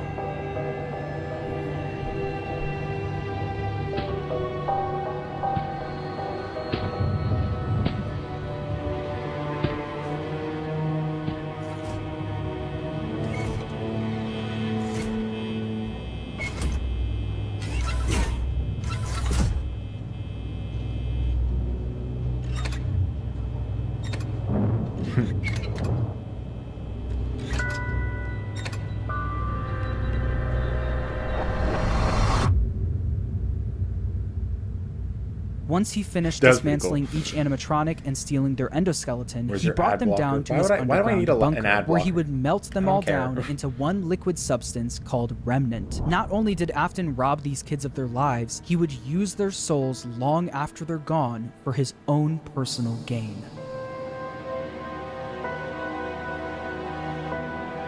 Okay.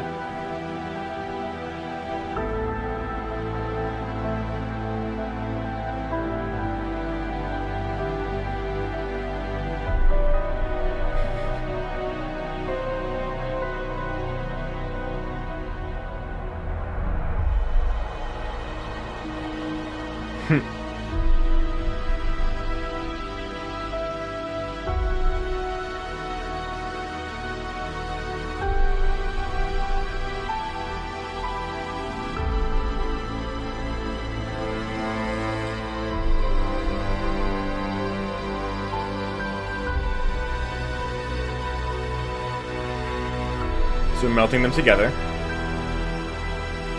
in a furnace.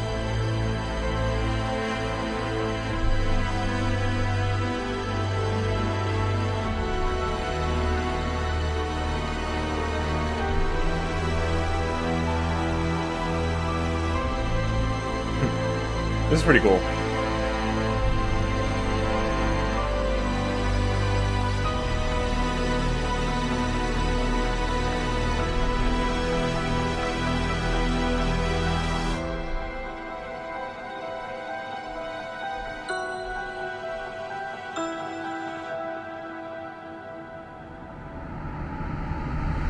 By melting down the endos, he successfully created Remnant. This substance, containing the spirits of all of the missing children, was silver in color, and if kept at the right temperature, was malleable. Afton didn't want to risk testing the Remnant on himself, so he injected it into the Funtime animatronics. Once he did, the animatronics jumped to life. The experiment had worked. William Afton unlocked the power of life itself. After his successful experiment, he went back to Freddy Fazbear's Pizza to collect his old Spring Bonnie suit. But once he got there, he was met with the spirits of the 5 missing children, trapping him inside the safe room. Cassidy, the spirit inside Golden Freddy, chased Afton around the room and forced him to get into the Spring Bonnie suit. Cassidy was the most vengeful spirit of them all. Being spring-locked in the Fredbear suit was a painful and slow death, and he wanted to make sure that Afton knew what that felt like. At this point, Most of Afton MCI is knew how not a universally spirit could agreed live on. Not as even long nearly. as he was inside the suit, It should be, he but it's knew not. he'd be back.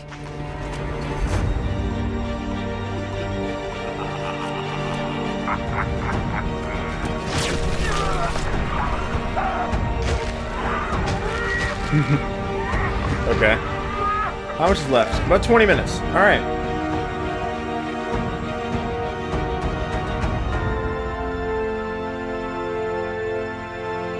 As Afton laughed, the spring locks snapped shut, forcing him to go through what Cassidy went through. This was an act of revenge by Cassidy, and it wouldn't be the last. Afton was now confined to the safe room of the now shut down Freddy Fazbear's Pizza, and because of this, everything in his underground bunker was left abandoned. But even with Afton gone, the rental business continued on its own. All of the Funtime animatronics containing the spirits of the missing children and even his daughter Elizabeth were still being rented out during the day and then brought right back down to the bunker. All the spirits wanted to do was escape, but they were always put back underground. After Afton went missing, his eldest son Michael, who's been blindly helping his father, remembered what his father told him if he ever went missing. If William wasn't there to finish his work, Michael would do it for him. Afton's underground facility was always off limits to Michael, but since he was now gone, Michael had no choice. He took the elevator down to where his father worked every day. Although Michael was helping out his father by stealing some of the endos from the animatronics back in the day, he never exactly knew what William was doing until he got down into the bunker. I agree. Okay.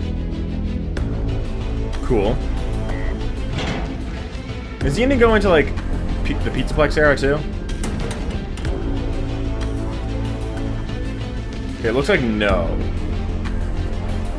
Alright, so it's not the entire FNaF timeline. He visited the bunker, he learned more about what his father was up to. He learned about the massive facility his father built, complete with multiple rooms conducting fear experiments. He learned the truth behind the Funtime animatronics and how they were actually designed to kidnap kids. And he learned through the voice of Baby exactly how his sister died. A little girl, standing by herself. My stomach opened, and there was ice cream.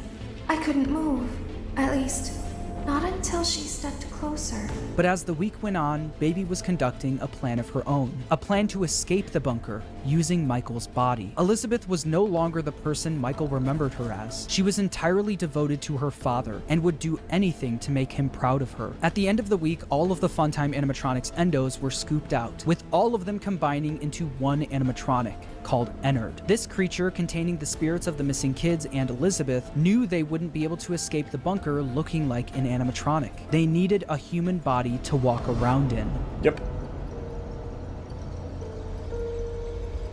Alright, I'm agreeing right now. We're in the scooping room now. Funtime Foxy has already been here today. Funtime Freddy has already been here today. Melora has already been here today.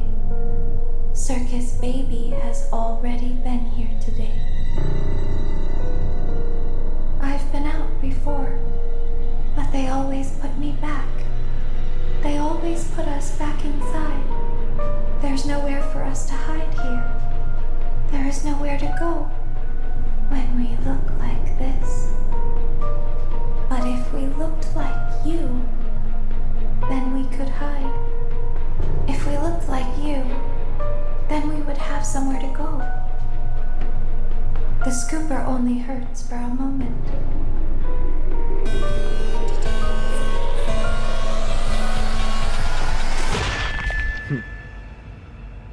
This isn't Resident Evil. Michael Hi, Afton's Libra. insides got scooped out and You are replaced correct. by Ennard, helping all of the souls to escape the facility. With every passing day after this happened, Michael looked more and more like a walking zombie. His skin was starting to turn purple, and people started to notice. Michael's body was no longer...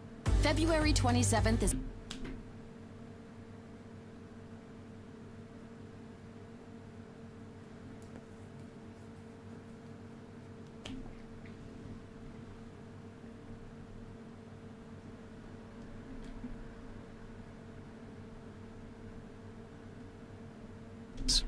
longer a good disguise for Ennard, so Ennard ejected itself from Michael. But because the scooper was also a remnant injector, when Michael Afton was scooped, he was also injected with remnant. Yes. The remnant made it so even after Ennard was gone, he was still able to survive. With Michael now back in full control of his also body, stand up. he had a new mission. Although he did, one way or another, successfully free his sister from the underground facility, he also learned about all of his father's terrible misdeeds. His loyalty to his father turned to disgust. It was time for him to end all of this. Yep. Father, it's me, Michael.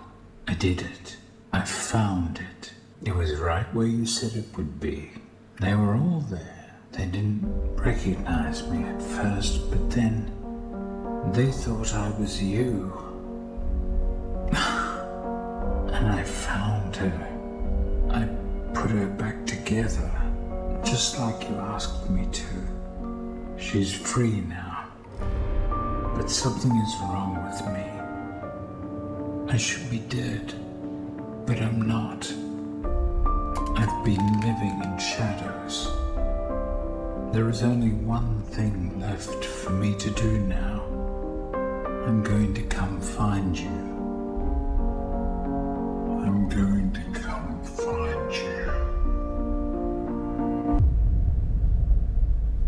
Michael would spend years searching for his father with no luck, until a new ad in the local newspaper caught his attention. Someone decided to open something called Fazbear's Fright, the horror attraction. Local amusement park is getting ready to scare your socks off with a new attraction based on the unsolved mysteries of Freddy Fazbear's Pizza. Featuring actual relics from the decades-old pizzeria, this new attraction is guaranteed to bring back your childhood in the worst possible way. As if using the crimes of his father to make a profit wasn't bad enough, they also went back to the old pizzerias and collected any objects they could find to put on display at the attraction. Michael immediately applied for the job of the security. I will say, like I've said before, I think that Mike probably goes through the FNaF 4 nightmares between Sister Location and FNaF 3, because I think because Michael searches for Afton for so long, and there's such a big gap between Sister Location and FNaF 3, I think he most likely just gives up at some point because, like, he can't find him,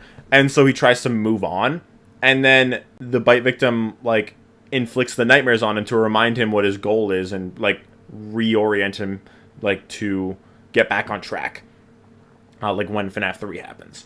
That's my personal belief, and I think that, like, works pretty well, but yeah, with the sole intention of burning the place to the ground. When he got there, he saw the remnants of his past, the shells of all of the animatronics, missing every single one of their endoskeletons. He knew they could only find the shells of the animatronics because he and his father stole their endoskeletons all those years ago, leaving only the Mike shells didn't do behind. that. On day I mean, 2 I guess of you said working at the attraction, toys, he got so word that they I don't found agree with a that, real but animatronic. You're not gonna believe this. We found one. A real one. This real animatronic ended up being his father, still inside the spring Bonnie suit he died in decades ago. Even though his father was now in the building with him, he still decided to go through on his plan, all in an effort to end his father once and for all. Michael then rigged the wiring in the building to catch fire, burning the horror attraction to the ground with his father inside.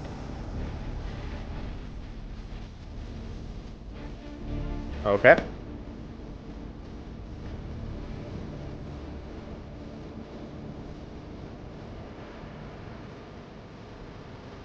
And it does nothing!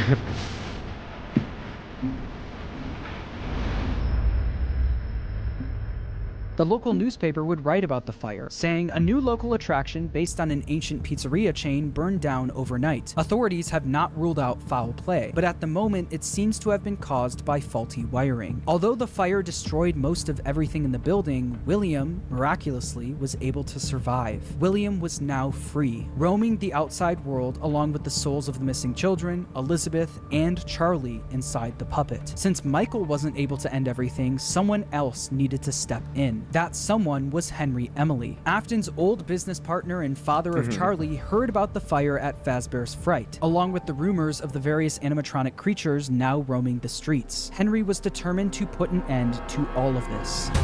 Yep. It's only now that I understand the depth of the depravity of this creature, this monster that I unwillingly helped to create. As if what he had already done wasn't enough. He found a new way to desecrate, to humiliate, to destroy. As if the suffering wasn't enough. The loss of innocence, the loss of everything to so many people. Small souls trapped in prisons of my making, now set to new purpose, and used in ways I never thought imaginable. He lured them all back to a familiar place, back with familiar tricks. He brought them all together. Are they still aware? I hope not. It keeps me awake at night. I could make myself sleep, but not yet. Not until I undo what he has done and heal this wound. A wound first inflicted on me, but then one that I let bleed out to cause all of this. He set some kind of trap. I don't know what it was, but he led them there again. He overpowered them again, and he robbed them of the only thing that they had again. I don't know how those tiny breaths of life came to inhabit those machines, but they will never find rest now, not like this. I have to call them all back, all of them, together in one place. By gathering all of the animatronics in one place and locking them in the same room, he would be able to burn them all to the ground for good, effectively freeing their spirits in the process. In order to do this, Henry created a new restaurant called Freddy Fazbear's Pizza Place. He knew that the spirits and William couldn't resist coming back to a new location, even if it was all just a trap. Charlie was different though. She was smarter than the rest, so Henry knew she wouldn't be as easily fooled. So he created an animatronic called Lefty, standing for Lure, Encapsulate, Fuse, Transport, and Extract, specifically to capture the puppet and bring it to the pizzeria. While trying to find someone that would help him carry out his plan, one person showed up for the job, a person who was also determined to finally end all of this, Michael Afton. Day after day, the animatronics roaming the streets would show up in the alleyway next to the pizzeria. Baby, aka Elizabeth, the souls of the missing children and the crying child, now appearing as Molten Freddy, Charlie and Lefty, and his father, William, all showed up in the back alley. Michael would then collect each animatronic and throw them into a facility under the pizzeria, designed to be a maze with no exit, where the animatronics would roam around without even knowing they're trapped, until the end of the week, where they would all be burned to the ground. With all of the souls, including William himself, now in one place, Henry's plan was in motion. As far as Elizabeth and William were concerned, this was a good thing. All of this remnant now in one place was all that they wanted, until Henry stepped in. You played right into our hands. Did you really think that this job just fell out of the sky for you? No. This was a gift for us. So is it just gonna be the whole You got it. speech? Thick, creamy.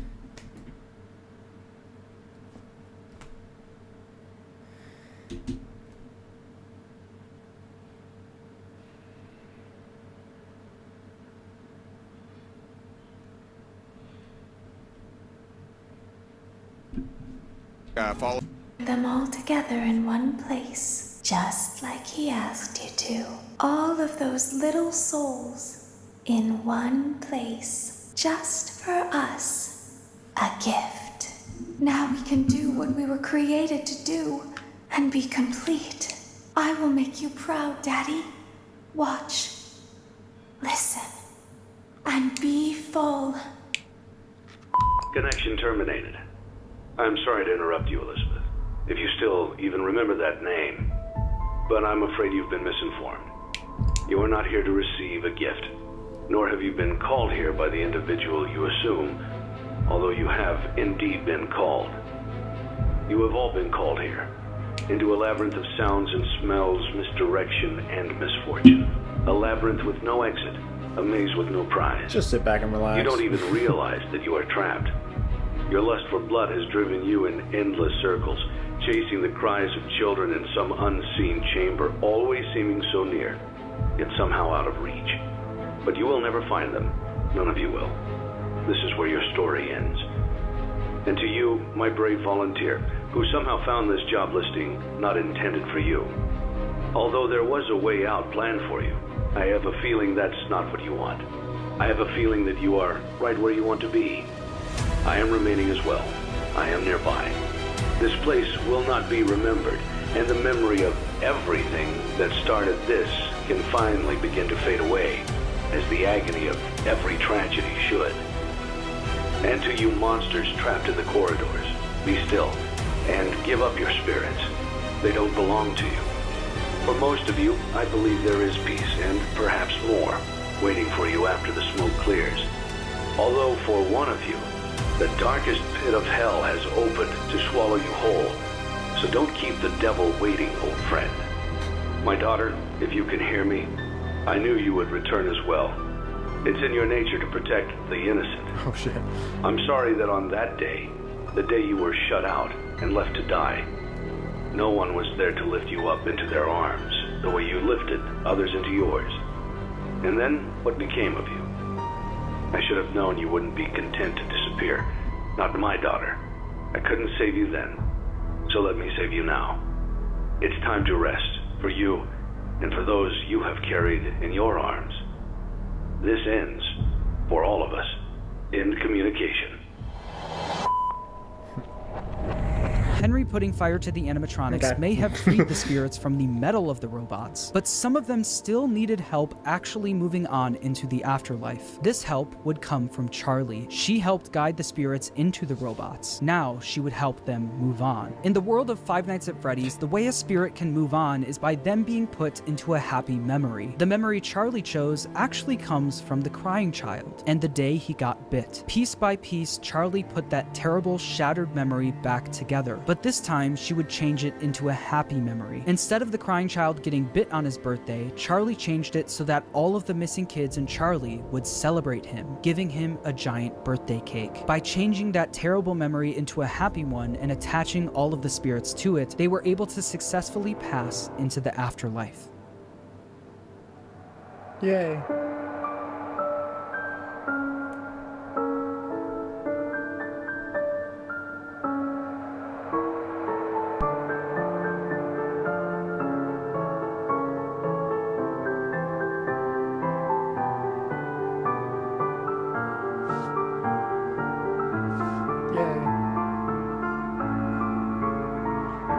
Like I said, they were all able to move on. Except for one. Oh god.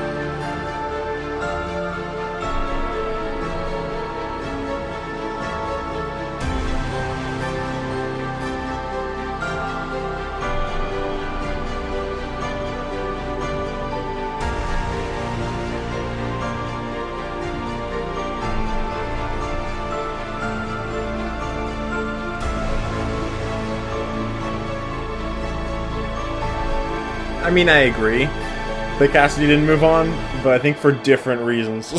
Cassidy, the most vengeful spirit of them all, Nope. wasn't done yet. He decided to attach his soul to William's, making sure that William was unable. Okay, I think I've made it clear at this point that I believe Stitchline Games, so I believe that Andrew is the one you should have killed, and I don't believe that Cassidy is vengeful. At least I don't think she's vengeful by this point in the timeline. She probably was before, but I don't think that she's like a vengeful spirit like in Ultimate Custom Night.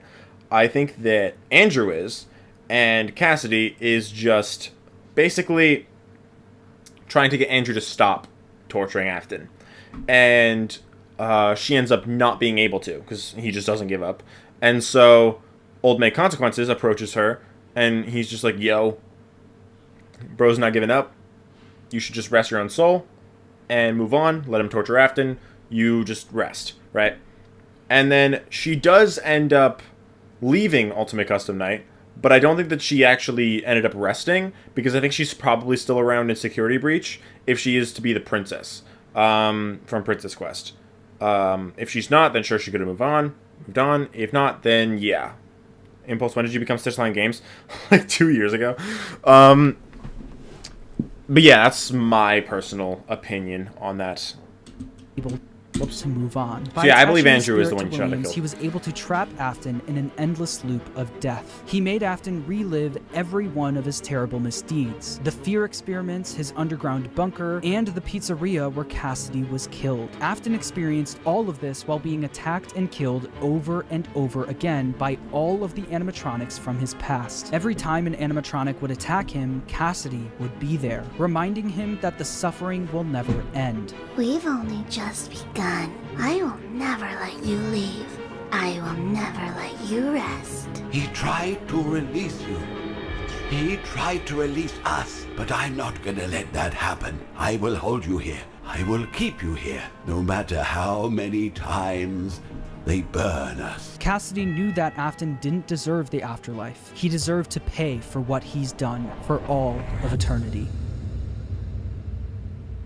But if you keep up with the franchise, you know that that's not the end of the story. Like I said at the beginning of the video, making a FNaF timeline is not easy, no matter what anyone says. In broad strokes, you can explain the basic plot, but once you get down to the motivations and the why of everything, you have to start filling in the blanks yourself. Some people who've helped me fill in the blanks that I'd like to shout out are Right Host for his theory about Cassidy being spring-locked in Golden Freddy. I think that makes a lot of sense and is really satisfying for the narrative. Also, I'd like to shout out MattPat for his theory about Midnight Motorist. After trying to figure that minigame out for years, I think your explanation makes the most sense. It's important for me to say that no one except for Scott Cawthon himself knows the exact story he was trying to tell, so please make sure to watch other people's timelines as well and come to your own conclusion on everything. And when the time is right, I'll be back to tackle the newer games in this franchise. Until then, make sure to subscribe,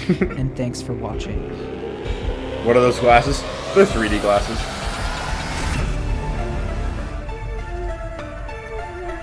Okay. I will say there's obviously a lot that I disagree with, but there's actually a decent amount that I agreed with. I actually really like this timeline. Like I said, I disagree with a lot of it, but not only did I agree with a bunch of it, I also just enjoyed watching it. It was it was a good watch. It was enjoyable. I liked the visuals a lot, and just like the way he formatted the whole thing. I thought it was good. But yeah, let me know what your thoughts are on the timeline. And yeah, hope you guys enjoyed my reaction. That's all for the reaction. Yay. Yay. Alright. The entire FNaF timeline, my ass.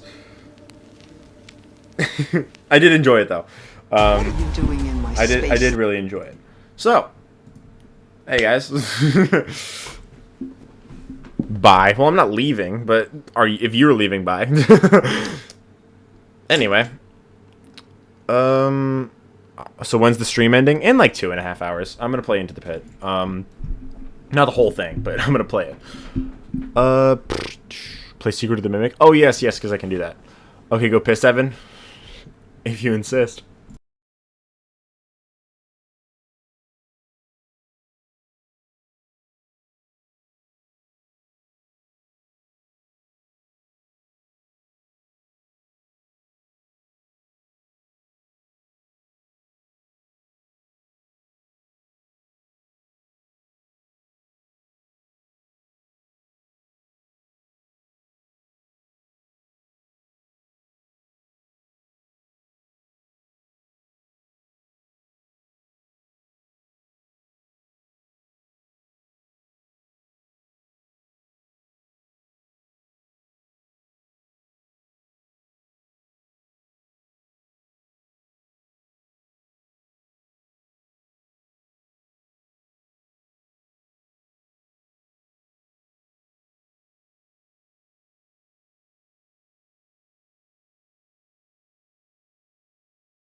Hello.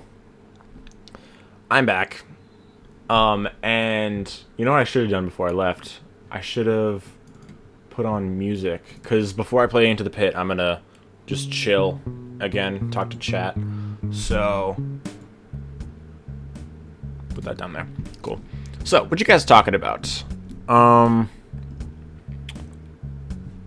So I went to piss.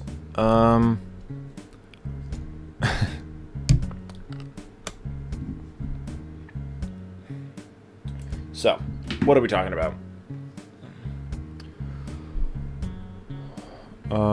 Freb is going to piss too. Play Secret of the Mimic. Doesn't exist. Yet. Switchline Games has a lot of contradictions. Not really.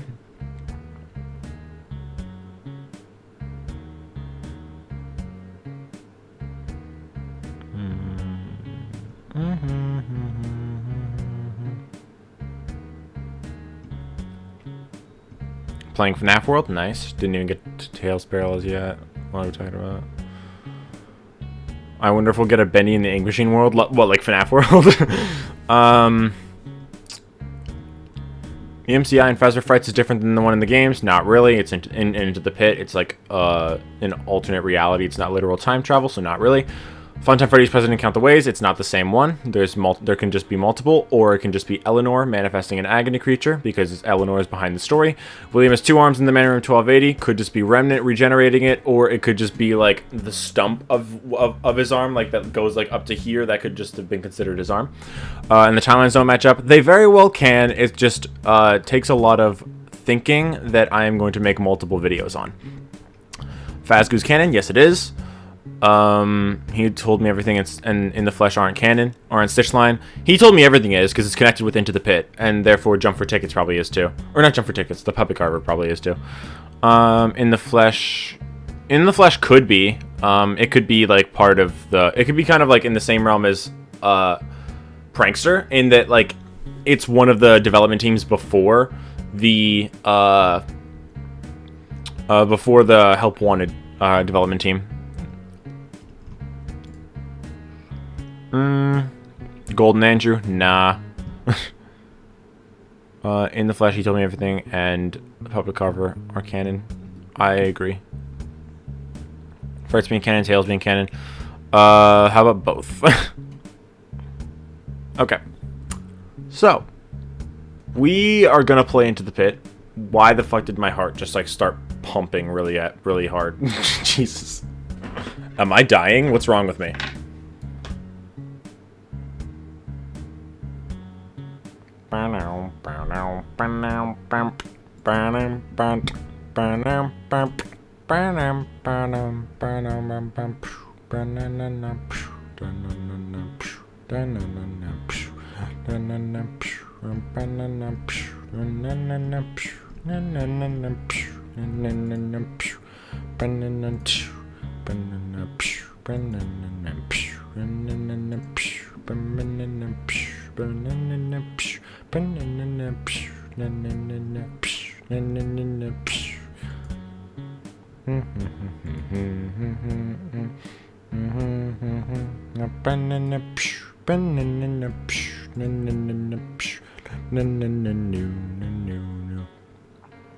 Is Libra still here? Libra, are you still here right now?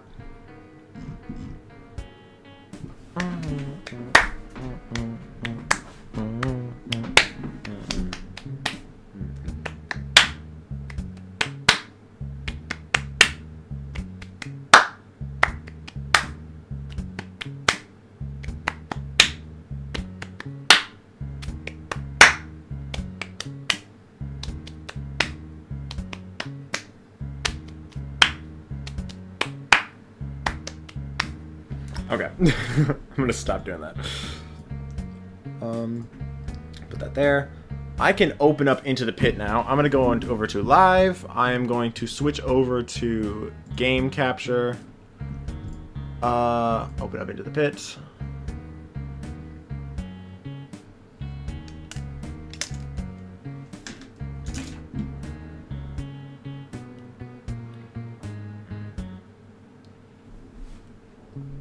Okay, Into the Pit.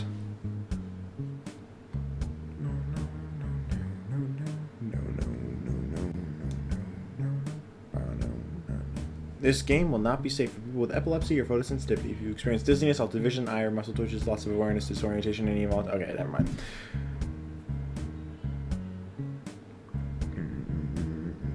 I am playing with headphones. Thank you. Game has an autosave feature. This icon will appear on screen when the game is saving. Do not turn the system off during this time. Okay. Ah. Meow. Of course, Mega Cat Studios is playing. It made one of the few stories into a game that has a cat in it. Hello. I have 1 star. Any key to start.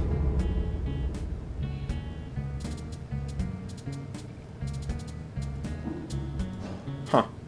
Bruh, I said play Secret of the Mimic? Nuh-uh. Hey Libra, are you busy right now?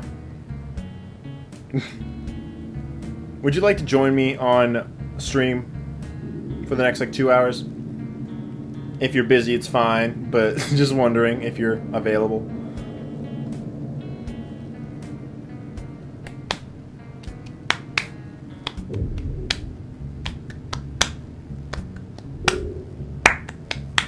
What I kind of want to do is I want to open up like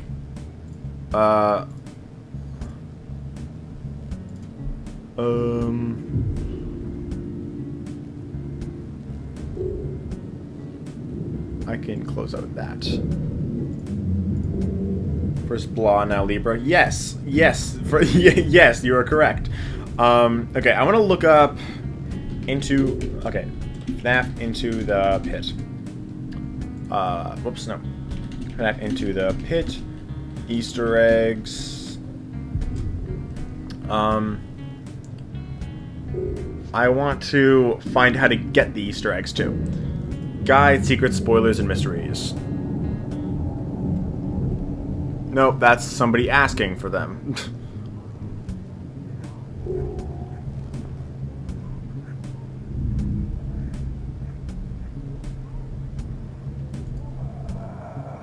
It would be fun though. I probably can't stay for a full 2 hours. Alright, that's cool.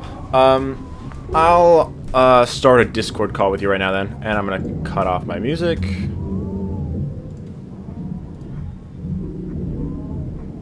Libra, you are right here. There we go.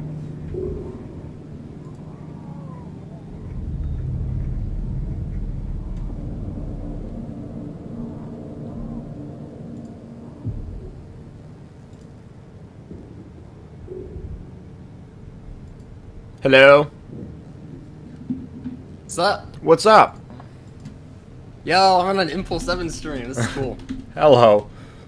I'm gonna send you something. I'm gonna text you something in our DMs, just so you know, before we start. Okay? Got it.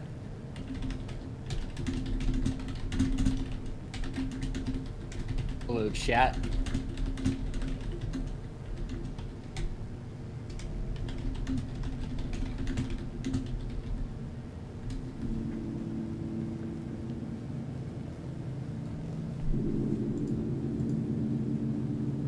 Got it?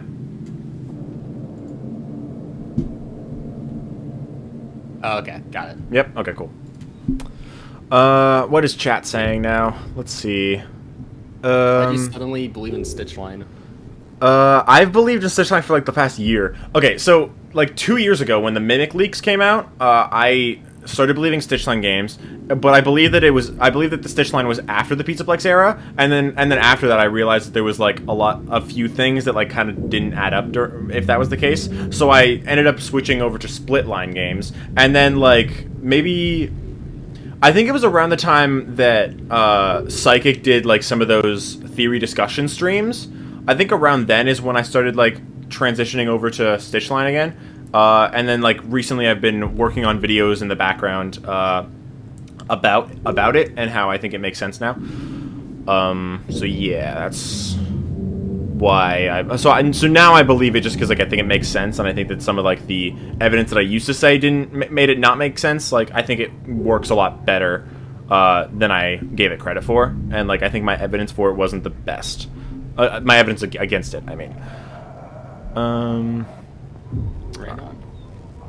Alright, So, I am... So basically what I'm doing here is... I've barely done, like, any videos over the past, like, 2 months.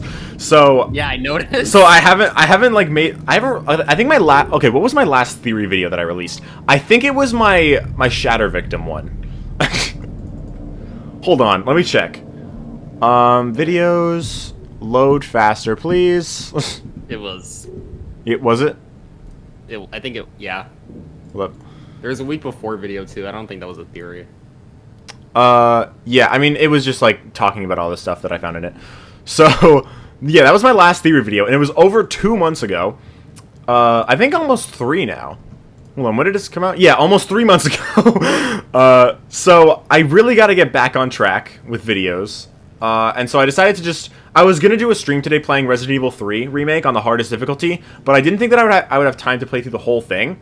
So I decided that it would be better if I just... if I did like a catch-up stream on FNaF stuff, because there was 3 new theories that I wanted to react to, the 2 new game theories in the FNaF timeline, like the FNaF timeline. So I wanted to react to those and then turn those into videos over the next few days. And then there was, and then I just wanted to catch up because I haven't done like any theorizing on Into the Pit. There's like, I think there's a lot of stuff in this game for theorizing that I just don't know about because I never got into it for some reason. So that's why I wanted to play it for this stream today so that I could like kind of like get into the lore for it.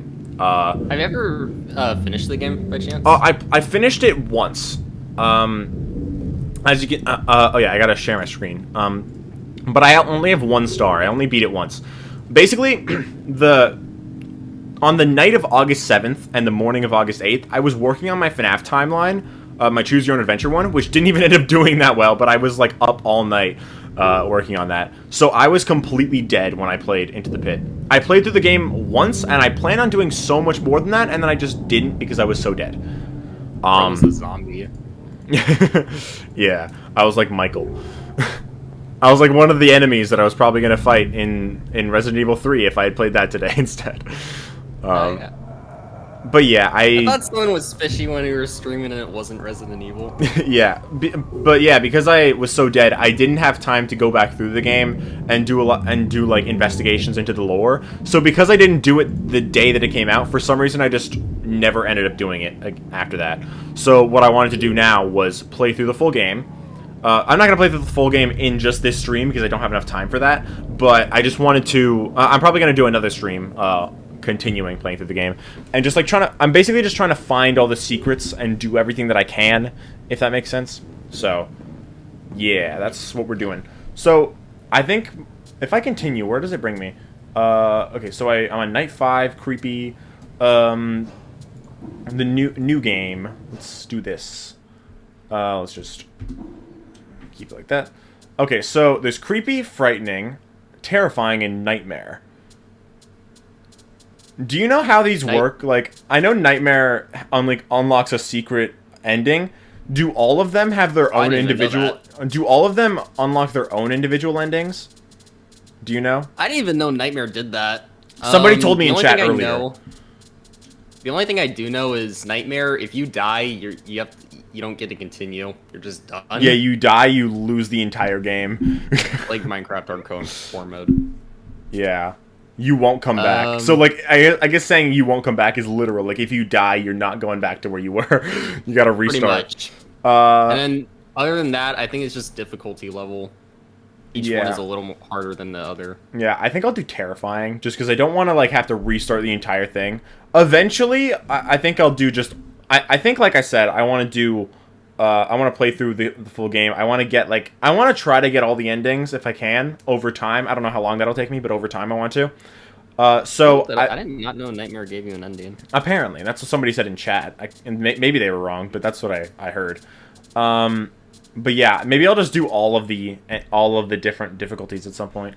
I did Creepy the first time. I haven't done Frightening. I haven't done Terrifying or Nightmare. So, what is this? I do Frightening or Terrifying. Animatronic Aggression. Okay, so all the animatronics just have their own stuff. Hiding minigame. Okay, so there's a bunch of like different settings you can have to make the game harder. Also, why is Foxy not in this game? I don't know. Another thing is, Chica, out of the classic characters, Chica was like the only one I saw when I played it. Really? I mean, Bonnie appeared like once, Freddy appeared like once, but it was mostly just Chica and Pit Trap. Alright. I'll go... I like the progression of like him being more monstrous each difficulty. That's cool. That is cool, yeah. Should I do terrifying or should I do frightening? Because I haven't done frightening. And I think if I play all of the difficulties at some point, it'd be weird to go terrifying and then go back to frightening. Yeah, do frightening then. Okay. At some point, I'll probably play all 4 difficulties. But yeah, if like we get to like a secret area, then do you mind like opening up like a website or something that tells you like where all of the secrets are, so that like if we get to somewhere where there is a secret, like you can let me know so that I can get like I think I remember where most of the arcade stuff is. I'll try to. Okay. I'll just go somewhere though. I did the Eleanor minigame. I haven't done anything beyond that. Like I did all like the main like regular gameplay ones, and then I did the Eleanor one, but that's all I did. Apparently, there's a lot more than that. Isn't there anywhere else I can go? Isn't there anywhere else I can go? The pizza was good the first couple times, but I really want to do something new. Oh, come on, Oz. Jeff's can't be the worst place to hang out. Every day's been the same all summer long. I go in, get pizza, stare at the grease-stained yellow walls for hours, then wait for you to pick me up. Where's the fun in that? I'm almost glad school's starting tomorrow, just so I only have to see that place on the weekends now. I'm sorry, son. I know no kid's only option for fun should be hanging around a run-down pizza joint, but Jess is all we got. It's all we can afford. You know the money's been tight since the mill closed. Once I'm full-time at the corner store, if the corner store even survives that long. Everything in this town is dead or dying, and there's no telling what's closing next. Why can't we go to the next town over where everyone else is moving? All my friends are there now. It can't be that hard for Grandma to travel a few miles. Well, unless her frail bones strengthen overnight, moving is a no-go. ... How long is this fucking road? Can't we just pack Grandma up in some bubble wrap? Damn. Ha, if only it were that easy. Even with the mighty strength of bubble wrap, she's still too fragile, and that's not going to change. Speaking of things not changing, I bet that opossum's still in the corner at the stoplight. Oh yeah? Let's make a deal. If that critter's still there, I'll give you an extra buck for another slice of Jeff's. Okay. I'm sorry, what? Wait. You know, didn't they say that... yep, it's still there. Didn't they say that a slice and a soda was $3.50? He said an extra $1 buys an extra slice. So is one soda $2.50? That's what we're charging for sodas? is that what that means? Things will get better, Oz. Well, they can't get any worse. $2.50 for a soda. Yeah, that's the spirit. Actually, that's actually probably the amount it would be if I went to a gas station or something. Honestly, it definitely is. Like, that's honestly what it is nowadays. What kind of a dad am I if I can't make him happy, let alone afford to feed him more than pizza? I'm sorry things turn out this way, Oswald. This poor dad. Also, I find it so funny. Where's he driving him from? Because, like, we can go outside and we, like, walk to the other... we can just walk down the road and get home. So, like, why did he have to drive so far? Well, late again, Dad. That is a good point. Exactly. This game makes no sense. Remember when this was the place to be? Totally. My parents took me here all the time. I still remember playing in the ball pit and getting ringworm. Ew, probably why it's still roped off. That and, well, you know. A secret ball pit, huh? Alright, let's see what there is to do. M from the map. Dining area. Anything I can interact with? Yep, this. Free refills for water only. Wish it was orange soda. Talk to Jeff. He's funny. Yeah. Can I go outside? You want another slice of... What kind of voice should I give Jeff? Tired old man. You want another slice of cheese and a refill on the orange soda? Not right now, just checking around. Well, have fun. Not much to look at other than dust bunnies and cobwebs. I don't think they bite. The dust bunnies? No, the wolf spiders. Jeff, those definitely bite. Oh, good luck then. Actually, he looks a lot younger than I imagined him. Hey kid, if you aren't buying something, then at least keep yourself busy. You want another slice of cheese and a refill on the soda? Not right now, just checking around. Well, have fun. Not much to look at. Okay, it's just the same lines again. I don't think you're able to leave. They don't even have any good flavors in here. I promised Dad that I stay here until he came to get me. Why? I can't leave yet. Might as well go check out that ball pit. You're already not doing what he wants anyway, because you're right in the ball pit, so why do you care about leaving or not? Yeah, I know. The door's locked. No! County Fair. Pizza, yum.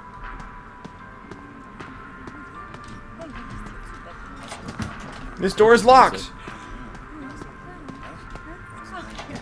This door is locked! I like your Oswald voice. Hello. I've never seen Jeff use this before. Explains all the stains on the floor. That puddle looks like it's been here a while. Hope it doesn't seep into my shoes. Then don't step on it, you idiot. It's locked. Don't think the ball pit is in there anyway. Try again. Okay, fine.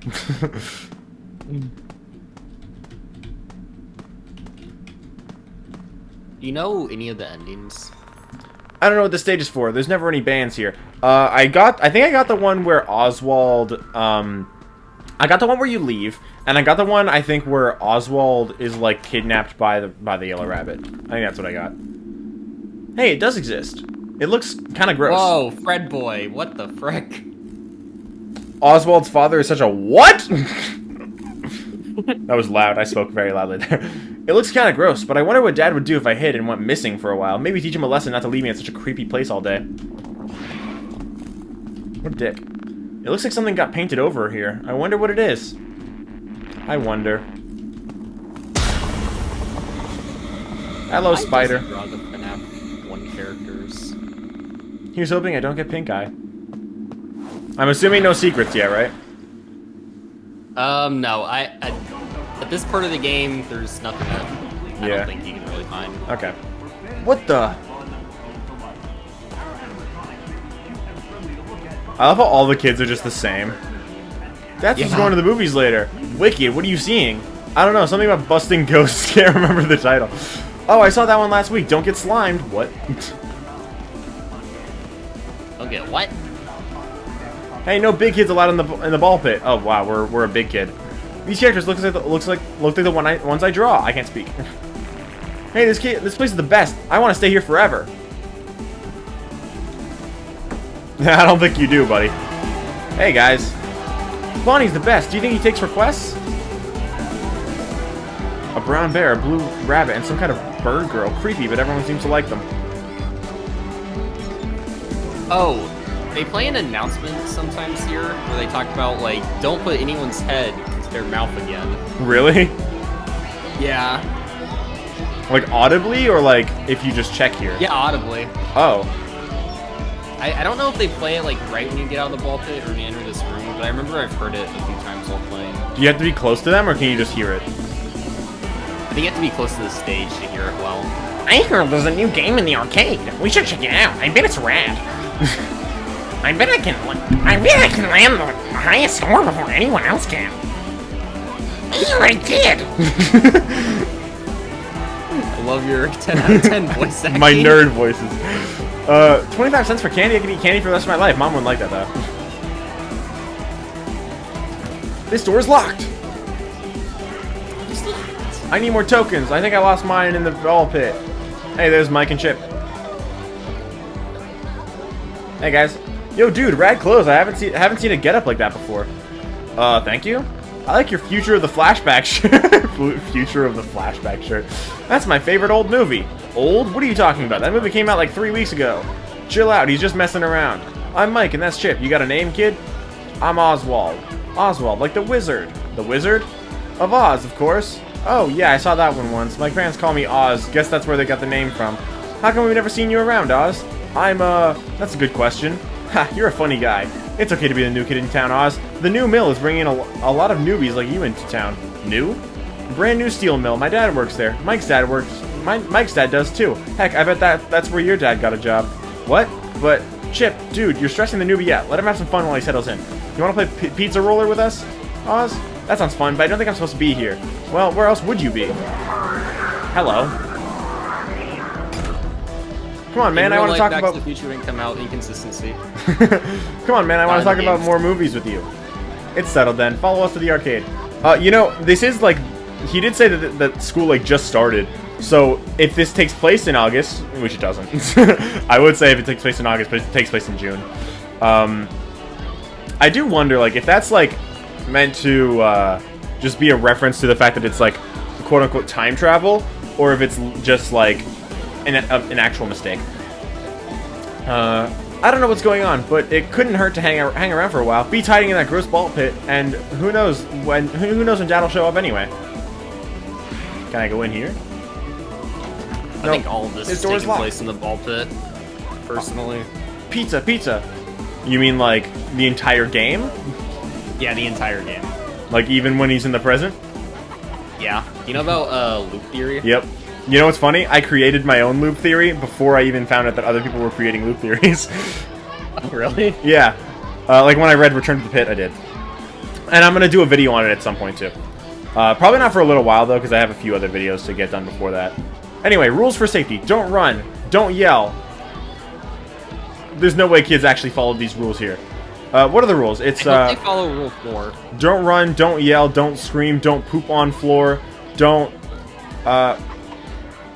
what's the next one? Don't run, don't yell, don't scream, don't poop on the floor. I know one of them's leave before dark, stay close to mom, don't touch Freddy. Oh, stay close to mom, don't touch Freddy.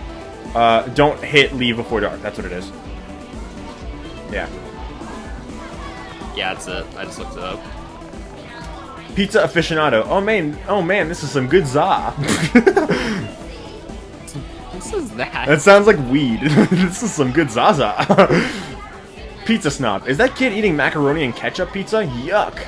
I'm all for the evolution of pizza, but that's an abomination. Clearly you've never had pineapple pizza. Pineapple on pizza? Oh, the humanity. I feel like I'm in a minority when I say I actually like pineapple on pizza. I like it, but I don't prefer it. Like, I'll eat it if you give it to me, but I'm not gonna, like, order it myself, you know? Yeah. Foxy fan. Do you think Foxy will be back soon? I miss him. Who knows? If I was out sailing the 7 seas, I'd never come back. But what about being covered in all that sea salt? Doesn't the thought just make you itchy? Nothing wrong with being a salty sea fox. Builds character. Sure. A coupon for Foxy's Pirate Palooza. I like how there's like an indication that like the restaurant, the Jeff's Pizza is really old, and one of the ways you can tell is because there's like letters missing from like the menu and stuff. But here at Freddy's, it's the same thing. There's still letters missing. Wait a minute. Yeah, where's the N at? There's like cracks in the wall and yeah, stuff too. That's what it's supposed to be like for Jeff's because it's old, but this is Freddy's when it's new. So why is this have missing letters? Oh wait, they did get rid of the baby poster. Isn't that somewhere else? Or maybe you're I think right. it's in the arcade, isn't it? Pizza flavored soda? I don't even want to begin to imagine how that tastes. Can you leave? Can you get the ending now? I should look around a bit. Okay, no, you can't. I think it's like when you're running away from the yellow rabbit, that's when you leave. And then you get the ending. Hey guys, I'm gonna look around first. It says I need a game token to play. I wonder where I can get some. Dad said he loved this game when he was my age. It does look pretty fun. Wow, whoever GGY is the top score in every game. That must be really good. This is the part that confuses me. I think that's an indication that it's like not everything is lore. Some of it is just references to lore, you know? Yeah. It says I need a game token to play. I wonder where I could get some. This doesn't look as fun as the other ones. Is that like whack-a-mole? I think it is. Wouldn't it be great to have a hamburger on your pizza? Just imagine it. All the goodness of a hamburger, but flat. But why? You ever try to hold a huge burger with one hand while you play one of those arcade games? It's impossible. All the insides fall out. But you can hold a pizza slice with one hand. Huh, I think you're onto something. Honestly fair. If I had a voucher, I could redeem it here for prizes. So retro. I like this. There's the plushies of each. There's the Foxy mask. There's the exotic butters. There's the rocket ship. And there's the bounce pod. A Foxy mask next to the exotic butters. I may not be the best theorist, but I know that's... yeah. Fair enough, yeah. Dad said he loved this game when he was my age. It does look pretty fun. Yeah, same thing. Wow, whoever GGY is, yeah, okay. Looks like one of those sliding puzzles. Oh, looks like one of those sliding puzzles. I remember doing this one. I struggled really bad on that one. Hey, Fred Boy also likes pineapple on pizza. I think it's good. I mean, I don't hate it. I don't love it though. I mean, I'll still eat it though. You know, like it tastes good. It's not my favorite pizza though. I'm a meat lovers guy. Yeah, that's fair. Chip and Mike are waiting for me. I'm also a Pizza Hut guy. I love Pizza Hut, and I've never actually had Pizza Hut. What? Yeah, I don't think I've ever had it. How? I don't know. Just haven't. Okay. Have you ever played Pizza Roller, Oz? Not Pizza Roller, but I've seen something like it. This is the latest and greatest model for Fazbear's, so I'm not surprised. Pretty exclusive stuff we got here.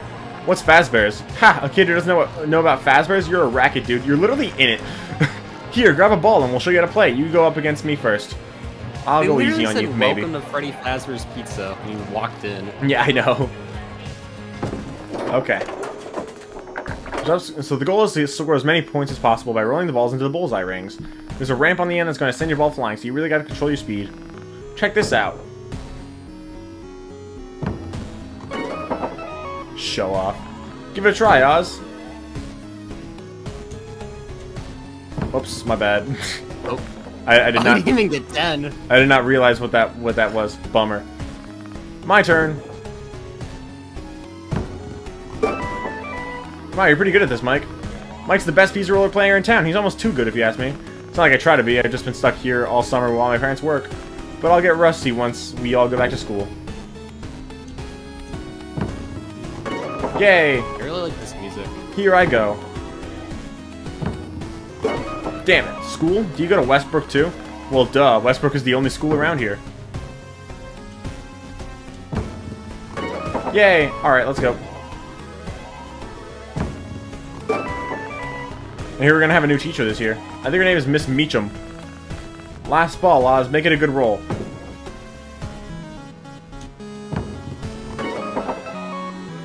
Ooh, We tied. Ha! Undefeated. Dude, you didn't even go that hard on the... have to go that hard on the new guy. Just motivating him to try harder next time. I tied with you. You tied. I tied with you. How about we play some tag instead? Oh yeah, that'll give us a chance to show Oz around the place. I say sure. Rad. I'll be it first. Get ready to run. Hey. You should start running, Oz. I'll even give you a head start. Can I go through this door? Nope, it's still locked. Even though, like, it's like just the arcade, isn't it? Oh, it's so weird whenever I look at the chat, because I see you, like, on a point that I already watched you do on Discord. Yeah. Look around a bit. Don't get caught. You're like, you need to start running, Oz, and then I just see you on Pizza Roller. Oh. Ah! He got me. I was trying to run. Ugh, this place is packed today. I feel like I couldn't outrun you at all, Chip. I think you might be right. Everyone's getting their game on before school. How about hide and seek then? Now that's a game I'm good at. You're on. Giving up already, Oz? Oh, am I going first? Okay.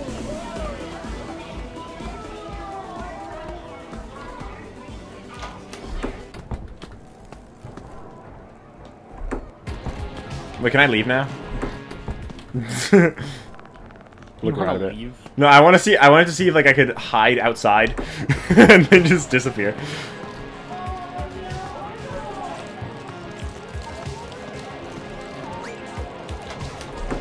Hello. Hi, Gold Freddy. Oh, an empty suit. I bet they'd never check in there. June 1985. And then there's the Fredbear posters that we see in like Security Breach and stuff.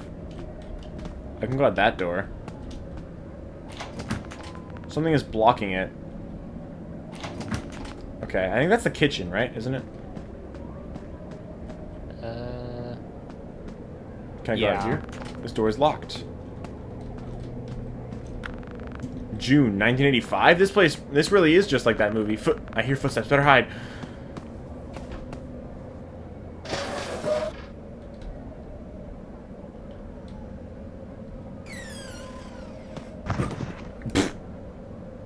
Shows how much noise you're making. Stay quiet. Ugh, I hope Mike didn't hear that. Gotta hide fast.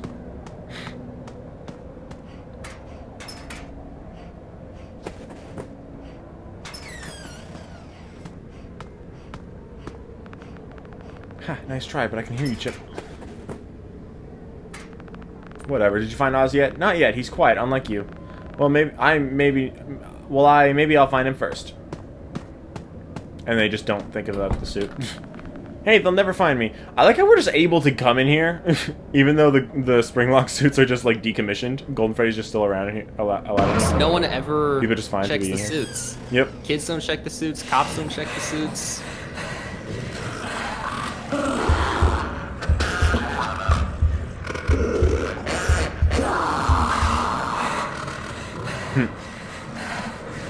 That was disturbing.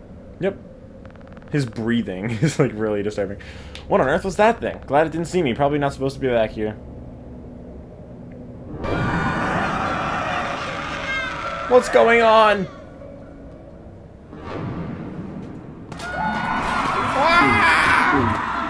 The way that she was like holding her kid on the shoulder. Hurry, grab the kids! They're all carrying their kids. Hello? Hello? Anyone there? Chip, Mike. Ah, crap. Yelling is useless. Too many people screaming. Where are they? Maybe they know what's going on. Won't budge. That screaming is so creepy. Yeah. It won't budge. Oops. Still looking at the games.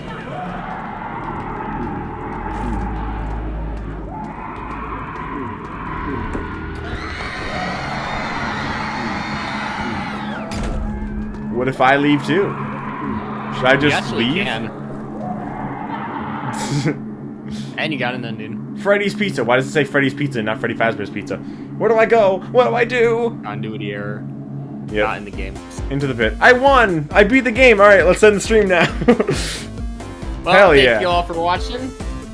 It's fun. What a great game. Alright. Nope, wrong one, my bad. Bonnie keeps himself mostly, okay, wrong one, wrong game.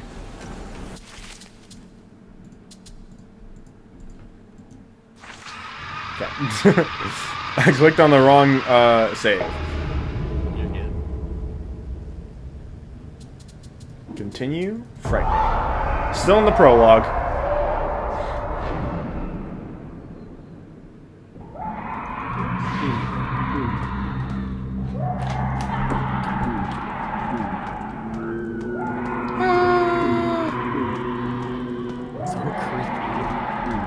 Also, is this like a Jacko Chica on here? That is Jacko Chica, yeah. Because there's like pumpkins on it too.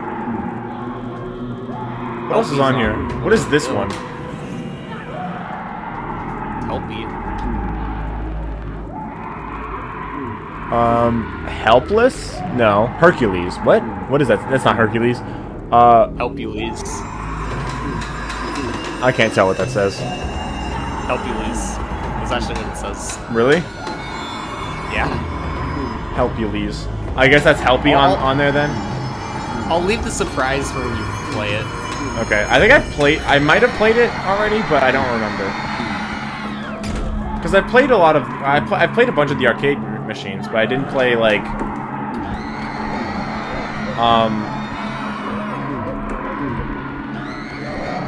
Sign says, gone a-pirating. See ya soon. No idea what that means, but definitely not checking behind this curtain. Alright. But I've played, up to...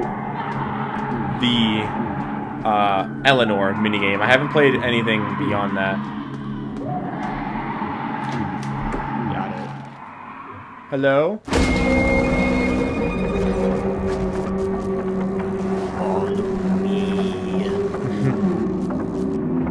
Okay, but would you actually follow that thing if you were No!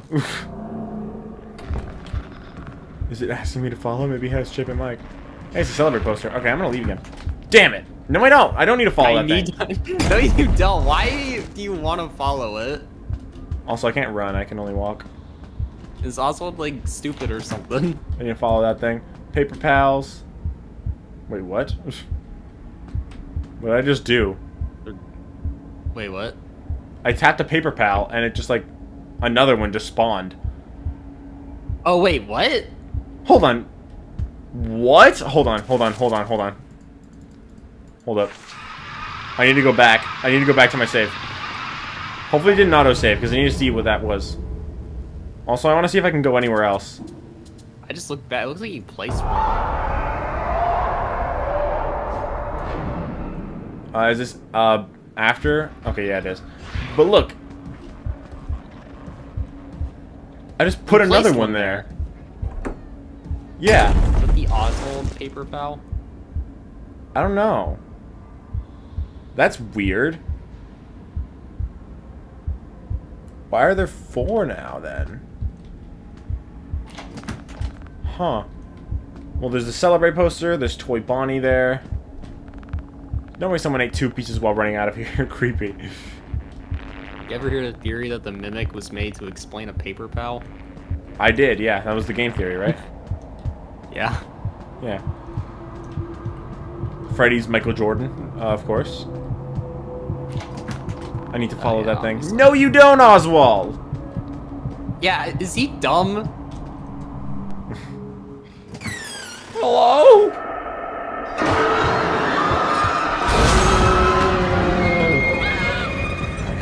And that's why you don't follow giant yellow rabbits.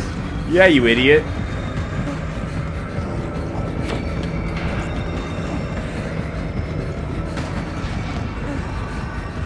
The door is locked.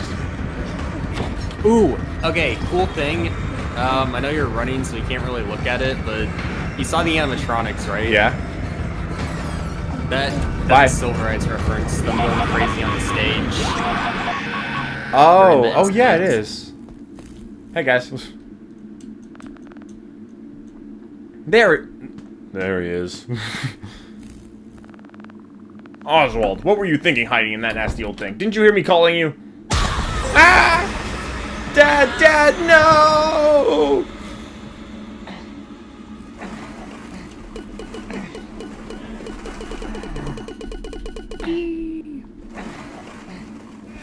Oh, you saved me.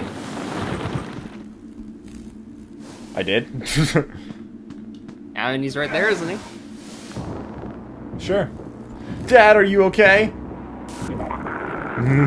He might be possessed though. I think he's just a little hungry. He's just a little hungry. You're not you when you're hungry. Just get him a Snickers. Big of a gut. Have a good night, guys. Wait, Jeff, I think something's wrong with my dad. Also, was that pizza poster like that before? Oh shoot. I don't remember if it was. It might have been. I think it might have been cleaner. Huh. I don't know. I'll just look back. Also, it's like 8 p.m. I think. He looks fine to me. The dust probably got to your head, kid. Go home and relax. Wait! Oh no, that pizza poster wasn't even there before. Oh, really? That's weird. Yeah, neither was the one above the vending machine. Pet jinx the cat by pressing E. I gotta find the cat then. What did you do to my dad? Where are you taking me? Home. Just home. Just go home. How do you even know how to drive? Make a catch to a friendly face game. My house? How'd you know where I live? Dance with me, Stitch line, right? Yeah, it is.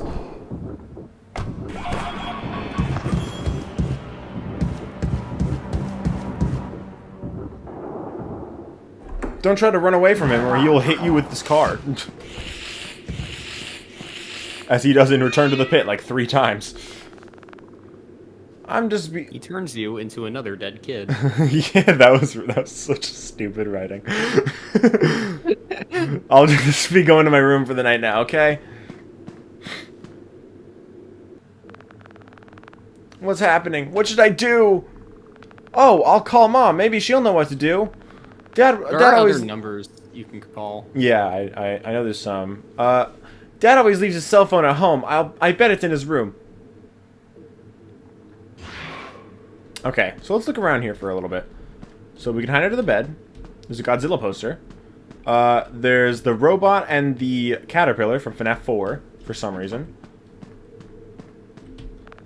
I got more important things to do than homework. Dude, school hasn't started yet. There is no homework. Yeah, I noticed that too. How does he have homework without school starting? Also, if you just sit here, doesn't the Stitch Face show up? I think he does, yeah, but you gotta stand there for a while. Yeah. I was told that, but then people said, like, maybe it was, like, on another night or something. I don't know if that's on a specific night. I can look. I'm standing here, though, and sounds are building up. So it seems like something's gonna happen.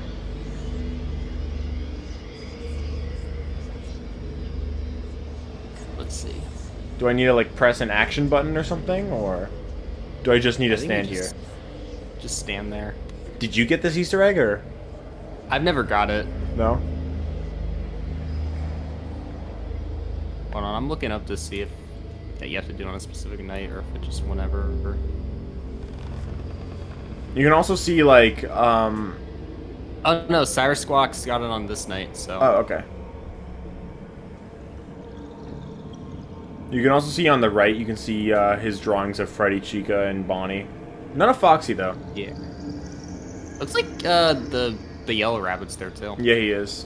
Which is weird. Because he's like, what the hell is that thing? I don't know what that is. I've never seen it in my life. No, you drew it. That's something I always wondered. Like, how does he just draw the Freddy's characters? That never got explained, I don't think. I think it's kind of like, in Fetch, a similar thing happens, where it's just like, you end up, like the agony and like the paranormal shit just like kind of reaches out to people. So like in Fetch, like Greg feels like he's like drawn to the restaurant. I'm guessing it's kind of like that. That's right. And same with Larson, like he is reached out to by the ball pit. That's true. So that's right. It's probably the same reason. So is something gonna happen, or? You gotta stand there for a while. How long? No idea. I hear footsteps. But I know it can happen on this night. Because I'm looking at Cyrus Squawk's video.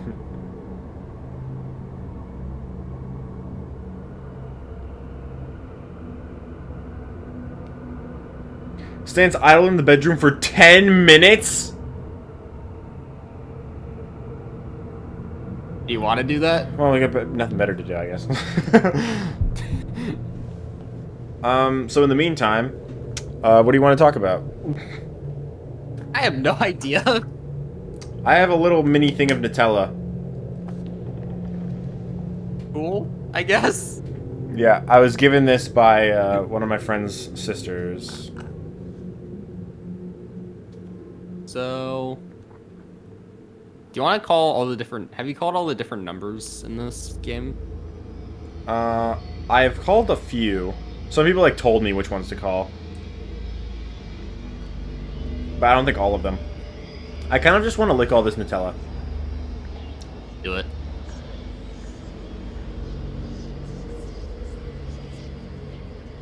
You know what? I'm going to be right back. I'm going to get something to drink. Okay.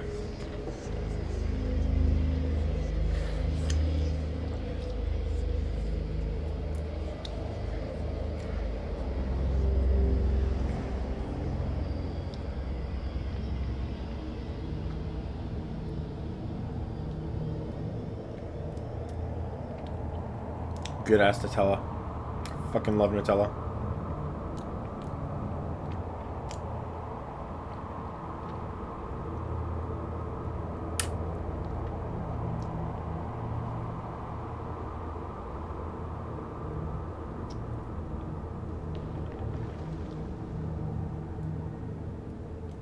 I'm good, don't worry, Fred. I don't need to piss right now.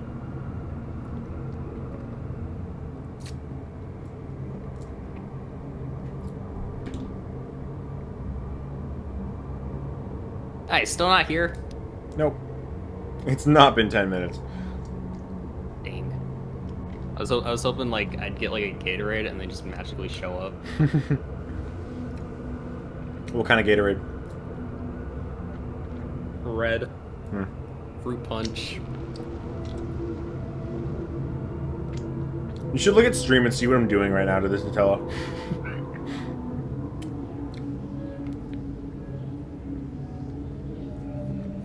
I don't even see it on the camera, on your camera. Oh wait, nope, now I do. Yep.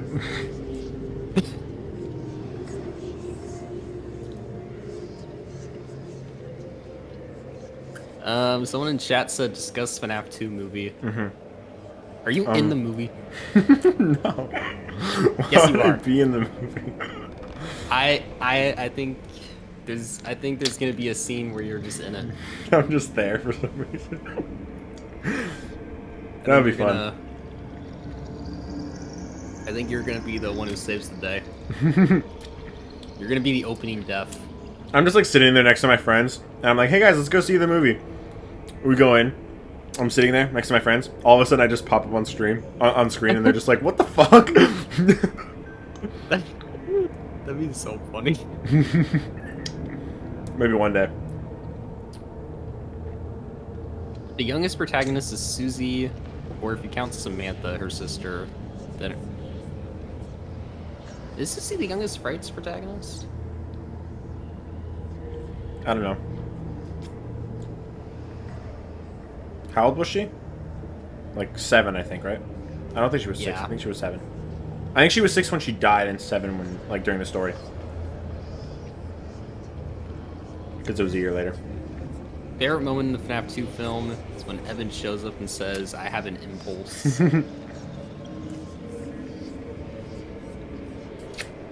Literal chills, dude. So are there any YouTubers that weren't in the movie that you'd want in the second one? Besides Markiplier? Yeah, besides Markiplier, or anyone that was already in the first.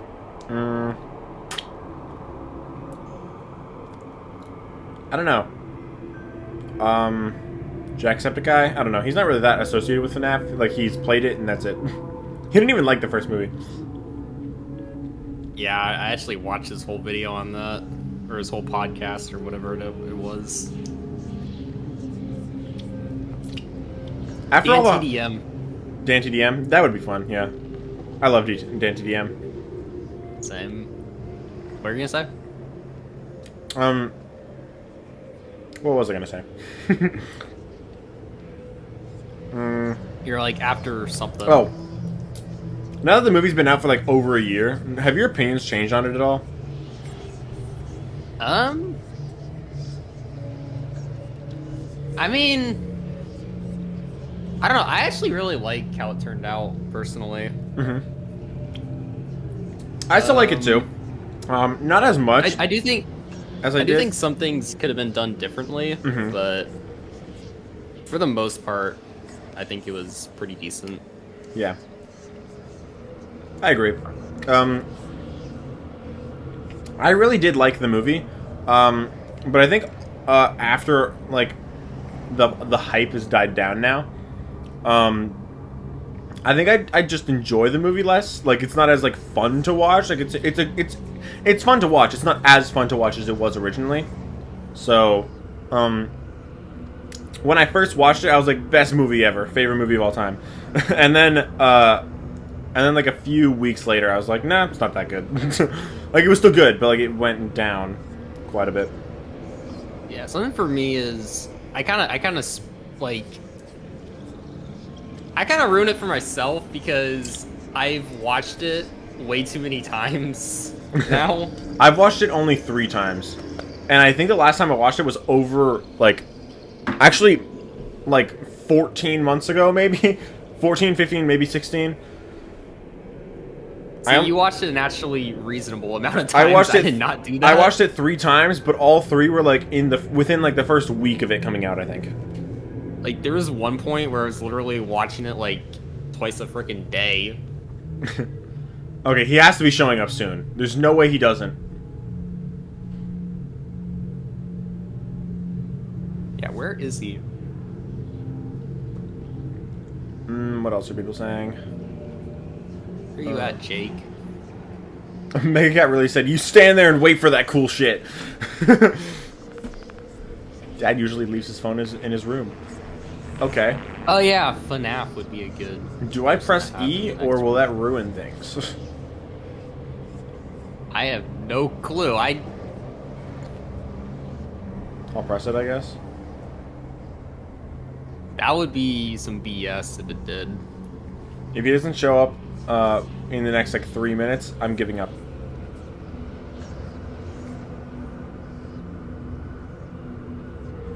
I don't know if this matters, but in the video I'm looking at, the text above it says Dad usually leaves his phone in his room. That probably doesn't matter. I'm looking at an image of it right now, like, where there's no text on the top of the screen. And he's also, like, in the middle of the room, not at the window. But still standing idle. So, like, I think that's the main thing that's important, just standing idle. Yeah, I doubt they'd have you stand in this very specific spot. That'd be kind of ridiculous. Yeah. Ernesto's asking for the timeline of frights. No. No. Figure it out yourself. Figure it out, yeah.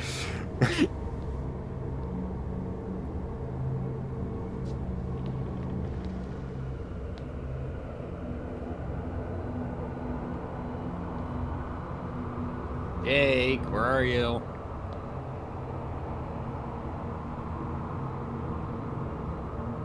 What do you think of the Stitch Wraith Easter egg being in the game?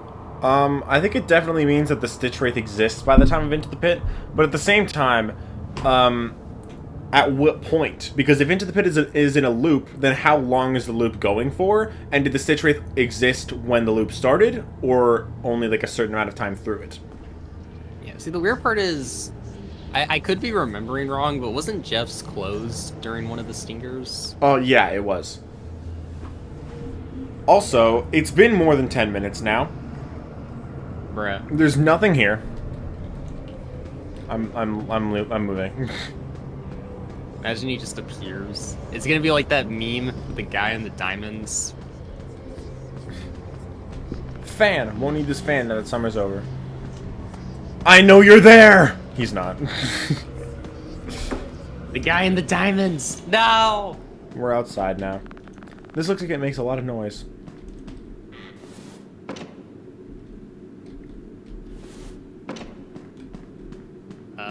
Don't go in that room. It's too horrific for your eyes. Mom keeps her medical scrubs in here. Did she leave this battery? I got a battery.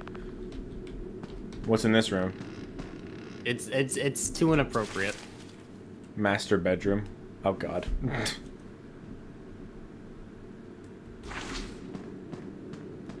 I'm gonna explore the house first. Oh yeah, you can find arcade parts in here, by the way. Oh, you can? Yeah. Go to the room on your right. I think I probably did. At some point. This is Mom's number. Okay, cool. Mom makes the best bacon. Always asks if I want more. It's a personal policy of mine to never refuse more bacon. I agree. Go to that room.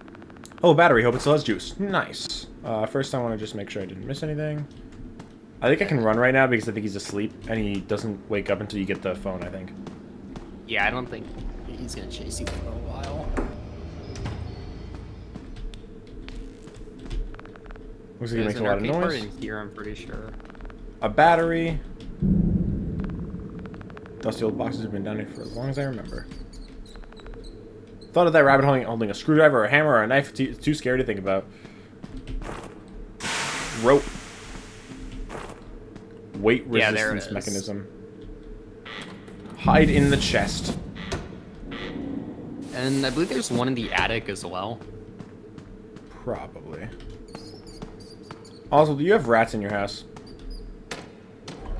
Yeah, it's gross. Isn't there an achievement for finding the cat like 10 times or something? Yes, yes, there is. Looks like it makes a lot of noise. Okay, the year's still the same. Thanks, calendar. Keep the board games for we play for family fun time. We used to go out, but now we just play board games at home. Yeah, I like how it says the year on the other calendar, but on this one it doesn't say the year, but he still acts like it does. It's like, oh yeah, we can't give you a year of when this takes place. Yeah, that'd be too lore revealing. Fancy dishes. I think that the game takes place 2018 or something. Yeah, I heard something about 2020 as because, yeah, I heard stuff like that, like for the graphic novel and like I think files for the game. It looks like it makes a lot of noise. But also in this room with this calendar, I don't know if it was this calendar specifically, but based on like a calendar in the game, there was like dates on it that like told you like when, like the layout, I guess, of the year, and it only matched with 2018 and 2029. Oh. Yeah. My idea though. Does the 85 calendar layout match with the actual 1985? That's a good question. I should probably check on that.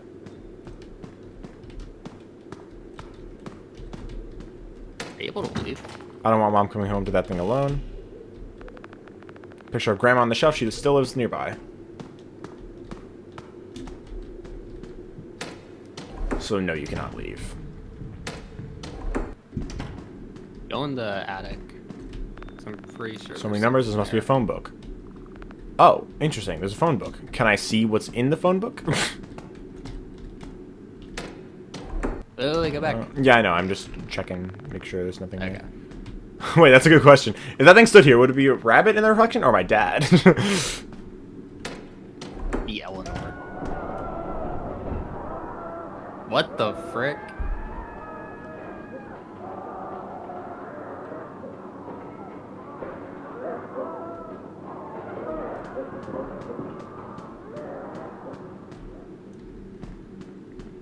I'm sorry? What? Mom used to rock me to sleep on this when I was a baby. Hello, spiders.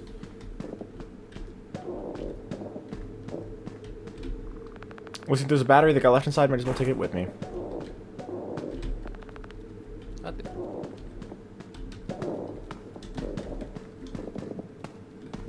think that's it, right? I thought there was an arcade part. Maybe not on this night. Maybe it changes.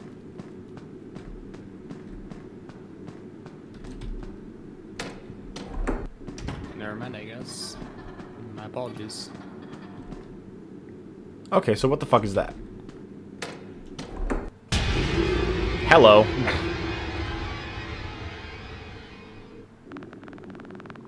Somebody that's fun on the nightstand, but I need to find a way to make that thing leave first. Maybe I can startle it with a loud noise. Should I do this one? Because I think that would just lure it right. It would just lure it right here, but yeah, we have a hiding spot like right next to you, so it'll be fine. Yeah. Bro's shaking the door. Did Bro say the end? That's what Ernesto in the chat is asking. What? No? Yeah, why'd you say the N-word? What? I did no such thing. I'm gonna go tweet about you right now. Get you canceled. Cat! There's a lot of clothes in here. Pet the cat. I want to pet the cat. Kitty cat. Wait. Why is the cat in the room where the rabbit sleeps? Is it stupid? I don't know, because it hates the rabbit, doesn't it? Okay, yeah, why is it in here? Hold up, I don't want to do that yet. I want to pet the cat! No don't cat do that. for you. You have no reflection. Mom and Dad. Maybe I'm not real either.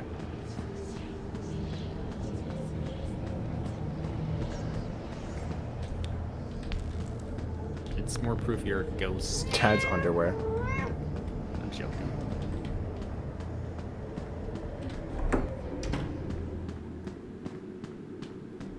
I will go to my room. Stage right. Okay. I to open inventory. Okay. What's Mom's number again?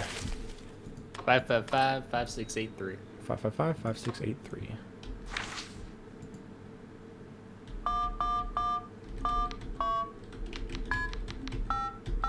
Whoops. One too many threes.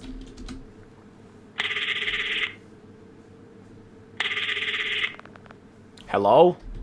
Mom, it's an emergency. What's going on? It's Dad. Something's wrong. Okay, I'll be right there. Ah, Jesus fucking Christ. Forgot about that. The rabbit's calling you a snitch. Stop the toys. Oh god. Okay, I died. Whoops. That was fast. Okay. Toys are snitching too. Do I have to go all the way around again? Oh, no, we're good. Okay. Luckily not.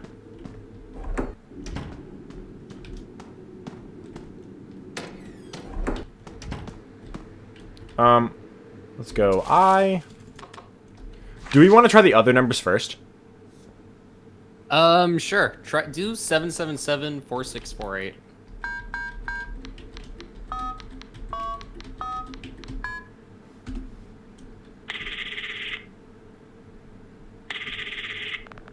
Hello?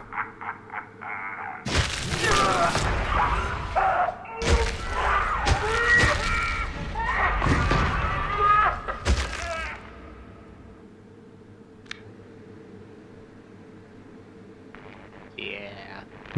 You can call Little Joe's as well. 4648. 7774648. Do these numbers mean anything? I'm pretty sure That's Afton getting spring locked. If you typed it like, I don't know, you know, like when you open your phone and they have like numbers below like the number, you have letters below the numbers for the password. Yeah.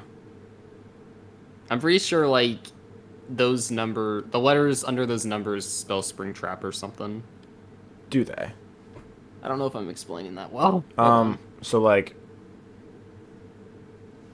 huh? What? So how does that spell Springtrap? That like what do you mean exactly? Wait. Like nope, it doesn't actually. I just looked. Oh, okay. I was wrong. Hold on. What do phone keypads look like exactly? Like which numbers are from which, or which letters are from which numbers? Phone keypad. Wait, I have a screenshot. 777. So that would be R. 46. 4G. RGMGT. So yeah, that wouldn't really do anything. RGMGT. That's not really anything. So, all right. So Afton got spring locked. It spells spring tea. Spring tea. How? It just doesn't have the wrap. Look at what I just sent you. Okay, sure. Yeah. Like the letters next to each number. Okay. How does that spell it though? 777. There's an S, a P, and an R. Then an I next to the 4, N next to the 6, G next to the 4, and then a T next to the 8. Oh, okay. So it's just letters that are in there, I guess. What about the Q?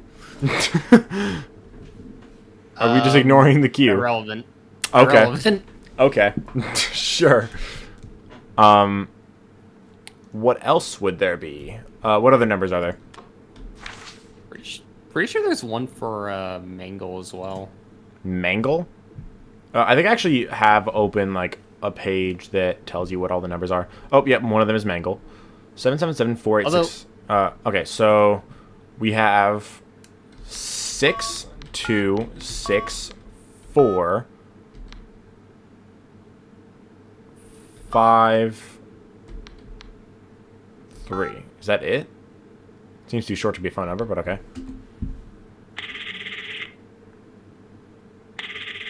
And there was one for the puppet, but I think it got removed. Okay. Hello?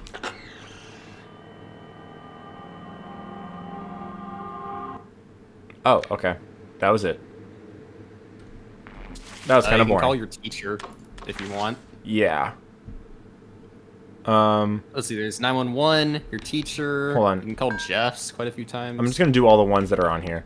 78773. 8. Apparently that's the puppet one. Let's see if it does anything. That one I think got removed. Maybe. Hello? Oh, nope. Oh, never mind. My bad.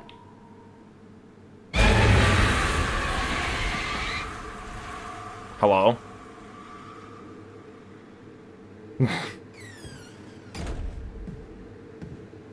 Hello? Wait, where are you at? Under the Oh, you're bed. hiding. What was that? So why did the puppet do that? Okay, what else is there? 555 5555.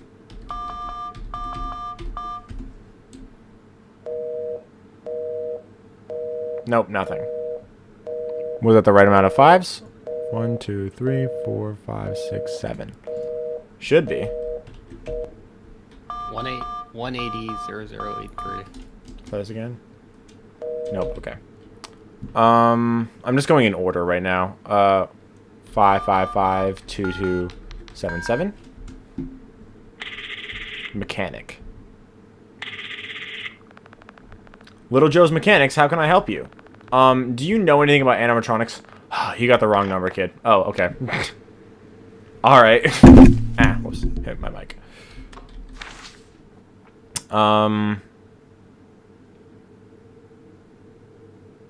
So maybe you can't call the 7-5 ones the 7-5s, like 555 555 because that's the teacher and maybe you haven't met her yet, so maybe that's why.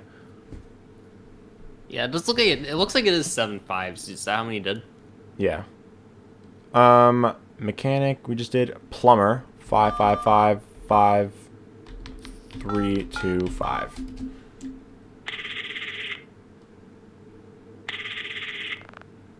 You've reached your friendly neighborhood plumber. What's leaking? Can you help me? It's my dad. Ah, say no more. Your old man tried to fix the pipes and made it worse, huh? Well, have him give me a call and I can fix it, kid. Sound good? Wait, it's not... Okay.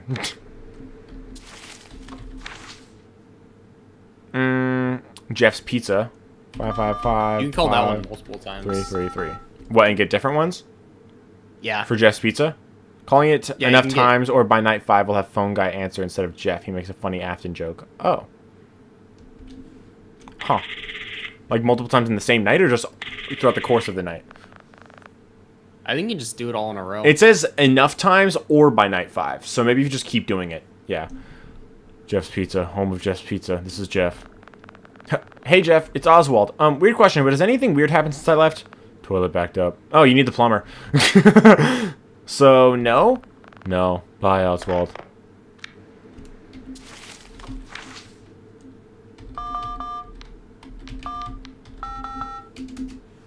Let's call again. Jeff's Pizza, home of Jeff's Pizza. This is Jeff. Hey, Jeff, do you know anything about the ball pit? The one you shouldn't play in? Yeah. I know you shouldn't play in it. Bye, Oswald. Such insightful information. Of course, yes. Jeff's Pizza, home of Jeff's Pizza. This is Jeff. Jeff, do you know anything about the pizzeria before you bought it? Or like anything that happened in it? Anything bad? Jeff? No. Hey, how about a free slice and soda next time you're in if you never ask about that again? Sound good? Damn, okay. But, bye, Oswald. I wonder if that affects anything. Like, if you actually get a free slice. Oh, think you will say something if you, like, talk to him in the pizzeria? Maybe. I don't know. You've reached Jeff's Pizza, home of Jeff's Pizza. This is Jeff's voicemail. Oh. Leave a message after the beep. Okay. Where the Afton joke at? He just stopped answering me.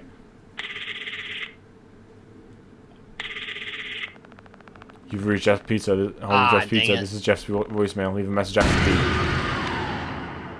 Huh. So maybe it does have to be night 5. Or maybe it says call enough times, so maybe if I just keep doing it. Keep doing it? Like, I'm not giving up. Yeah, just keep going, keep going. Let's keep trying. You've Jeff's Pizza, home of Jeff's Nope. You think it'll do anything? Probably. I mean, if you want to keep trying, it probably won't. Just because. Alright. This is the last one then. Yeah. Okay. So Yeah, I what's think it's gonna keep doing that. so what's next? Freddy's Pizza. 1800083. Oh. 83 is the last number for Freddy's. Isn't that the Fredbear's number? Apparently it's Freddy's. Like on the Fredbear posters from Security Breach, that was the number. Oh, I don't know, maybe. Enthusiastic employee. Welcome to Freddy Fazbear's Pizza. Our pizza of the month is Freddy's personal favorite, the Golden Bite, with exactly 83 slices of cheese smothered in a molten layer of fine exotic butters. The Golden Bite, with 83 slices.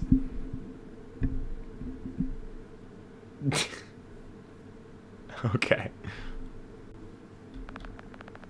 All of our employees are currently fulfilling the pizza dreams of other customers, so please stay on the line and we'll fulfill your order in just a moment.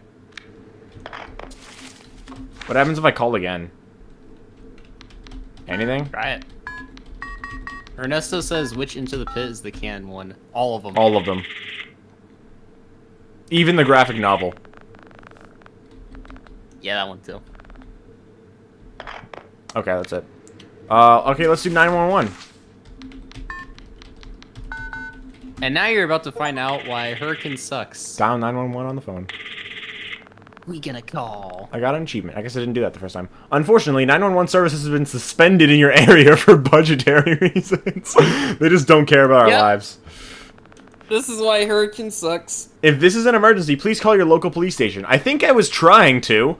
The police station itself, that not was the idea of calling 911. Yeah, we're sorry for any inconvenience. Have a nice day. Okay. Well, that's great. Any other ones? Okay, so secret endings. That's the first one. What am I? Lose the fight against something at the ball pit towards the end of night 5. Star endings. The 1-star ending, the bad ending. I got that one. So I guess there's one ending if you lose the fight against I guess Spring Bonnie or something at the ball pit towards the end of night 5, I guess. Yeah. There's the good ending. Play through the game, but make sure you pick up all of Dad's items as well as the photo that the girl drops by the vent at night 5. That was the ending I was gonna try to get you to get. Have I gotten that one? I don't think so because it's the 2-star ending. But I think I remember I tried to and I couldn't because I think I probably missed something else. I was planning to like try to steer you into the direction of the. Yeah. Do you know where all the items are? I'm pretty sure I do. Yeah. Okay. Cause you refer to this guide for how to do the 3-star I know where all the dad items ending. are at least, and then you just need to get like a certain amount of tickets with the arcades as well. Huh. Weird. The 3-star ending is the true ending, but I think I would have thought the good ending would have been the true ending. What's the difference between the 3-star and the good ending? This is a short guide detailing how to unlock the 3-star pizza party ending, since there still seems to be confusion about how to get it. Okay. Arcade machines, Balloon Boy minigame, collect all the hats without getting hit, then walk up to the middle left platform and walk directly left. You'll trigger something fun. I remember doing the Balloon Boy minigame. Pick up balloons. The Fetch arcade I didn't do. The Eleanor minigame I did do. The Count the Ways minigame I didn't do. Oh, wait a minute. How to get 3-star ending. Looking at it, this...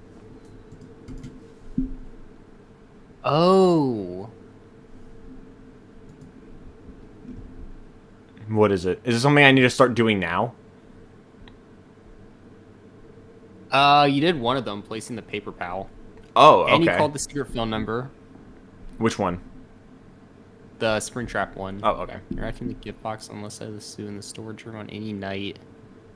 In the past, will eventually pop out. Okay, and there's a secret toy next to the Golden Freddy suit. And then open the attic on day 2. Specifically day 2. Day 2, not night 2. Is that what you said? Yeah, it says day 2. Specifically day 2, okay. I guess I can collect all the dad's stuff, except the last thing, and then I'll get the true ending. And then if I and then I can go back to the end of that save, and then I can get the last item, and then I'll get the good ending too. Theoretically. Unless the true ending overpowers the dad ending. Find the secret photo. Find all 5 of your dad's belongings. That's actually part of it, it looks like. Huh, okay. Alright then. Bug fixing night 5 girl.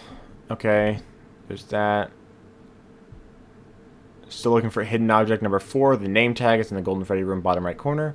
Doors in the arcade. After untying dad and Ventum, return to the arcade. Secret doors open to the arcade machine. Some point Oswald's house. Seems like a lot of stuff to do. Do you have to beat every arcade or just have to play them? I don't know. I mean, I'll try to beat them all.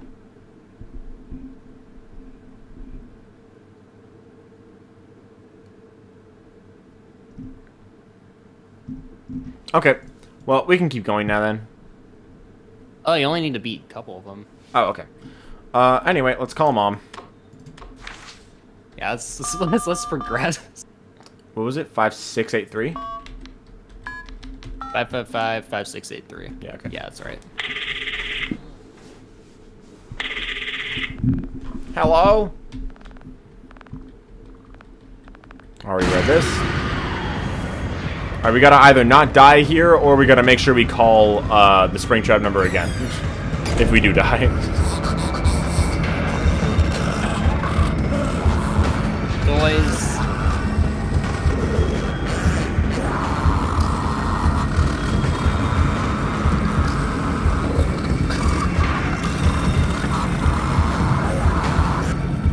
Okay. Cool. Now it's gonna say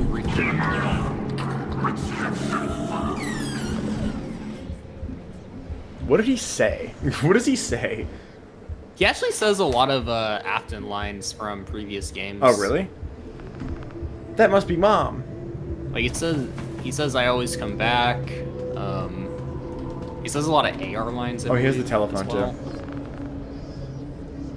He has the telephone from FNaF 4 as well. I didn't realize that. Yeah, you just have the FNaF 4 toys in your room. There's also the caterpillar or the fish. Why is this happening? There's a vacuum. Should have done that. Hi, Mom. So why are these sounds happening? Mom, Dad's been kidnapped and replaced with... It's the souls of the dead. Kidnapped, replaced. Is this some kind of prank, Oswald? Dad looks fine. You should know better than to fake an emergency while I'm at work. But can't you see it? I see that Dad is fine. I don't know what's gotten into you, but go to your room and calm down. I have to get back to the hospital. But... Well, it's all up to me, I guess. Dad has to be stuck in the ball pit. I gotta get back to Jeff's.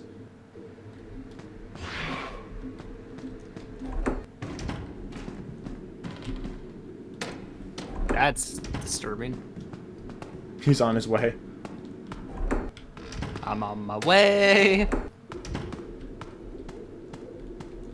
Bye.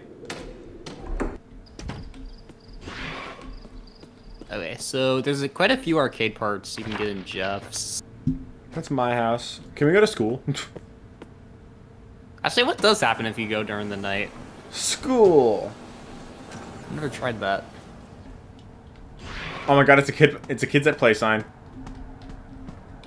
Dun dun dun. Not much I can do here at night. Yeah, makes sense. You can break in. Like Tony. Library, I'm assuming also not much. Library, night 1. If you're being chased, get to a hiding spot.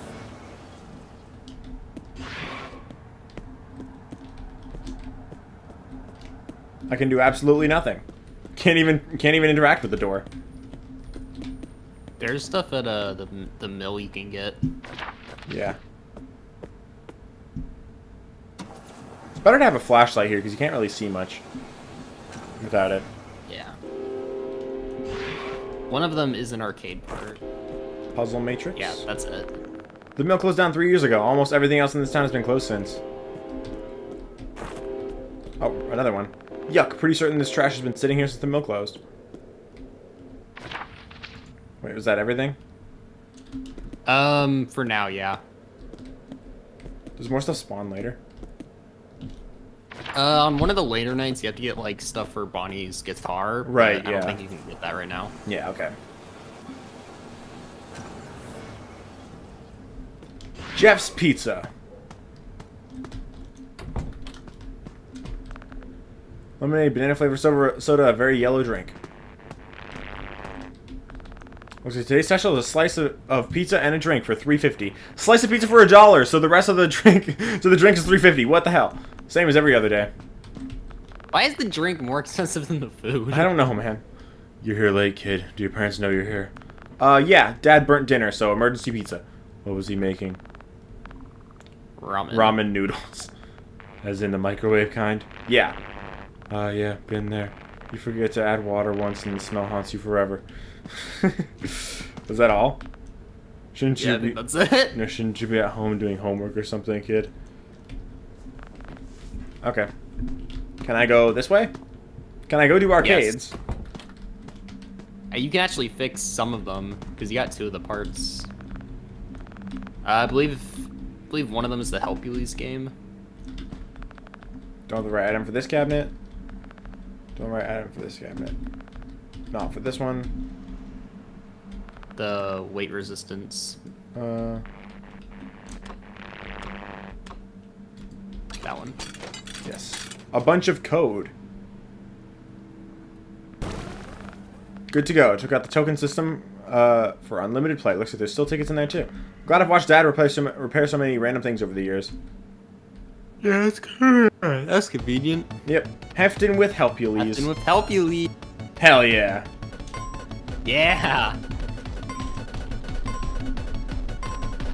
You're gonna need like 30 or 40 tickets or something for the ending. I usually just grind tickets using this minigame. Okay, I got 10. Looks like I got some tickets. Yay, let's do that again. I'm just gonna spam.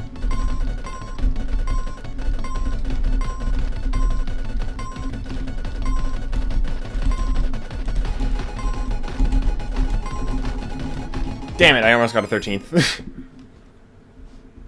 I think I could do that. It kind of hurts my arms, but I can do that. I can do a 13th. You can do it. I kind of cheat when I do this one because I connect a controller to the game and then I spam E. I cannot do it. I cannot do it at the same time. I cannot do it. It just hurts my arms. And then it gives me like double the points. Okay. Win a free tour of our Freddy Fazbear's Pizza Kit factory. There's a lot of references to other Fright stories in this game. Don't have the right item for this cabinet. There's no Z or Z if you're American. Don't have the right item. You call him Zed? Yes, it is called Zed in Canada. Which one is this? Interesting. I did not know that. Probably not the rope. Probably the puzzle matrix. Yeah.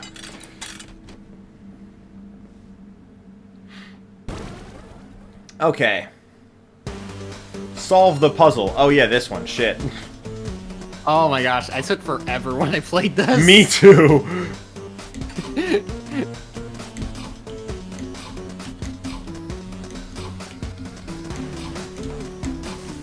Actually, I feel like they give you a pretty good position to start with. Oops, nope.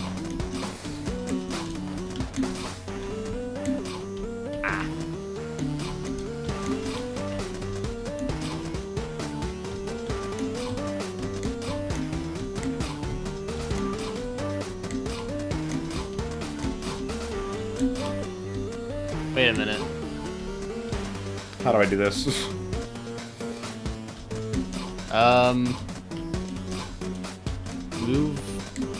Move the bottom left up one. Hold up. Okay. Wait. Shit, that's almost good. I feel like you're really close already. Hold up. The bottom one, move that. Yeah, move that one, and then move the shots. Shit. Dang it. Wait. It's right there. Let's You go. got this. Cool. Way faster than my best time. Okay. You took like 20 minutes when I did this. Yeah, it took a while for my first time too. Okay, so is there anywhere like I can go and get like more yet, or I think there's stuff here. electron gun? Yep, there you go. And there's stuff in the room, like in the next room as well. These TVs look super old. Why is Jeff keeping them? No reason to use the vents here. Mess around with Jeff's place enough already. Fredbear's singing show. Door's locked. Go to the other. Yeah. What's this way? There's two stuff in here. I Power believe. supply. Let's see. You got 1, 2, 3, 4, 5 arcade parts now. Oops, didn't mean to do that yet. Hold up. So how does this all... I'm still in Jeff's right now. Like, I'm not even in the ball pit yet, and yet everything is like this. And also the paper pals are here. Like the fourth one that I put there too.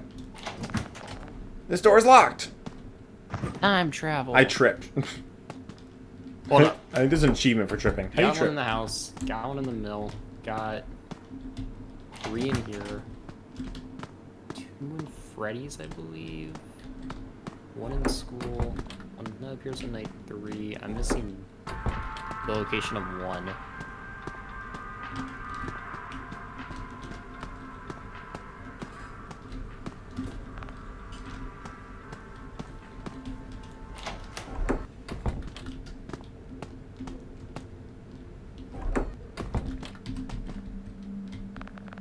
Not that.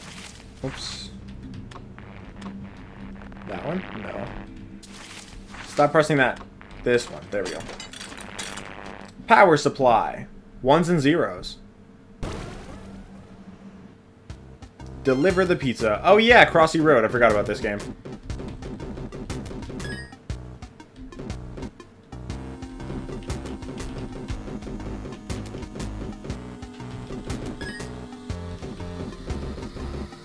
I remember where all but one of them are. Hold on.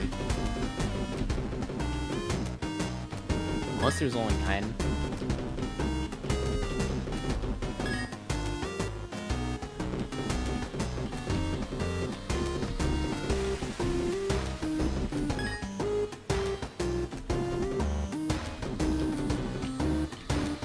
So why is Crossy Road in FNaF? Yes, what does this mean for the lore? Crossy Road. On God, dude. Must mean something.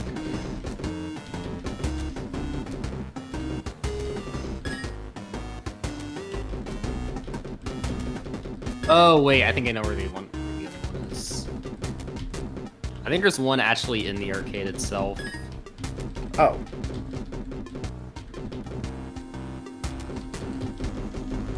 Run, Shit, run, I was run! so close.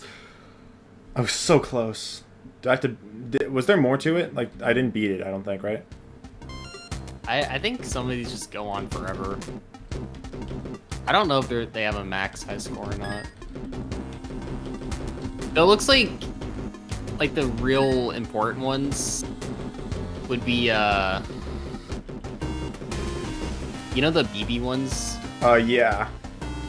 Those you have to play. I know that. God damn it, are you kidding me? Oh, wait. There's, one at the end of this room. What? Like an arcade part. In this room? In this room, yeah. This thing, okay. There we go. Now I know where the rest are.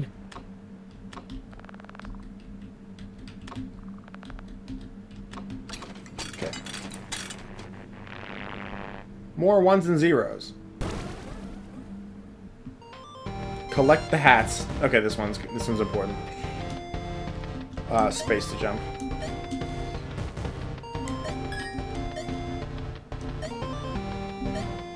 Might want to get away from that. Yeah.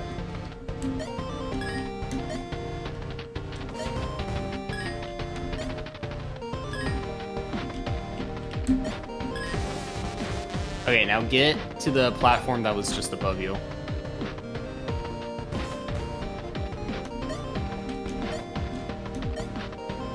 Are you kidding me?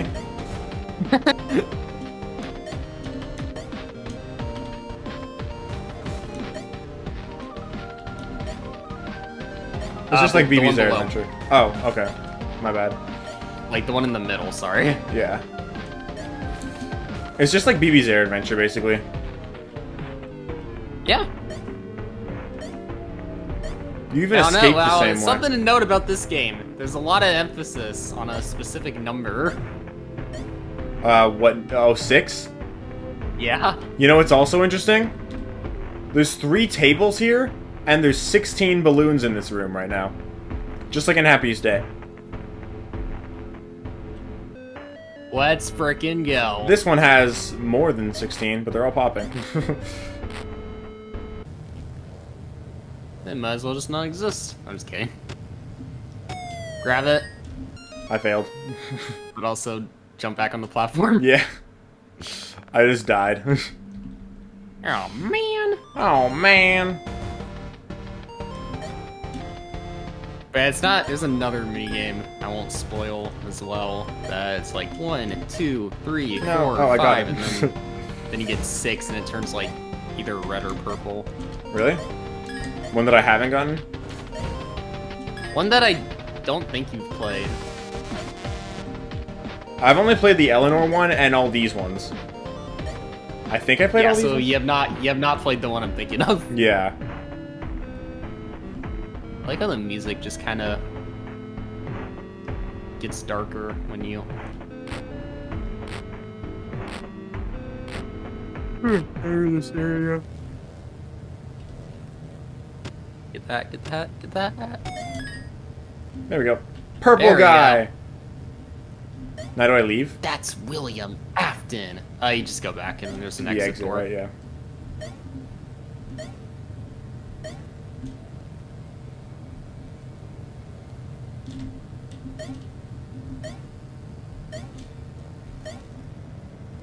Why does this hat like change shapes? Every time Wait, you it jump. does? Every time you jump, yeah.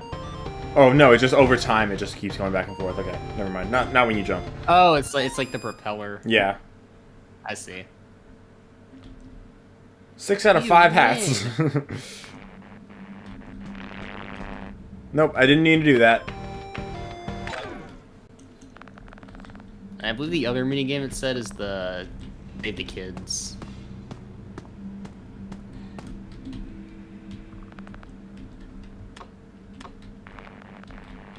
Huh.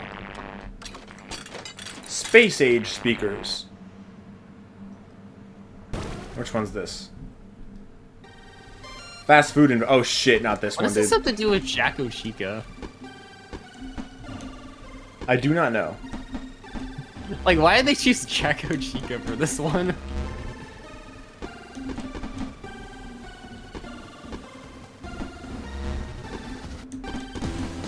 It's like Chica's feeding frenzy. This one, I believe, also is just kind of infinite.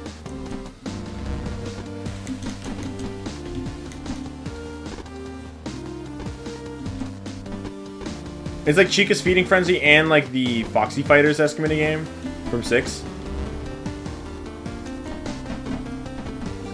You think Oswald's dad is the Freddy bully? Ernesto asks. Nah, not really. I don't either. Why specifically the Freddy bully? Like, where did that come from? He has a Freddy mask in his house. Oh shit, I died. I don't think that means he's the Freddy bully though. Eh, I'll go again. I feel like that'd be kind of random. I will go again.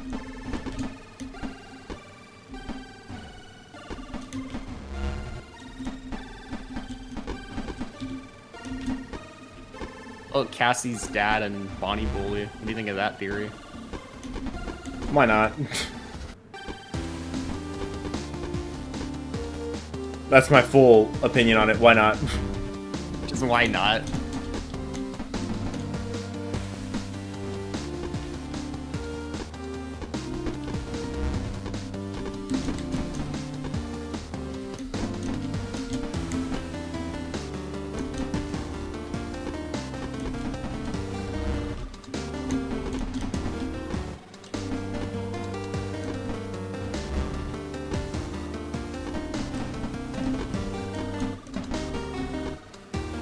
What the frick happened to that pizza? That looks disgusting.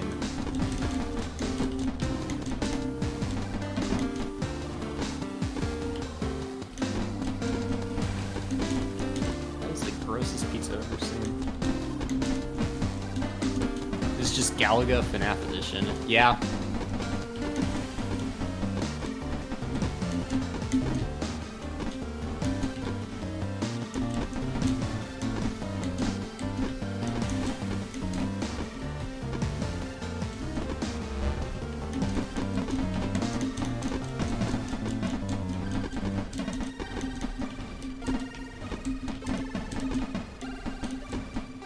Okay, we beat my high score. I think you did. Yeah, you did. Yeah.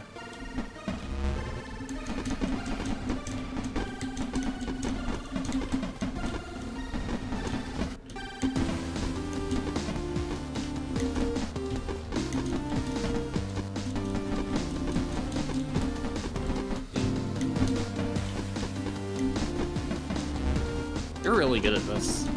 Kind of.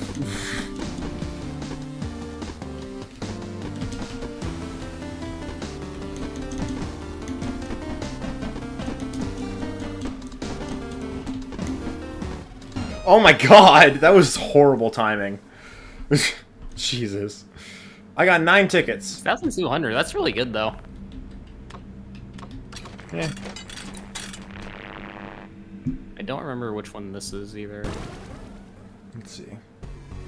Space balloons? Oh, this one. This is the one that I hated. Oh, I'm terrible at this one. I fucking hated this one.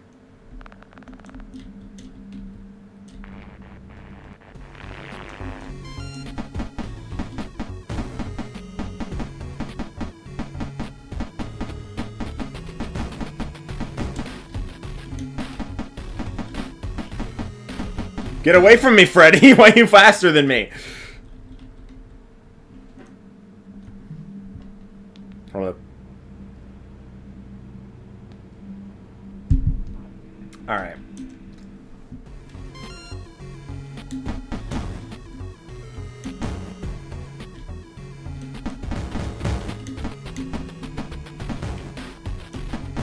I'm gonna have to end my stream in a little bit, because I am going for dinner in a bit. Well, not leaving, not going out for dinner, just like leaving to go eat dinner. But, so yeah, I'm gonna end the stream in a little bit. Oh shit! Ah! How did I survive that? That was lucky.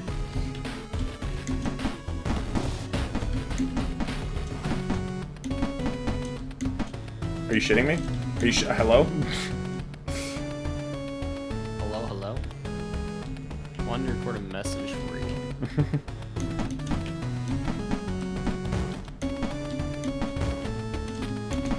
What are you eating for dinner, Dimple 7? Bunch of shit, actually. Bunch of shit. You guys go away.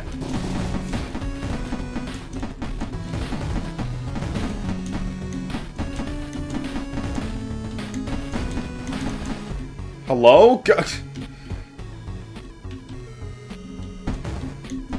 Ah!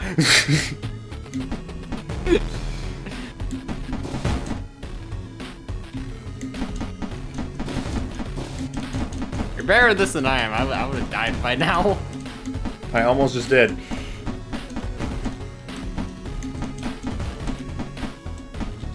Ah! Oh my god. That was close. Oh my gosh, Bonnie is huge.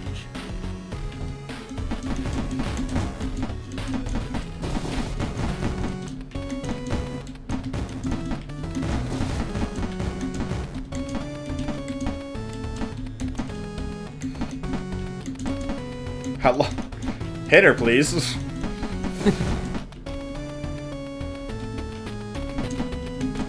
Don't take that out of context. Hit the woman!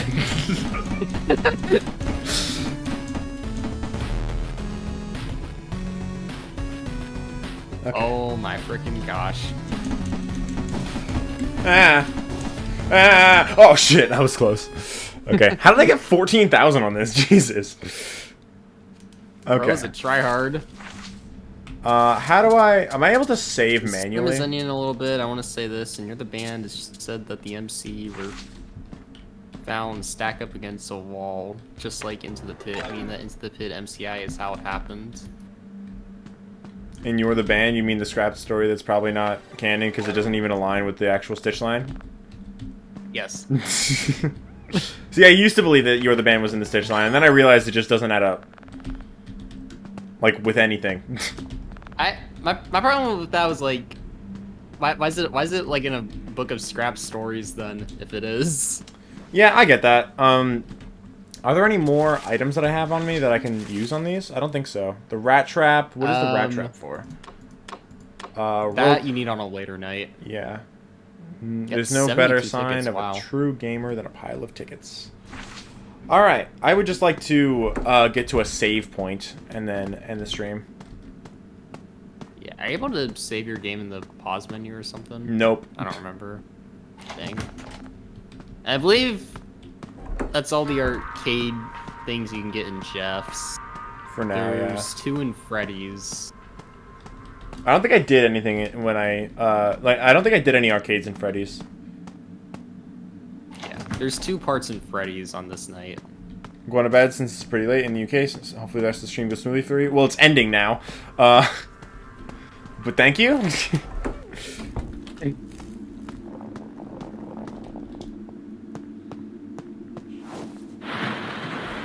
I'm sure the last 2 minutes will go smoothly. Okay, now I gotta find Dad. Oh yeah, get the balls. Is that a kid crying? Kick the balls? There's like some wooden balls that you can grab. Oh. Where? You're standing right on top of them. There we go. I feel like their eyes are watching my every move. They are. No problem. Good night. You too. I would like a save point. Wait, where'd these 3 go now? Oh, and there's a dad item in here, and an arcade machine.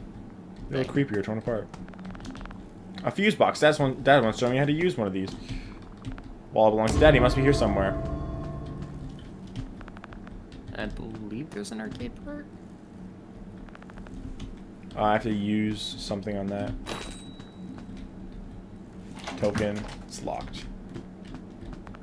Looks like they were trying to fix this one. Hopefully it stays broken forever. Before you leave... What, this area? This is for the ending. Go to your like little menu with all your items. Go to your inventory. Yeah. And click on the wallet. Looks like Dad gave me his last buck from the opossum's bet. There's no money left. How does he buy his lunch? Object 1 out of 5. Yeah. When our town's retro shop got a new Mecha Zendrolix robot, Dad promised he'd take me to go see it. I wanted one so badly, but Dad didn't give any money. Somebody bought it a few weeks later, and I thought I'd never see it again. Turns out Dad was the one who bought it. Huh? Inspect all the items to get the ending. Turns out Dad was the one who bought it. He worked overtime every day for weeks just so he could surprise me. I was so happy. Okay. Object 1 out of 5. And I got nothing else. I just want a save point. Is this the kid that's in here? Yeah. Hello. Is this the nerdy kid?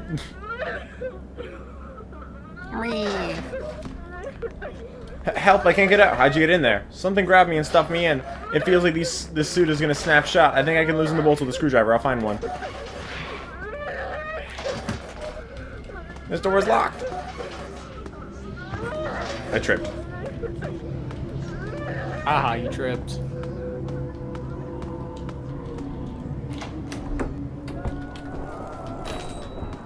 Token. I need a save point. I mean... You saw what happened last time. Wait.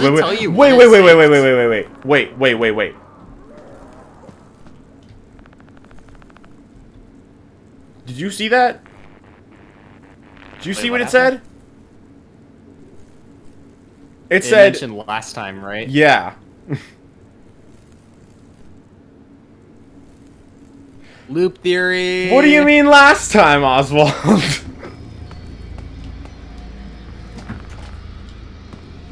Hmm. Good old loop theory. Honk the nose. I think he should be good. I think it should be saved. I don't think it is. Does it tell you when it saves? Yeah, there's like an indication on stream on the screen, and I didn't see one.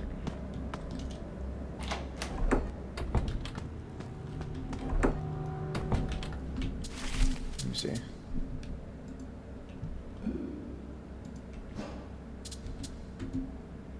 Nope, I said. Okay. Achievements, quests, logs, inventory. Yeah, I don't see any like indication that it's saved or any way to save. Weird.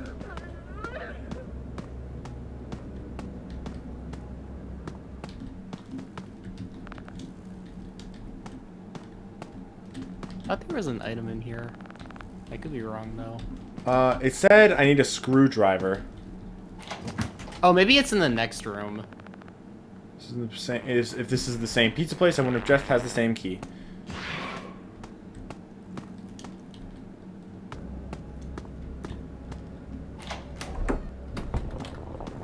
Okay. Mr. Game, can you save, please? I beg you. Evan wants to eat food now. Yeah. Oh, I think it's saved. Whoops, I didn't mean to close the entire game, but I want to open it up again and make sure that it did save. I just meant to exit to title screen, and then I went too far. You closed the whole game, it's funny. Yeah.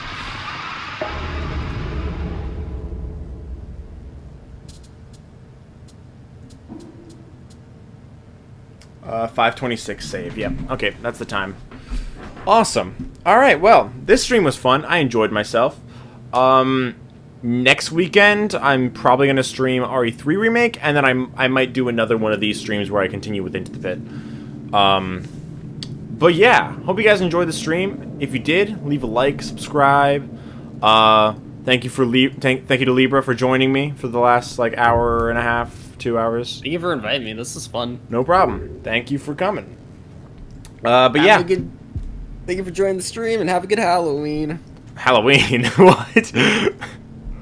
I just like saying that. Sure. Have a good Halloween in 10 months or 8 months. Anyway, bye guys. Bye. Bye-bye, Libra. It's been real. Bye. See ya. Goodbye.